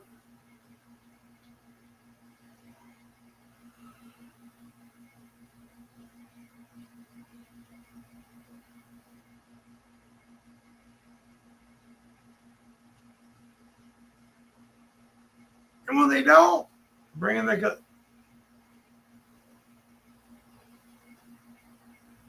I mean, I admire them for this much.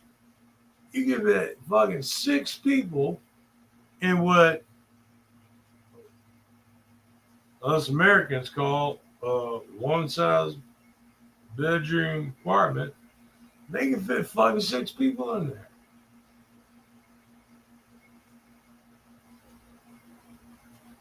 I respect that. I mean, well, not 6. You got room for one bed, that's it.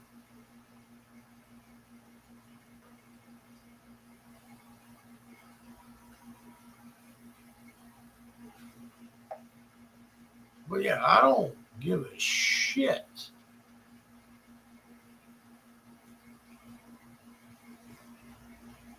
Who you are, where you're from. I've met, I mean, Alex, a milk cart out of the Ranga from El Salvador. And then he had a wife that worked for a boss. She was from Guatemala. Me and Alex were the best of fucking friends. He was a short little fucker, but he was a hard working son of a bitch. You know what we did? We talked. We worked together.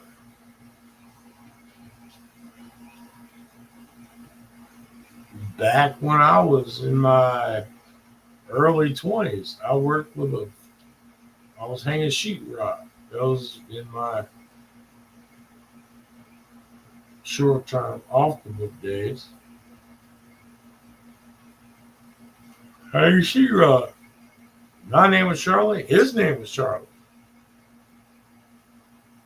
There was little Charlie and there was me. He was the little guy.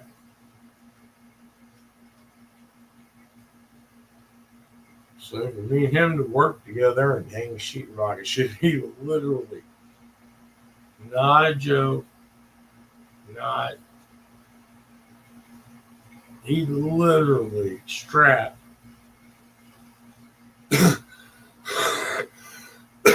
5-gallon buckets to his shoes.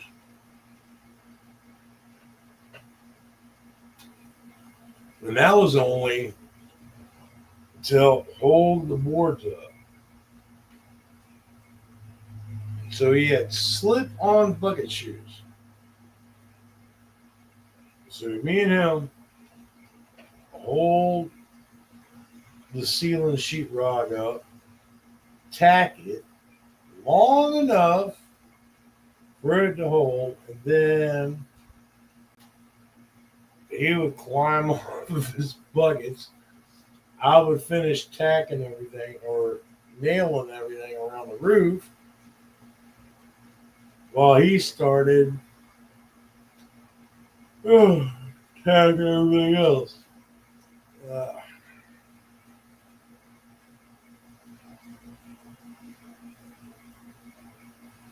yeah, that sheetrock place went to hell.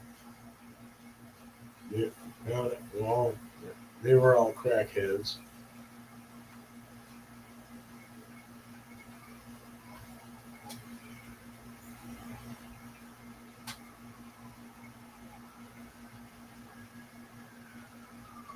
Well, technically, they weren't all. I knew one, two, three.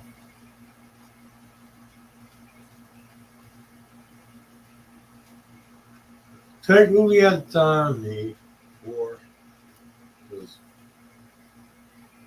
me, the hunter's brother, other guy. Oh, God. Have you ever done shit you were so ashamed of?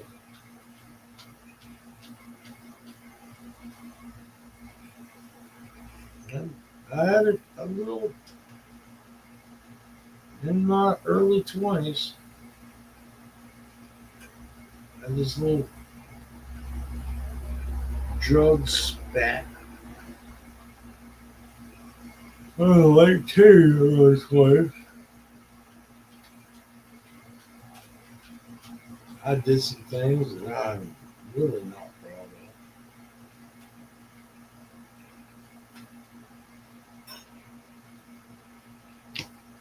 What the hell had happened?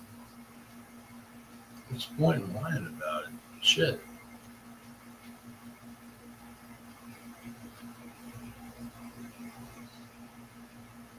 I fucked up. I experimented. I quit. But when other people decided, no, you're not going to quit.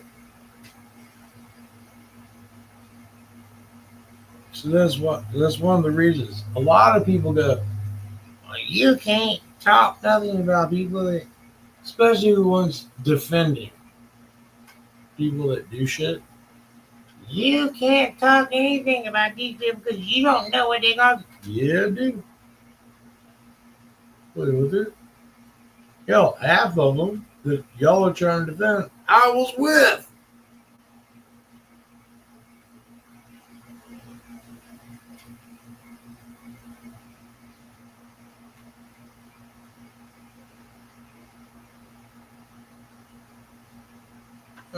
I don't defend. I will. Actually, you know what? No, I won't. I ain't gonna defend. You know, I know what I did in my past. God knows I ain't done anything. The closest thing I had to addiction was coochie, and I ain't had that in 5 years. Well, okay, I take it back. I smoke cigarettes. I still drink liquor. I'm an alcoholic, and I smoke. Ugh.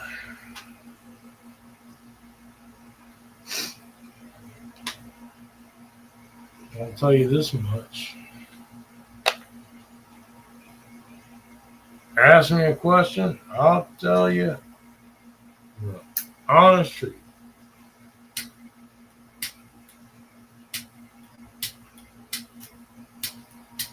Right, you son of a bitch.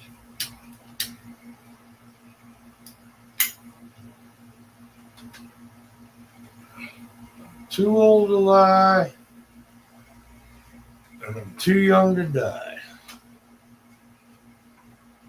I don't give a shit anymore.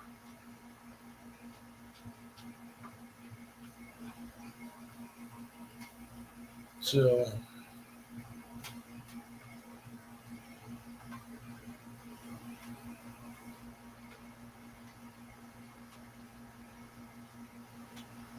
anybody ever has a question for me? asking. He's asking about me. What I think about G? He was a good guy once, but he was an asshole more than he was a good guy.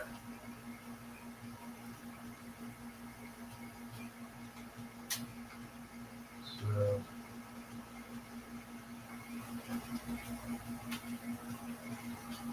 ask anybody that knew him before. Hey, maybe he changed. I don't know.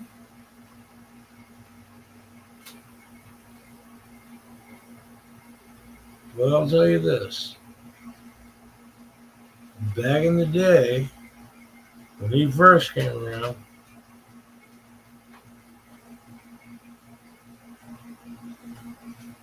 Green Dragon got tired of him. 5% got tired of him. And the only reason I keep bringing it up is because one comment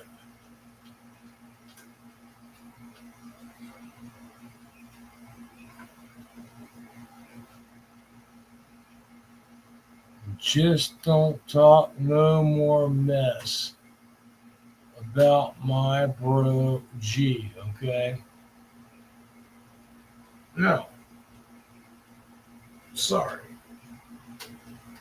Look, Mojo, Jomo, there's Mojo. Mojo. If it hurt your feelings, I'm sorry. But, man, I know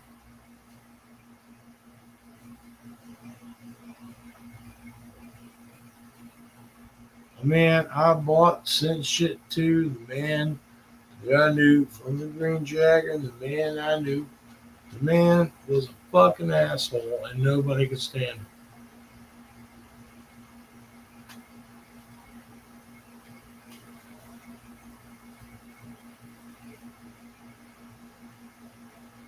Nobody wanted him around.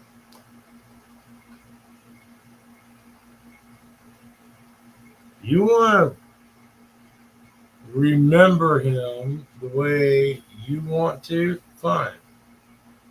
I'm going to remember him the exact same way I remembered him.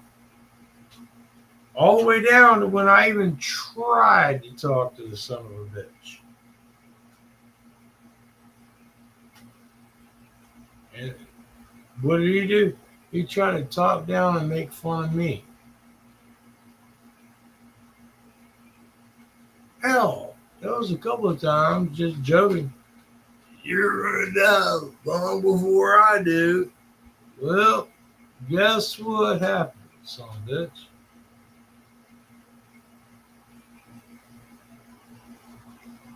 Honest and still living. Two-faced liar.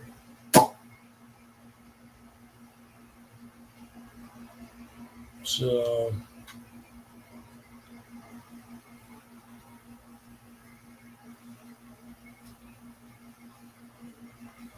I hope G. I'll say this for Mojo Bo. I hope G is very comfortable in his resting place, if there is one, after this one.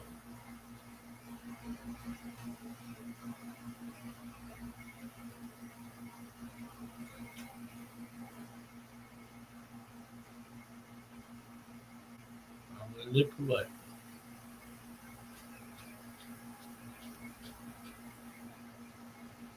And I'll end it the same way I used to end it with all the rest of it.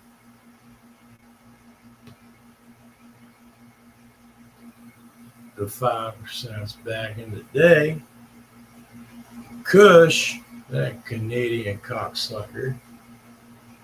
What the fuck happened to Grit Biscuit? Does he get his finger out of his biscuit? What the fuck happened there? Stole it? What the fuck? Stole? God damn. That son of a bitch got old. I tried to serve him pizza. He couldn't eat it. Tried to give him liquor. He could. I had to drive an hour and a half. Sat there with Stoll. He took the pizza. I had to take the whiskey. Drive an hour and a half. Go hang out with fucking brother Bond. Stoley, you done pussed out. Went up to Bond. Drank the whiskey with him and his wife. Should have died going back home, but I didn't.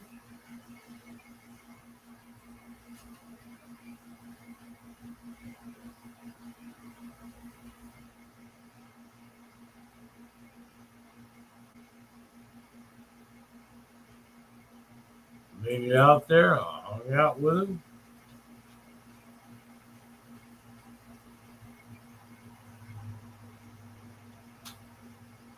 Twice. Once when he was still doing good. Second time when he wasn't doing so good.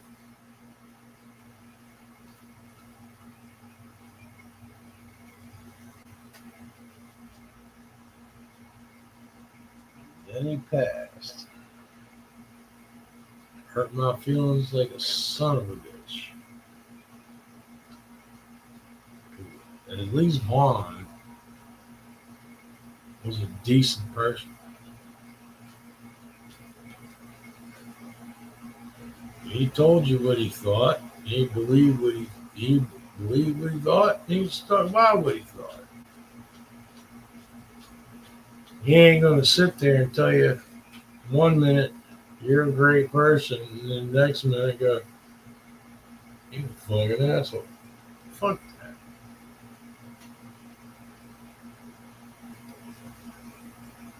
Hell, I'll tell you straight up who I am. I'm a fucking asshole.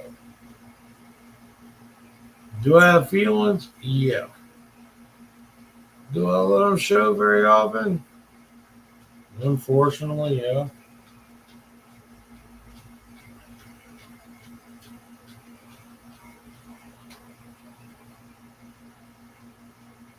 I don't lie to anybody. I'm gonna fuck with somebody. Yeah. Oh, fuck with somebody in a heartbeat. Just out of fun. Not physically or but yeah, you know somebody that's a hardcore straight guy. Yeah, call him a faggot.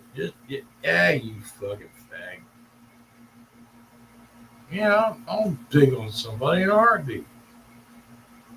As DJ, that son of a bitch just fucking threatened to fucking block me from everything. All because I did one little joke. One little joke. And you know what? DJ got mad at me. I shared a picture. It was Rambo with a rainbow bright fucking outfit on. I was like, yeah, I heard it was Gay Pride Month. So this is as far as I'll go, or something like that. Oh, that's what I put on my Facebook. I sent him the picture saying, hey, it's Gay Pride Month. And I sent him Rambo in a rainbow bright dress. He got pissed as fuck at me. I was playing, man. He knows how I feel. He knows how I am. But he took a joke the wrong way. And you know what happened? I was like, all right, fine. I won't joke with you no more, asshole. That was it. I didn't file a lawsuit for discrimination. Especially considering me and him are on the same fucking side.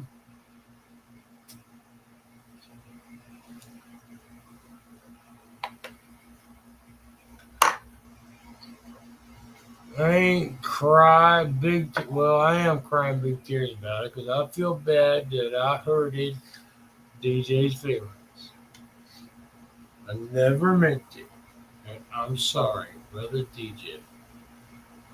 I do love you with all my heart. I actually kind of mean that. I just didn't want it to sound gay.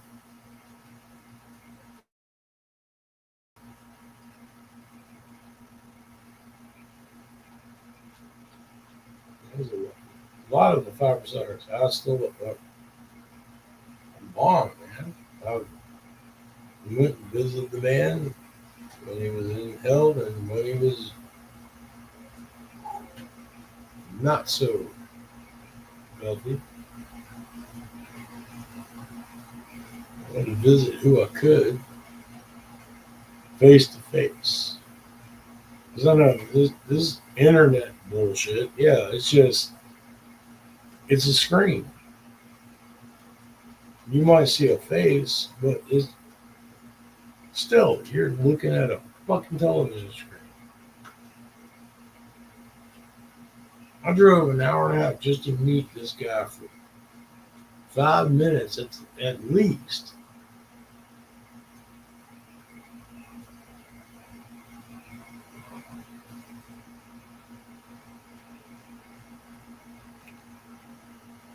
It was long.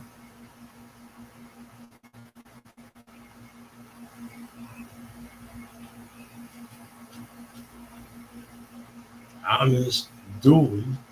I've heard multiple stories about what happened with Dooley. I don't know. People ask me, don't know. Everybody else. Look at Joe Cole in Colorado. Knew more information about Dooley than I did. I mean, names, everything, phone. Like, can you tell him? Dooley gave me a phone number once.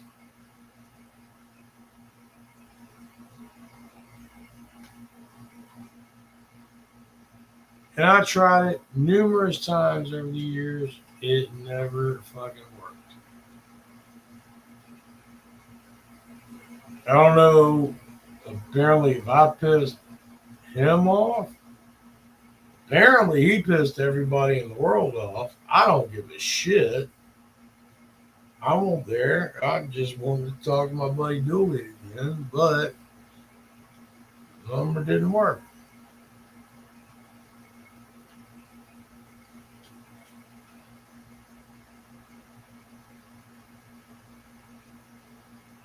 All I can say is this: 5%ers,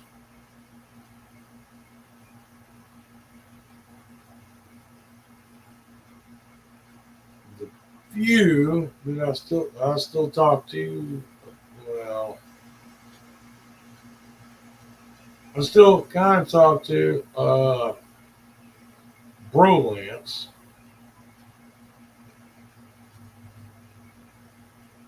I'm questioning that one. I still do.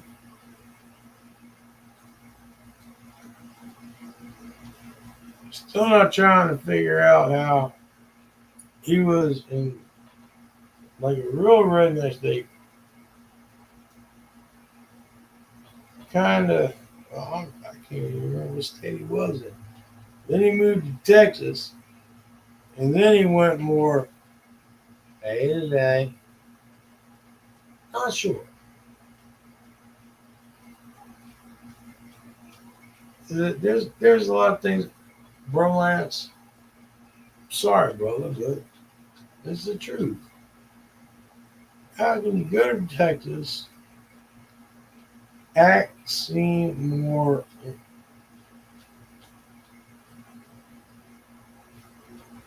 You're doing so much better, but you were so scared of your wife. You still talk to Joe Cole. I'd love to talk to that fucker again. But, hey,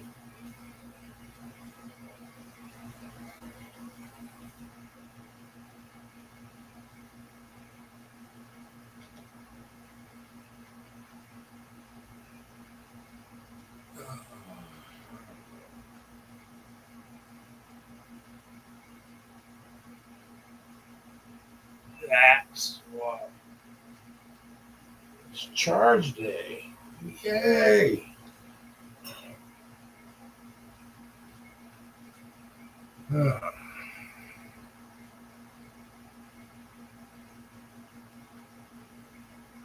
Wait till tomorrow.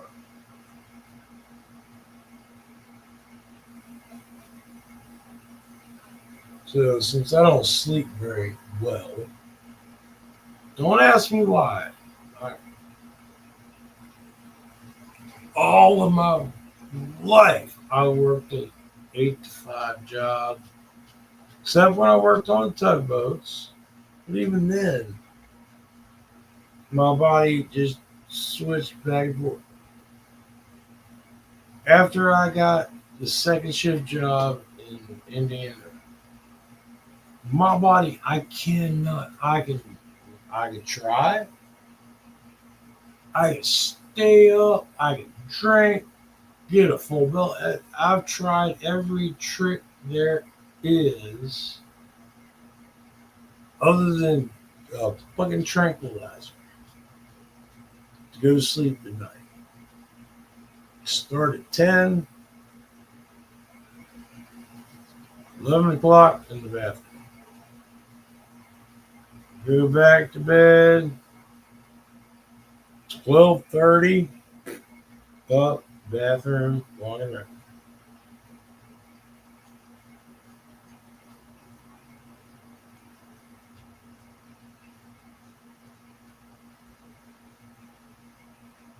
Unless I have excess of alcohol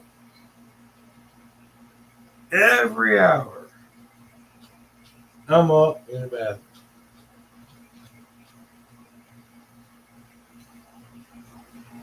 Excess of alcohol or excess of alcohol is when a day and a half later I get the fucking Hershey squirts and scared to cough. And if I completely quit drinking, uh, I tend to vomit up this nasty fucking yellow shit.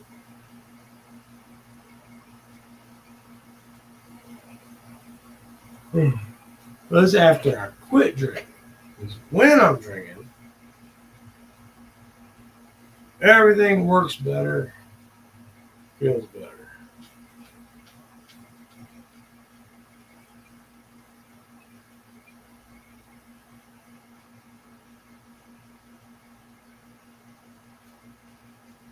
What makes it worse is the fact, granted, I don't puke up yellow sputum and all that sputum. Sputum, yeah.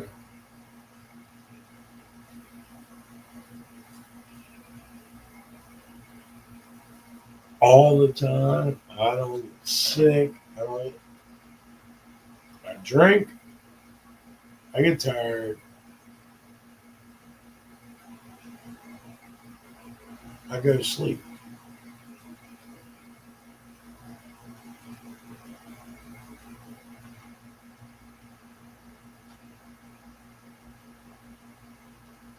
Wake up the next day. Have a coffee. Oh, fucks me up. 9 times out of 10, when I go to bed when I'm drinking, I leave my drink off to the side. I do it with coffee, I do it with tea, I do it with my liquor.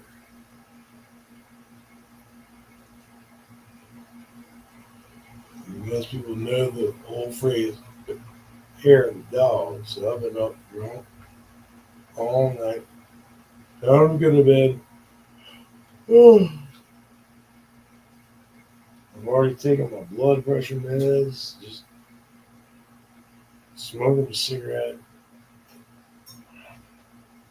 Smoking a cigarette.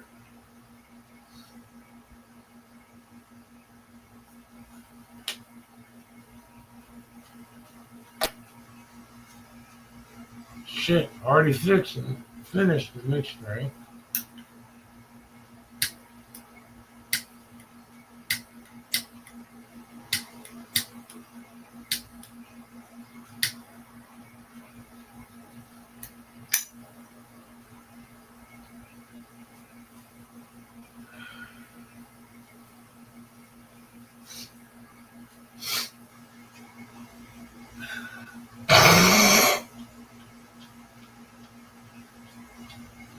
Who the fuck snorted?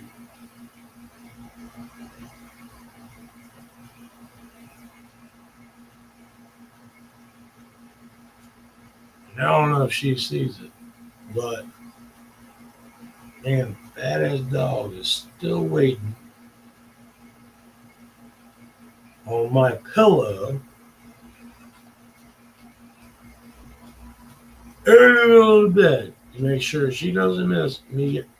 She can get under the blankets. She can go anywhere. Nope, she gonna lay her ass right up against my pillow, right in the middle of the bed, to make sure she knows where I'm at when I lay down and where she's gonna go. And I already know where she's gonna lay.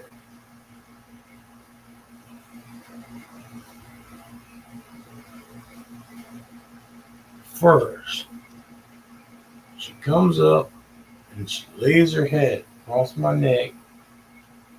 And I turn around and I give her kisses on the side and I pat her on the head, going, "Yep, okay, I know you're here. Are you going to get under the covers?" And I lift the covers and she makes up her mind. Am I going to get under the covers or am I just going to run around and just lay in the worst possible place ever?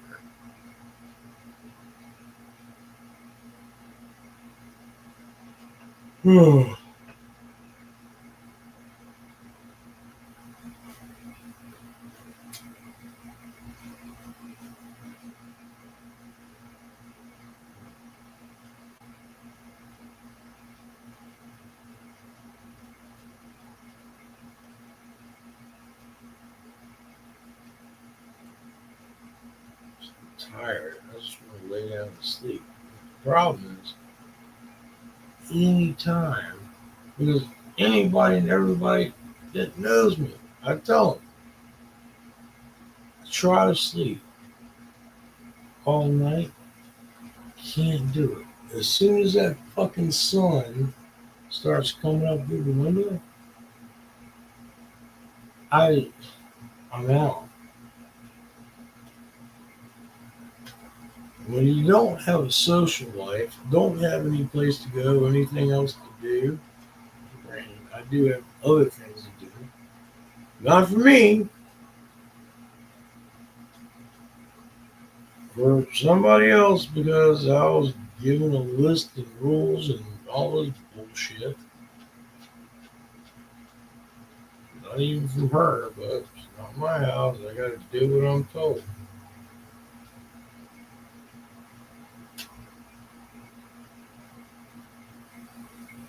Am I getting paid? Yeah. You know how I'm getting paid? Listening to this woman bitch every single day,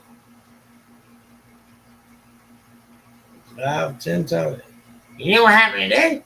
Well, my mama did this. My mama went out to eat. She didn't bring me no food. I sat in my own mess for this many hours and this many minutes. I hit the call button and they can't. I hear the same. It's the same shit every single fucking week. Have you ever met one? And I know it seems like I'm sounding like. Have you ever met one of those motherfuckers? They're just never happy, no matter what they have, what they're given. Yeah, I sound like it now. Do you know why? Look back. When I was a rebel girl, I was happiest motherfucker in the world. Look back.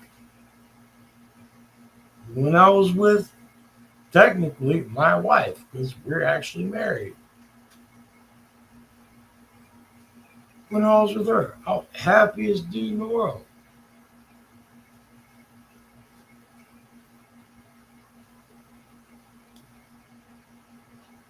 When I'm happy, I don't look on the bad parts. And right now, I'm the happiest fucker in the world because I have my fingers crossed that possibly, maybe,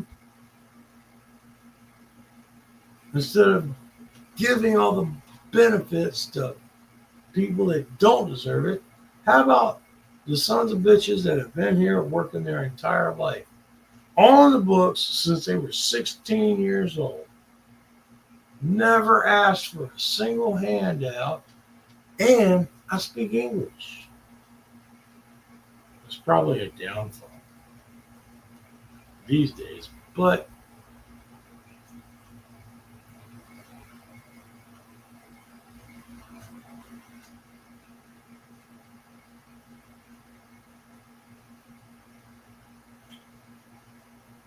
depending on the case and what year they decide to start on, we'll see.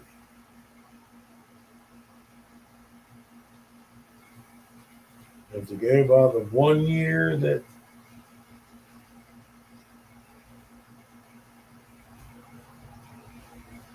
everybody's been telling me that's all you're gonna get, and you ain't even gonna get that. If I get the 1 year, I'm getting a vehicle and an apartment. Granted, it's gonna be here, but when you get 2 years, I'm getting a vehicle, clothes that fit,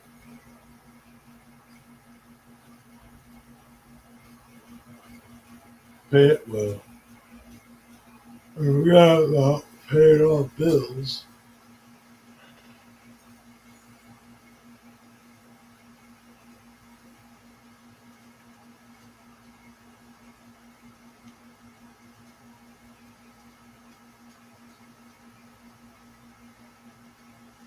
If I got 1 year,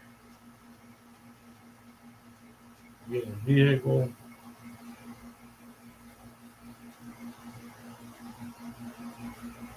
and an apartment in the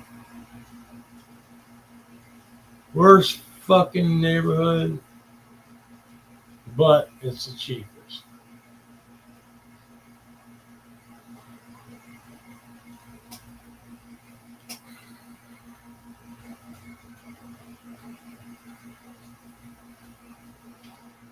Two,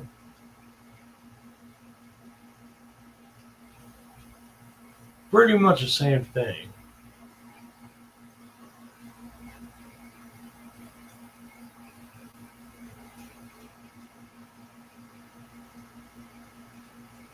I'm not sure exactly what my credit is, but even 20 grand ain't putting you nowhere here.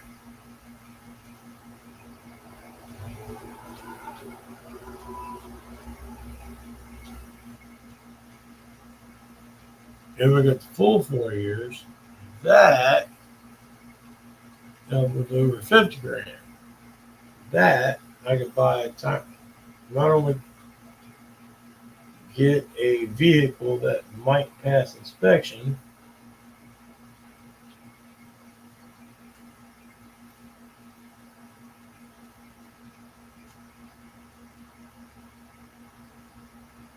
move and see what happens from there.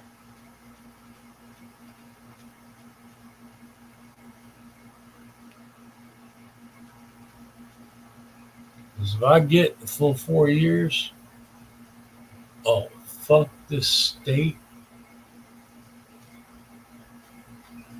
I would say everybody in it, but I feel bad. And I know a lot of people pray and things like that, but for those who have known me, I've had one actual friend. Her and her husband got into a motorcycle accident. They got hit by a truck. And from what I heard recently, I know she was fucked up in a cast and knee surgery. She's been pulling her own fucking stitches out.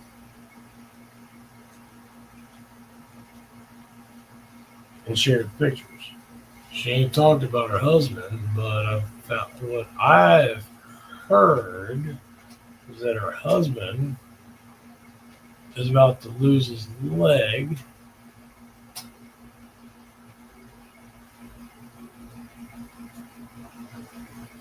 And from that, he apparently been in the hospital the whole time, and he got blood poisoning, and his old leg started turning black while in hospital care. And now he's going to lose his leg because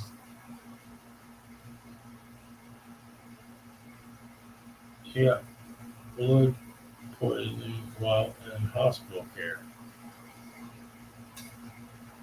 Why does that sound so familiar?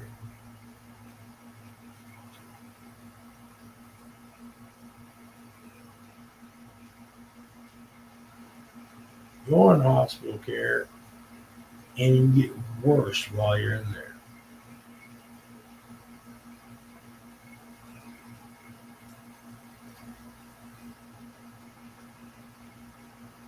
What hospitals? And you know what I guarantee? If he's going through that, he was at MCV. Guarantee it. I guarantee it.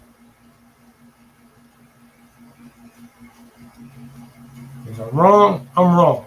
But I'm not.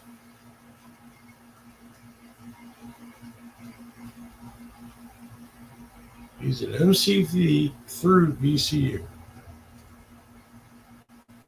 Going with a busted leg, then you get blood poisoning because you've been sitting there in their care. Care.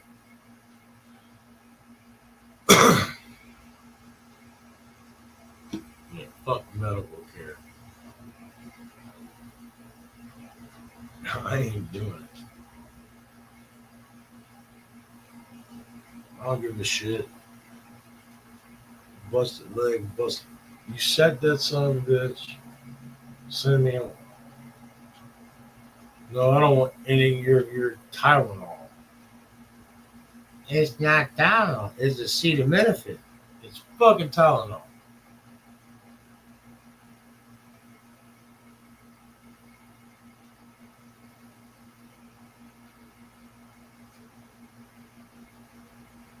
The only time, especially MCV, any fucking, well, anyhow, acetaminophen. There you go. Throw this out. Throw that out. Just give everybody Tylenol.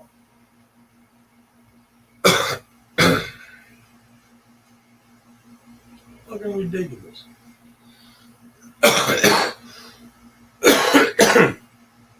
Do all of my back surgeries.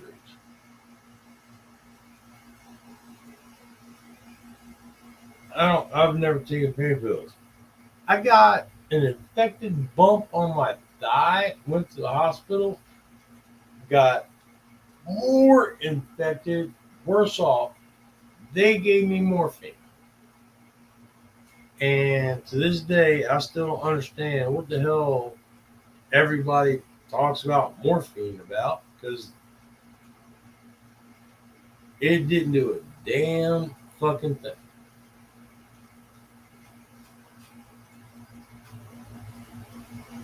One of the things I've never understood about like pill poppers and all this crap.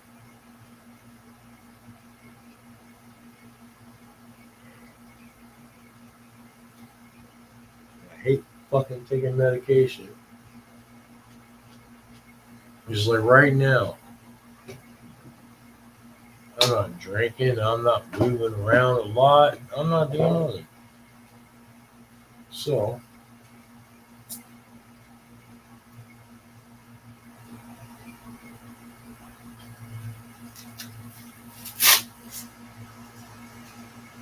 how much you want to bet this is going to be high? Does it have to do with? No, it has to do. Yep. Move you.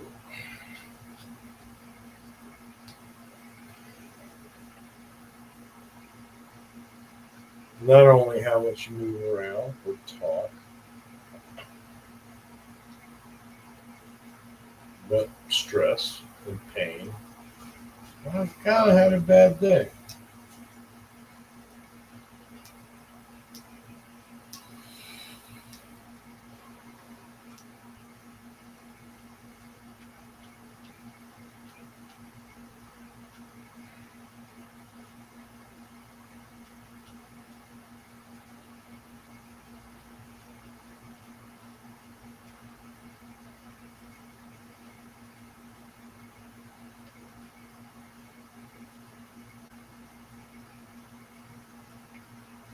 And yeah, that's about average. 123/95.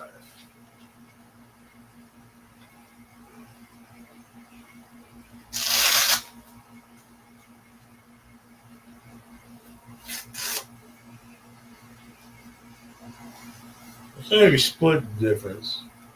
I know that's not the way it works, but my average is 130/90.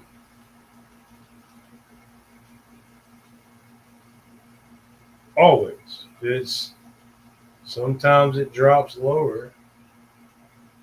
I'm more worried when it drops lower than that.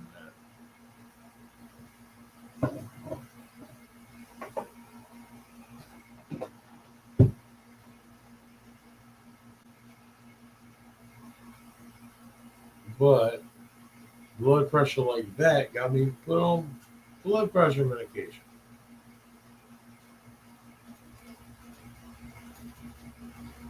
To be perfectly honest, they changed me from what? From like this is what my blood pressure is. Whether I'm drinking, whether I don't drink, it don't matter. So they put me on another medication, which is the same medication with another medication attached. You know, well, this tends to work for people, so try this.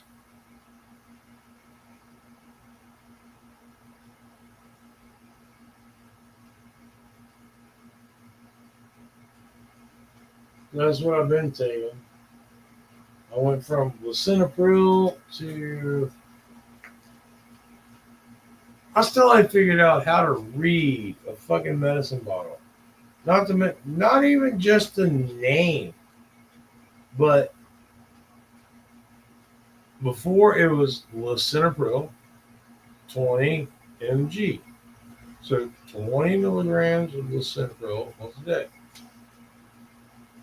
I go to my primary care doctor, but apparently he was busy, so I had to talk to another doctor in the office. He's like, well, everything was good. What we're going to do, since your blood pressure doesn't change, We're going to take you off the Cetaphil. We're going to put you on this shit.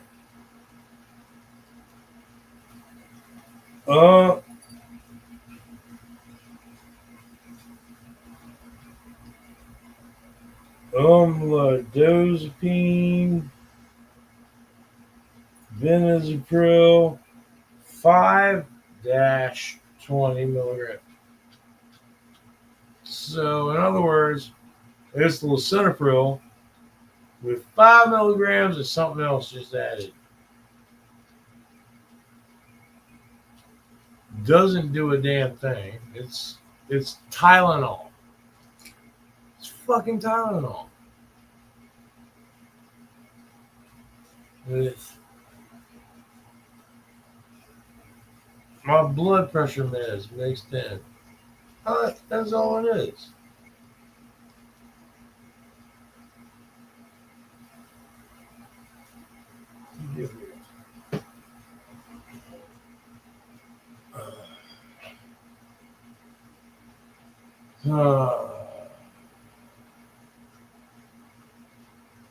Sun's coming up. So.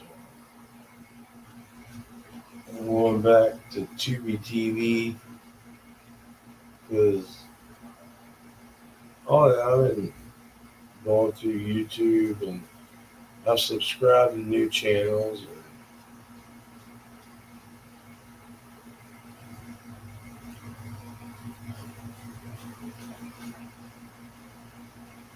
watch what they watch.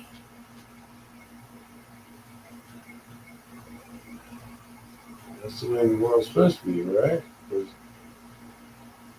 instead of being in the burlesque house and showing what they have on the side of the street, instead they do it digitally.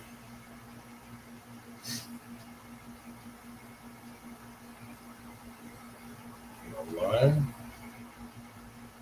people from burlesque houses, strip joints, and the place works.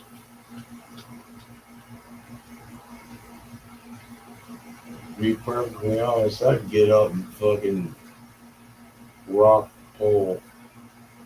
I got the titties for it.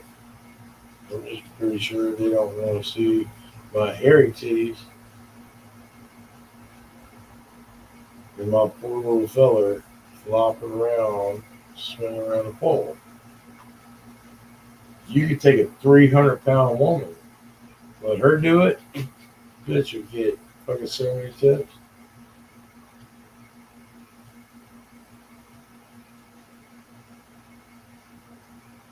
Granted, apparently, everybody knows she has experience with pole.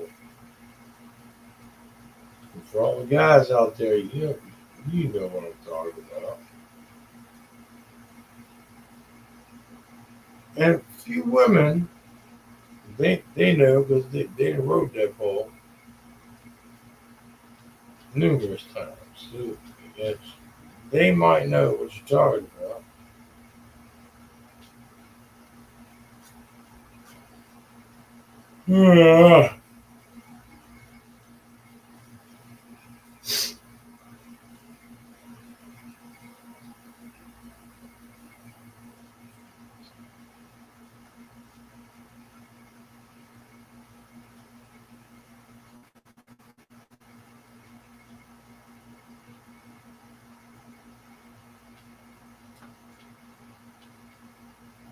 I'm going to bed. I'm going to start. Stupid movie. Cut this fucking light off at one. Oh, shit.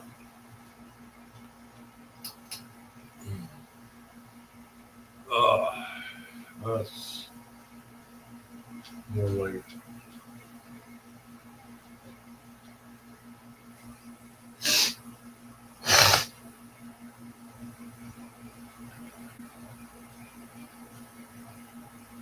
Any of y'all thinking about it? I'm tired, man. I'm still here. Hell, I'm still here to hang out and talk.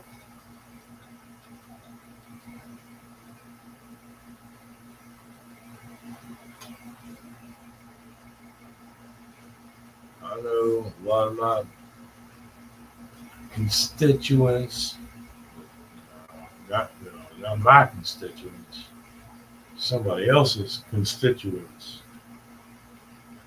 that brought me here.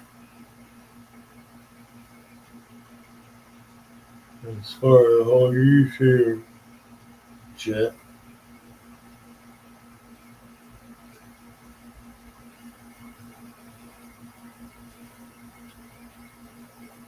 YouTube is doing so much shit that everything keeps fucking locking up. Yeah, you try to look up something, doesn't exist. You erase it, put that thing in again, same letters, number, everything. Okay, this is this and that.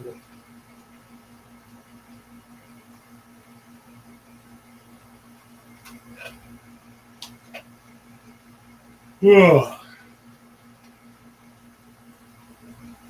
I think I'm with her. I'm divergent. Shh, don't tell nobody. Why did that pop into my head? Because the divergent girl got the pros.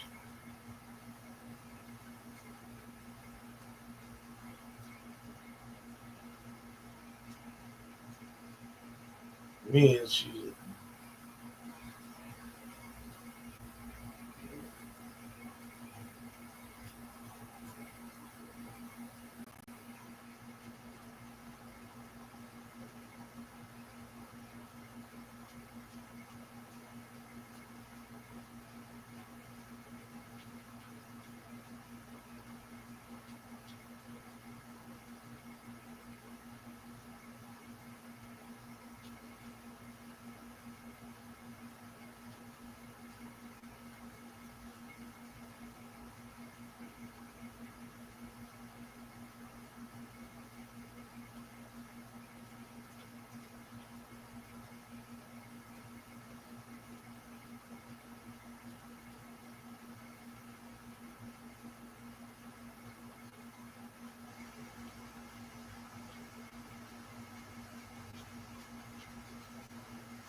Fuck.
Oh, shit.